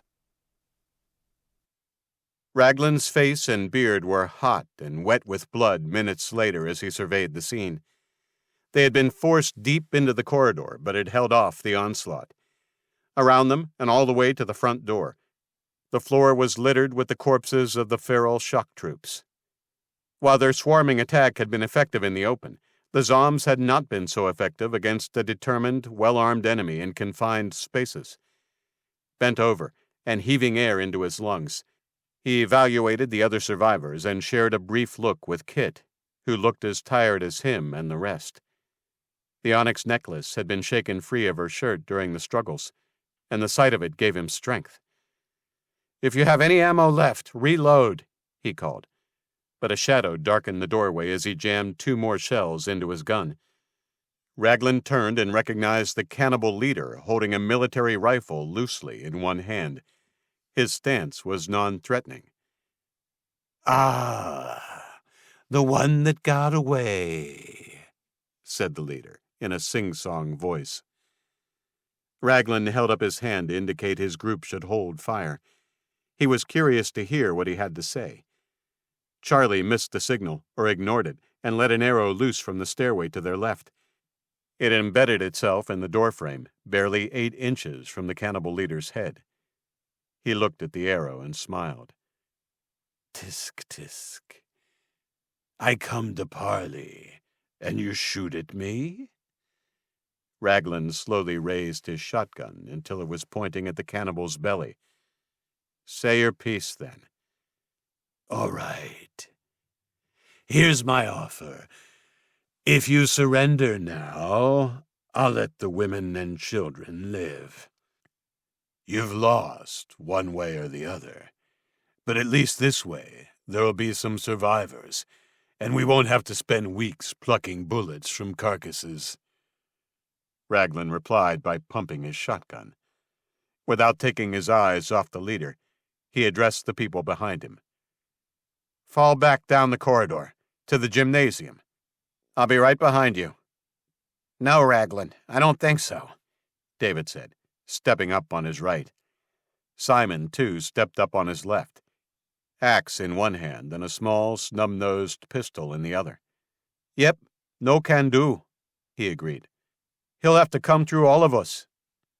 Ragland didn't have time to argue, let alone ask the Canadian where the hell he'd gotten that pistol. "Marley, Kit, take the others. Hold the gymnasium." "Ragland, we're not going—" "Do it!" he yelled without looking back, his attention focused on the leader. A gentle hand fell on his shoulder. It was Marley. "Don't die for my mistakes, Joshua." Her use of his first name shocked him. It felt personal. "I won't," he said softly. "Keep them safe."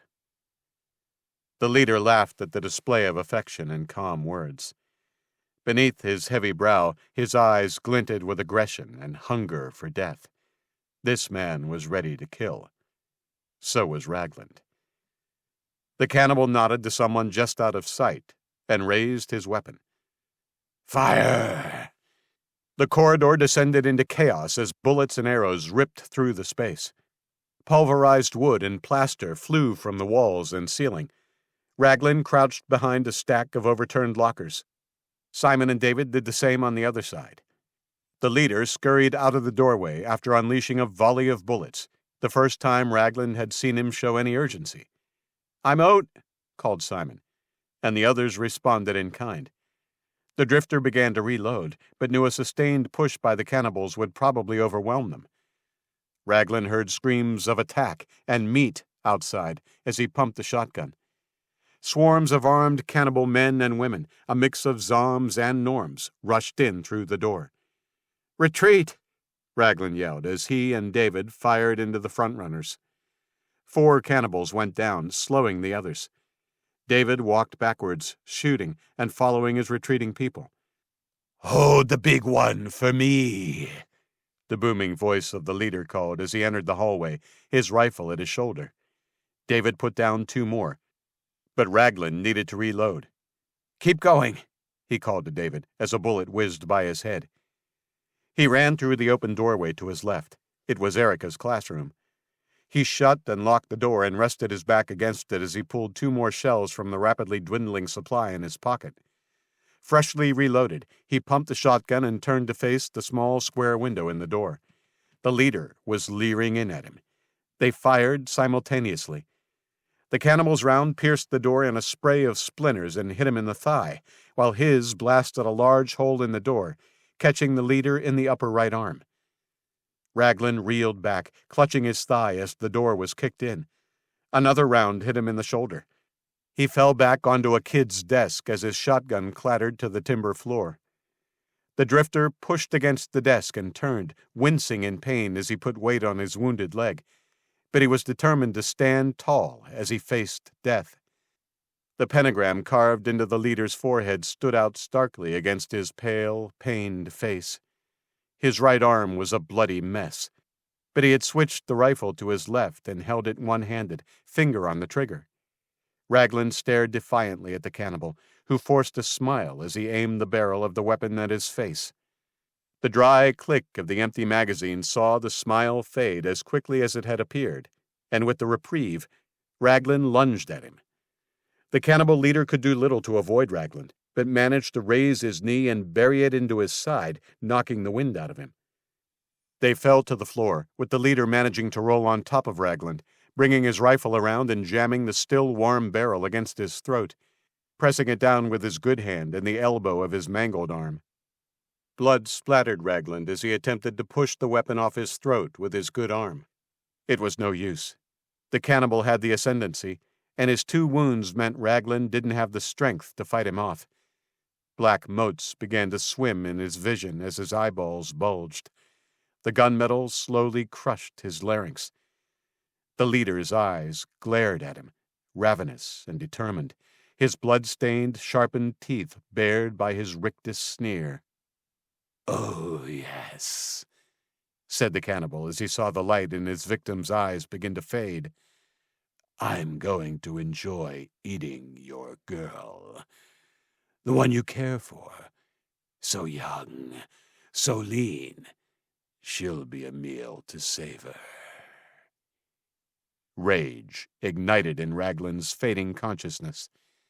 With a supreme effort, he rolled his hips, slightly unbalancing the cannibal, and smashed his knee up between his legs. The leader screamed and the pressure on his throat eased. Seizing the moment, Ragland reached up, put a big hand over the back of the cannibal's head, and pulled it down as he propelled his own head upward, his forehead savagely meeting it. The cannibal's nose shattered with a loud crunch, and he fell off Ragland, clutching his face, blood pouring through his fingers.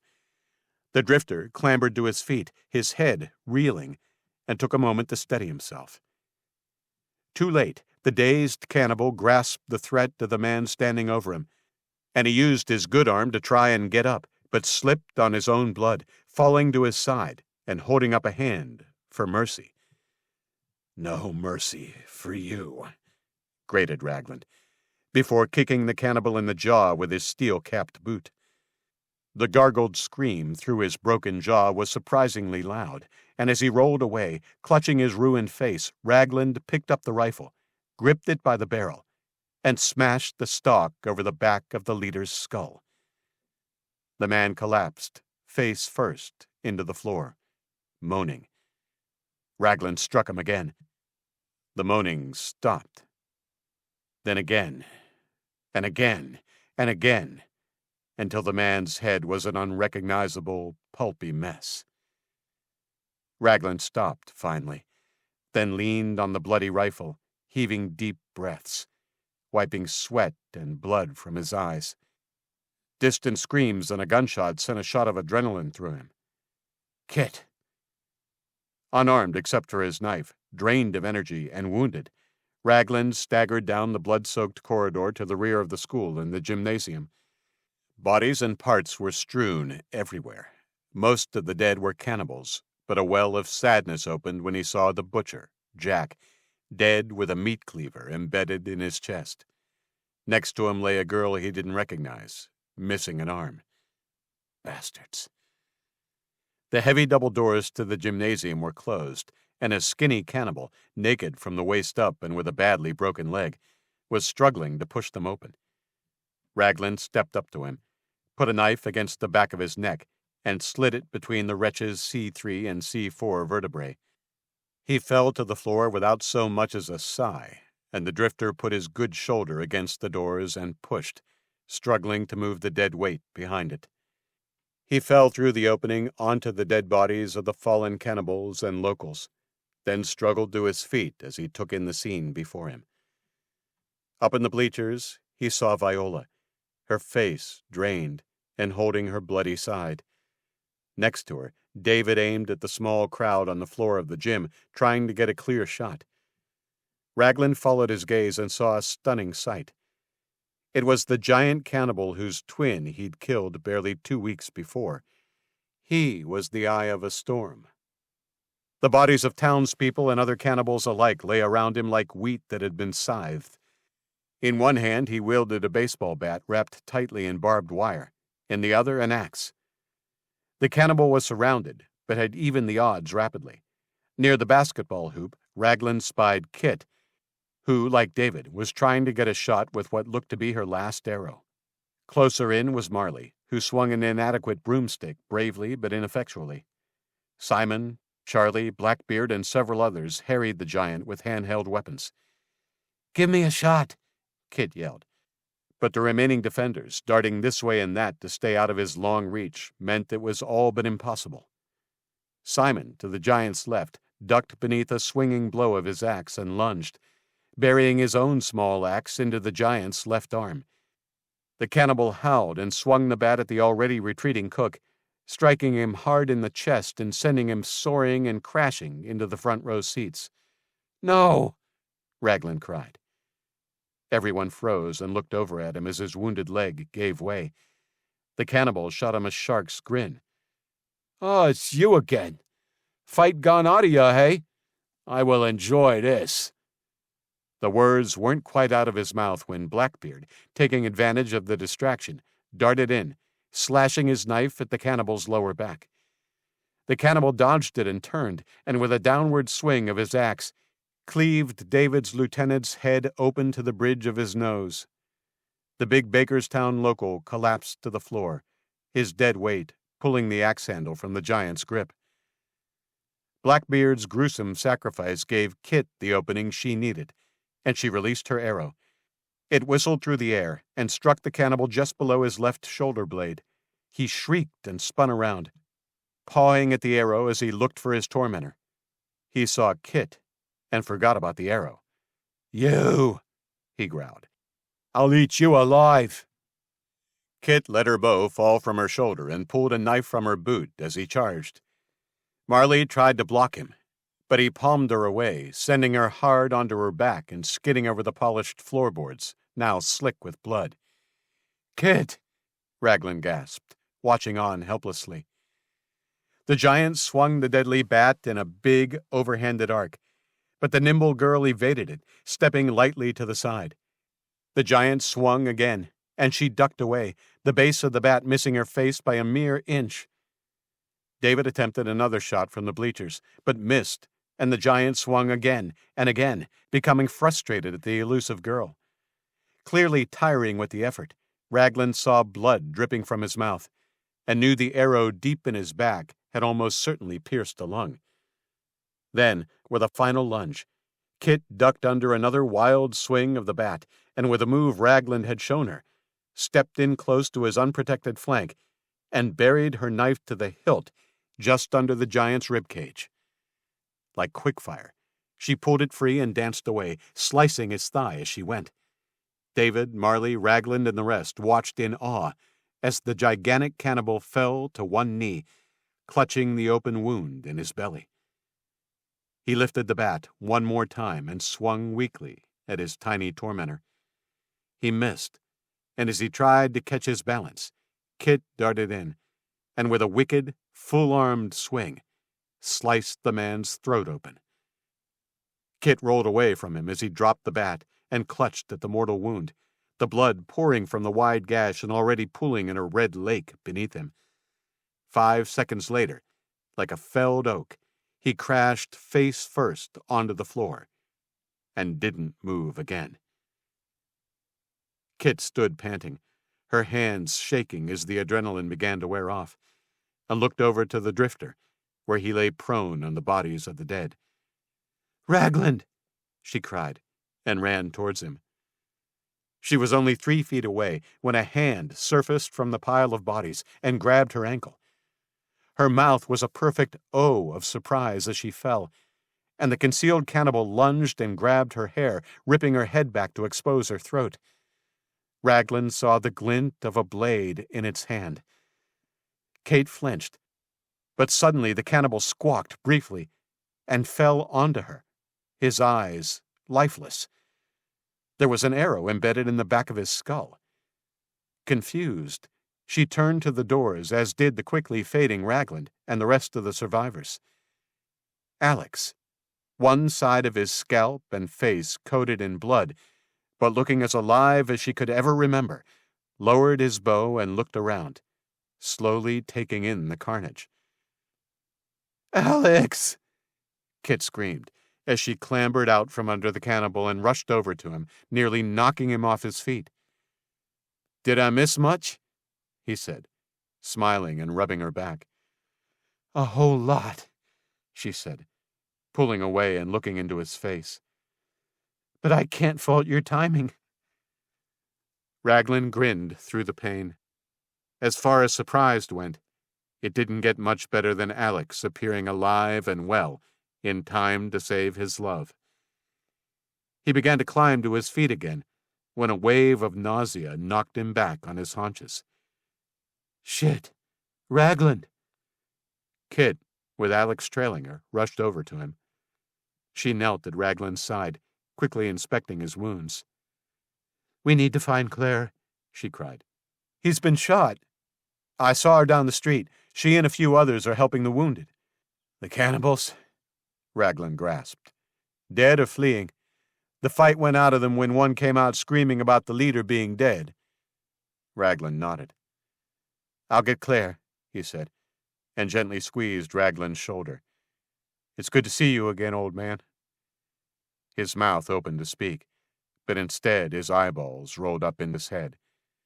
"He's passed out. Hurry," said Kit.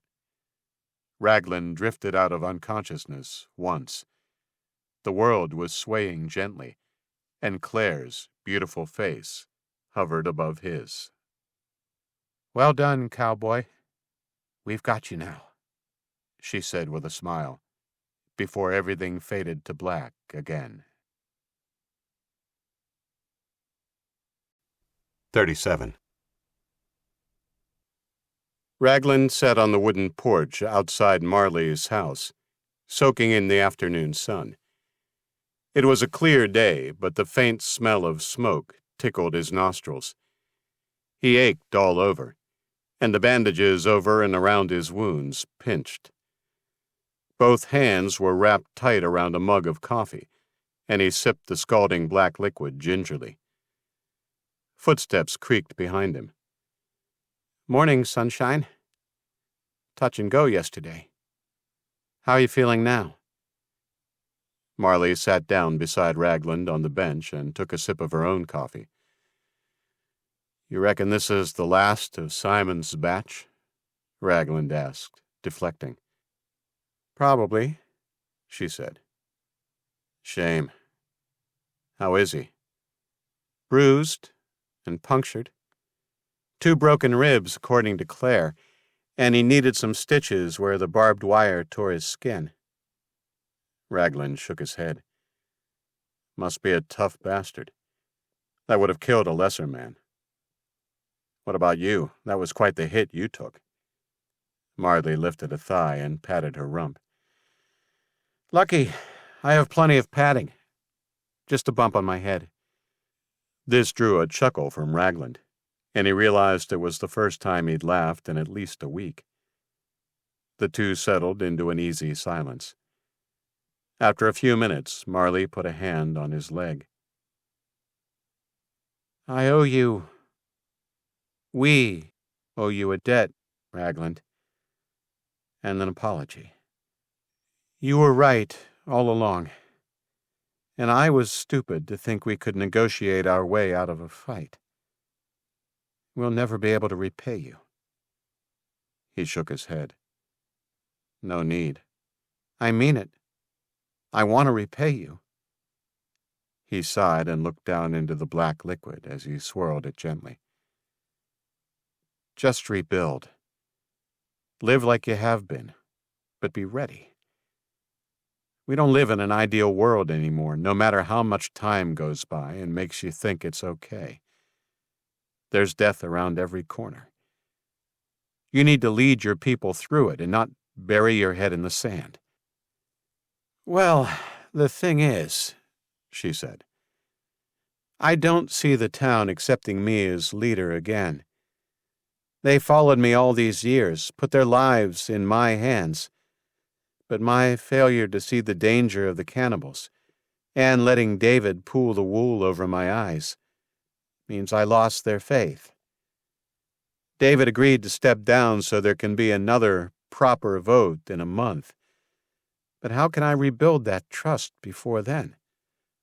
One day at a time. He took a deeper swig of his coffee, turned, and was shocked to see tears falling down the mayor's face.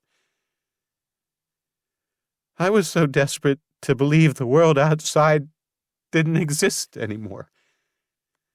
Then I came knocking to remind you, Ragland replied grimly. Don't blame yourself for wishing the world a better place. What's done is done. I suppose.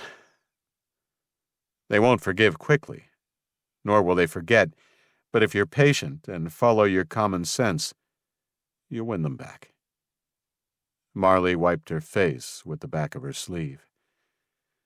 I probably don't deserve it, but I'll try. I believe in Bakerstown. Good. They sat and talked until well after their coffee was finished. Marley told him about the cleanup they'd started yesterday, piling the cannibal corpses and burning them through the night. What about the dead townsfolk? Marley's eyes misted again. They'll be buried over the next few days.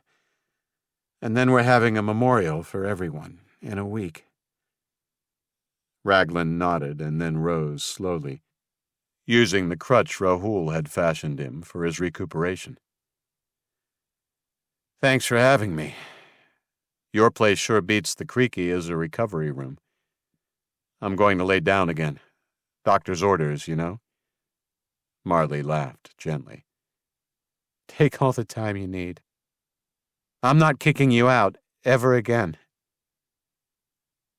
His shoulder healed more quickly than his thigh, but within a week he was able to walk without the crutch and was only left with a slight limp.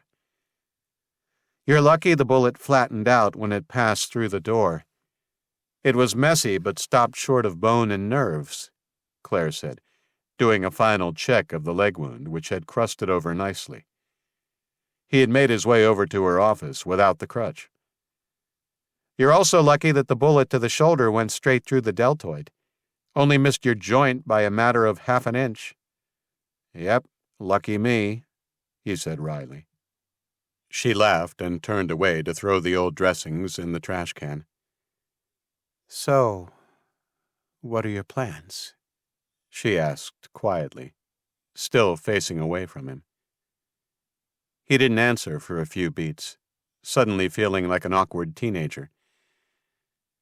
I guess, if you give me the go-ahead, I'll head out day after tomorrow. Her shoulders were stiff as she turned back around. Oh, sure.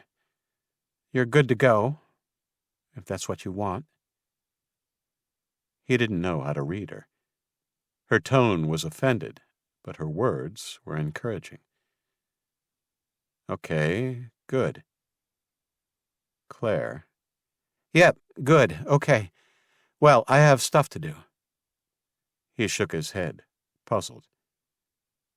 "Okay, I guess I'll see you later." "Maybe," she said flatly. Odin, alongside David, who seemed to have had a genuine turnaround, fashioned a series of crosses to mark those who had fallen in defense of Bakerstown. There were too many for the small graveyard.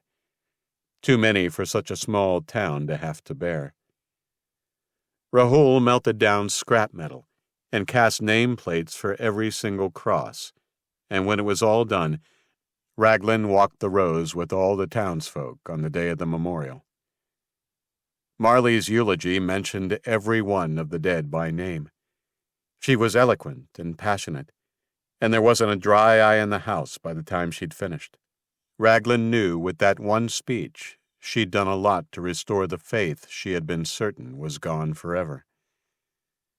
There was a large outdoor celebration afterwards. Beer and moonshine flowed, but Ragland made his way out of the warmth and light to walk the empty streets. With his thick coat drawn tight, Ragland found the florist, Fred, sweeping snow from the door. The man nodded, but there was no smile forthcoming. "I'm leaving tomorrow," he said. "I wanted to ask how you were." Fred shrugged, his gaze frozen on a patch of the road next to Ragland. "Not great. Casey's gone. She was my world. I don't—" He stopped, and his eyes welled up. Ragland put a hand on the man's shoulder. "I'm sorry for your loss, Fred. Whatever you do, don't stop what you have here. The flowers. We all need that something extra to give our lives color again. And you and Casey brought a lot of color to this town. Not just with flowers." "Yeah, you're right," Fred said, wiping his eyes. "So, where are you headed after? I don't suppose you care to stay behind." "No," Ragland replied. "My place is on the road." "Does it have to be? I know a certain someone who I suspect would like to see you stay." Ragland looked at him curiously. "Maybe so," he said gruffly, "but Kit will forget me after a while. She's young." "Oh, it wasn't Kit I was talking about." "Never mind me. I'm just being an old gossip. Have a good night." With that, he turned around and headed back inside, leaving Ragland with an eyebrow raised, staring after him. After the discussion, Ragland made his way back to the noise of the celebrations. The question of Claire was playing on his mind, and he wasn't comfortable leaving the next morning on the note they'd finished on. Was it her that Fred had been referring to? The first group he saw was a bunch of familiar faces, the ones he'd begun to think of as the leadership group of the town. A sore and sorry Simon, Kit and Alex, Marley and Rahul. Missing was Claire, Viola, still recovering at home from a shallow stab wound, and, thankfully, David. Ragland wasn't ready to forgive past transgressions as easily as some of the others. The group was in good spirits, fueled somewhat, he suspected, by alcohol. "Joshua," Marley called. "Come join us." Still not in the mood for partying, he reluctantly joined them and accepted the tankard of beer that was thrust into his hand. "Go on, Alex. Tell us the end of the story." "Well, you kind of know the rest. I rode in on a white horse and saved the damsel in distress." There was laughter all around, but Kit, who had observed Ragland's troubled face by the firelight, elbowed him. "Finish it properly." Alex sobered. "Sure. Well, I told you how they captured me. I got clubbed over the head. When I woke up, I was slung over the back of a horse, and we were on the move. I guess I'm lucky they were after you almost right away. It meant they didn't have time to make a meal out of me.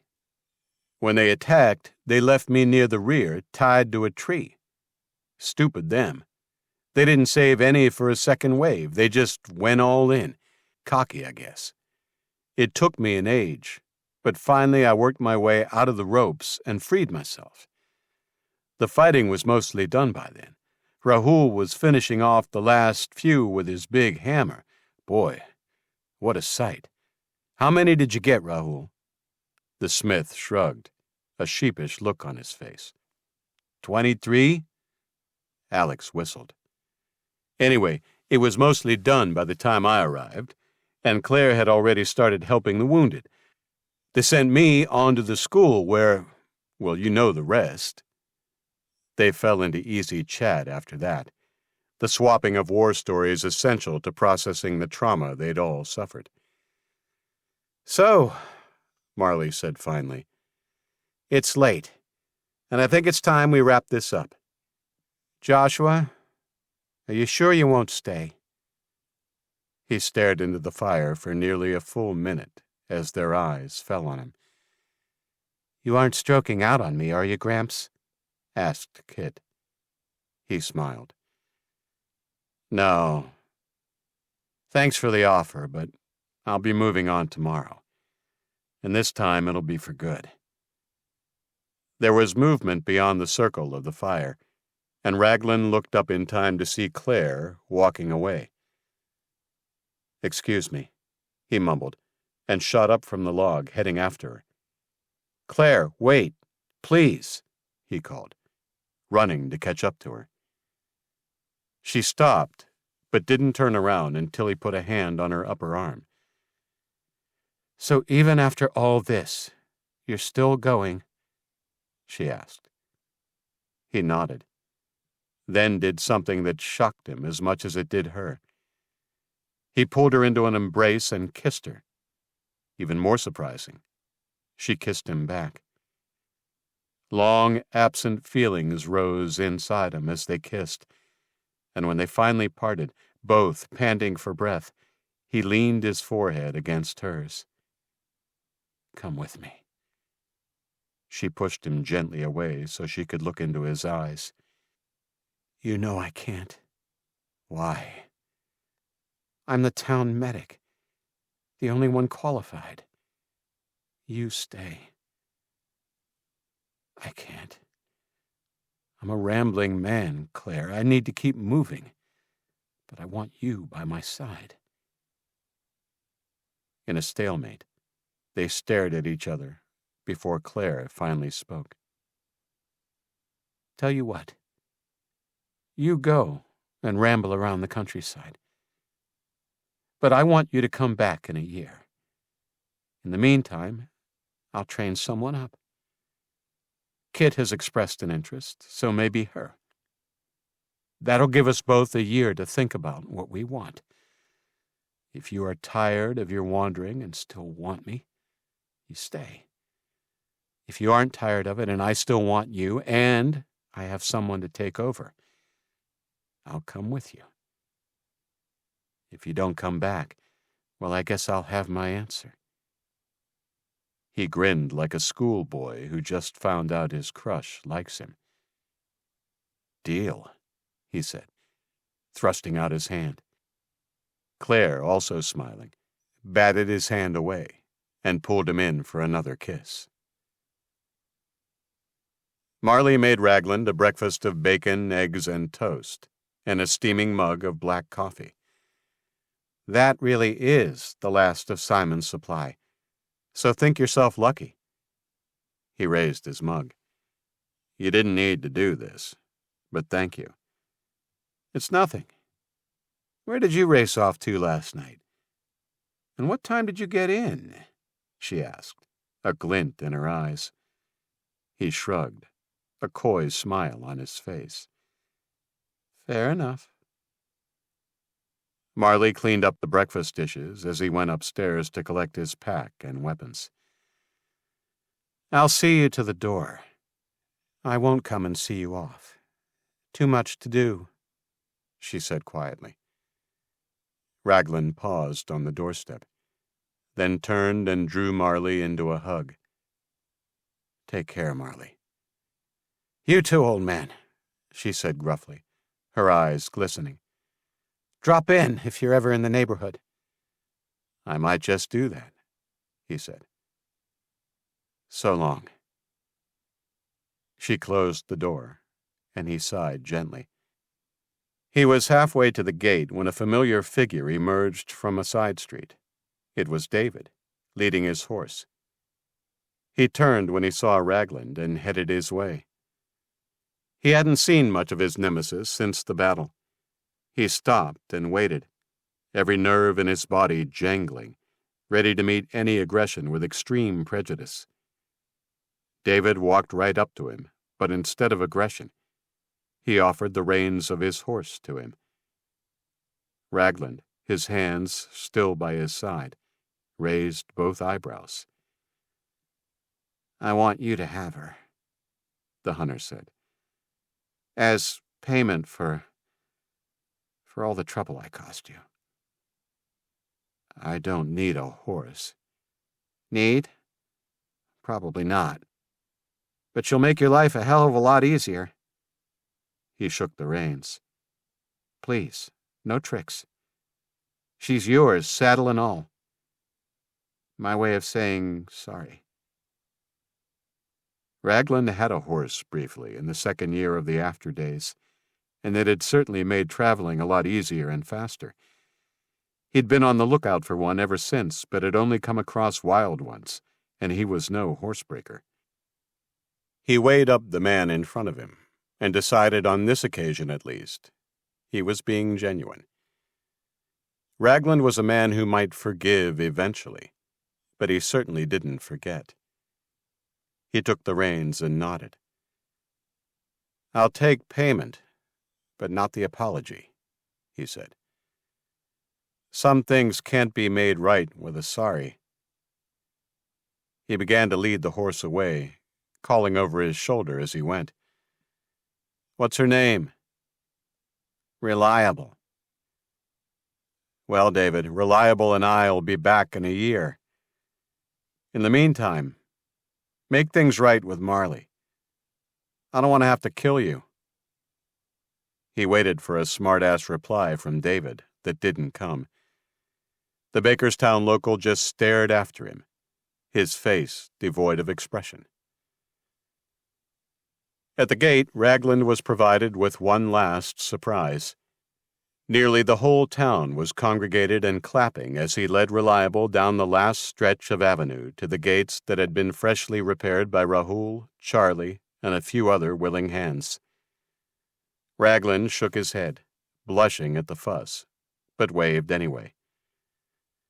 At the gate, he paused in front of the core group, minus Marley and Claire, but this time including Viola. There were more heartfelt goodbyes and hugs, Ragland wincing at a few misplaced claps on his still smarting shoulder. "Thanks again, Viola," he said when he reached her. "How are you feeling?" "Oh, I'm fine," she said, waving the question away and hugging him tightly. "I'll miss you in the fields, old-timer. You have a job any time you want to come back, you hear?" He chuckled. "I'll keep it in mind." Odin ducked out from behind her and grabbed Ragland's hand before he could move on. "Odin, I wondered where you were," he said, returning the vigorous handshake. "You look after Viola, okay?" "I will, Mr. Ragland." Alex and Kit were the last in the line, and he hugged Alex before reaching out to hug Kit. "Not yet, Gramps," she said, pointing a thumb over her shoulder. "I have a going-away gift that I want to give you in private." She avoided his gaze and headed towards the gate without looking back to make sure he was following.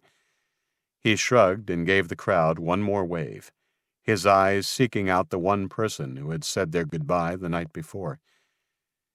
He found Claire well back and standing apart from the crowd, with her arms folded. With a knowing smile, he gave a wave. She returned it with one of her own, and then turned and began walking back up the avenue. Ragland gave one more wave to the rest and began leading Reliable after Kit. "Safe travels, Joshua Ragland," boomed Simon as he went through the gate. I'm going to walk you to the lodge, said Kit when he caught up to her.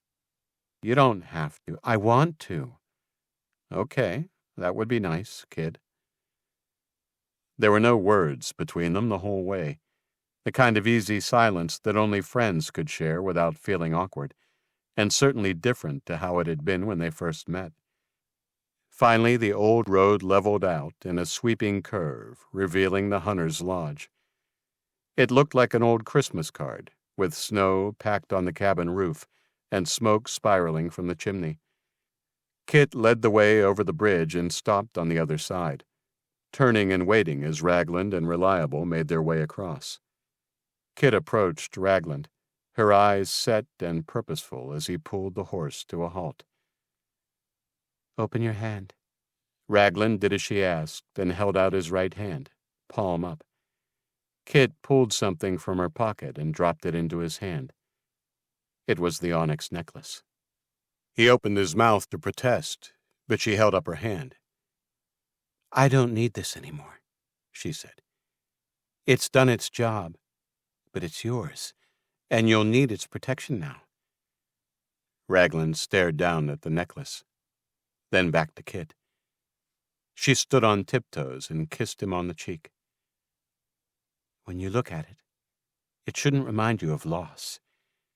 It should remind you of life, and that there's more to this than just surviving. He nodded, not trusting himself to speak as his eyes welled up.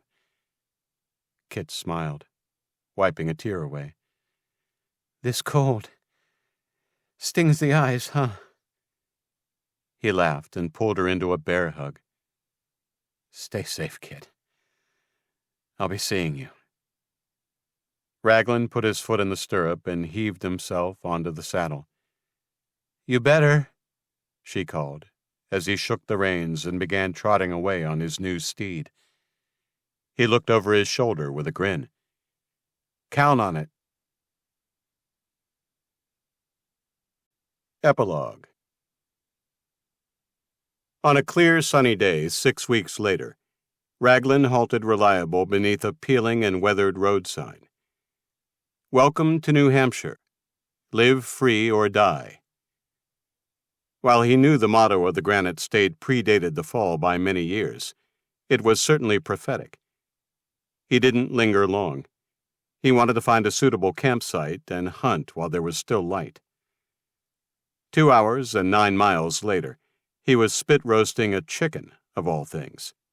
He hadn't had chicken in what seemed like 100 years, and the aroma of the cooking meat and skin made his mouth water. He'd set his camp 400 yards off the highway in a shallow glade, and hadn't even bothered with his tent. Late in the afternoon, the day had turned overcast, and the clouds bottled in the unseasonable warmth, but didn't threaten rain. A light blanket would do for the night. He'd finished the chicken and buried what was left when he heard a sound on the wind. It was faint, but it sounded like a woman's laugh. It was as brief as it was unexpected, and Ragland cocked his head, trying to work out if he'd heard it or imagined it. A minute later, he was about to dismiss it as his imagination when he heard another sound, what could only be conversation. He quickly stamped out his fire and picked up his bow, darting into the trees and heading towards the highway he'd traveled that day. He didn't want trouble, but it always paid to know who one might be sharing the road with. He drew closer to the roadway and settled low in the shadows of the trees to observe. From the even tone of the quiet conversation, it appeared they hadn't spotted the smoke of his fire. Still, his heartbeat was fast as he waited for the group to appear. They did, after another minute. It was a group of 7. 2 men, 3 women, and 2 children, a boy and a girl. One of the men was wheeling a barrow, its inflated tire silent on the cracked tarmac. What a strange group to see traveling at night, Ragland thought to himself. But no threat. The thought had barely manifested when he felt a cold edge of steel pressed hard against his throat. "I'm not going to hurt you, dude," said a low voice behind him. But I need you to put your hands behind your head nice and slow and interlace your fingers. Got it?" Angry at the ease with which he'd been snuck up on, Ragland swallowed. There was no way out. Yet. "Got it," he rasped, before doing as he'd been ordered. "Good. Now, stand up slowly." Ragland obeyed, and when he was on his feet, his assailant pressed something hard into his back, then took the blade away. "That's a .44 Magnum right over your spine. I won't use it unless you make me. Understood?" Ragland nodded. The man whistled loudly, and the conversation of the group stopped as they came to a halt and looked around expectantly. "Okay, we're walking out onto the road, nice and easy," the man said, and gave him a gentle shove between the shoulders. The eyes of the group fell on Ragland as he emerged with his captor. In their faces he saw only fear and mistrust, no aggression. That was a positive. 10 feet from the group, his captor clamped something hard over his shoulder, bringing him to a stop. "Are you armed?" "Just my bow and a knife in my boot." "Good. Slip the bow off and let it fall to the ground," the unseen man said, plucking the 3 arrows in his quiver free. This guy is careful, Ragland thought grudgingly, dropping his hand briefly to let the bow fall. "Okay, with your left hand, pull out the knife, holding the end of the handle with the tips of your finger and thumb, nice and slow, and drop it, too." Ragland bent over and pulled out the knife handmade by Rahul many months before. When he was done, he put his hands back on his head. The muzzle against his back was removed, but the object on his shoulder was pressed down firmly as a big hand made quick work of patting him down. Suddenly, the pressure on his shoulder disappeared, and he heard the man step away. "Okay, you can put your hands down now, but don't try anything." Ragland slowly lowered his hands as the man stepped around and came into view. His captor was an impressive sight, at least 2 inches taller than Ragland. He was big and lanky, without being skinny. He had red hair and a darker beard. Over his shoulder, the drifter could see the well-worn handle of an axe, and against his chest, in slits through a leather strap over his other shoulder, were 3 throwing knives. Moonlight glinted off the steel of the hook where the man's left hand should have been. "You're an old one," the big man said, his eyes widening. "What's your name?" Ragland locked eyes with him. "What's it matter?" His stare was met evenly. "I'm just being polite. That's why I didn't ask your age." The answer drew a grunt of real amusement from Ragland. "Fair enough. My name's Joshua Ragland." "Okay, Joshua Ragland. My name's Luke Merritt. Pleased to meet you." The end. You've been listening to The Drifter, Book 10 of the America Falls series, written by Scott Medbury, narrated by Adam Barr.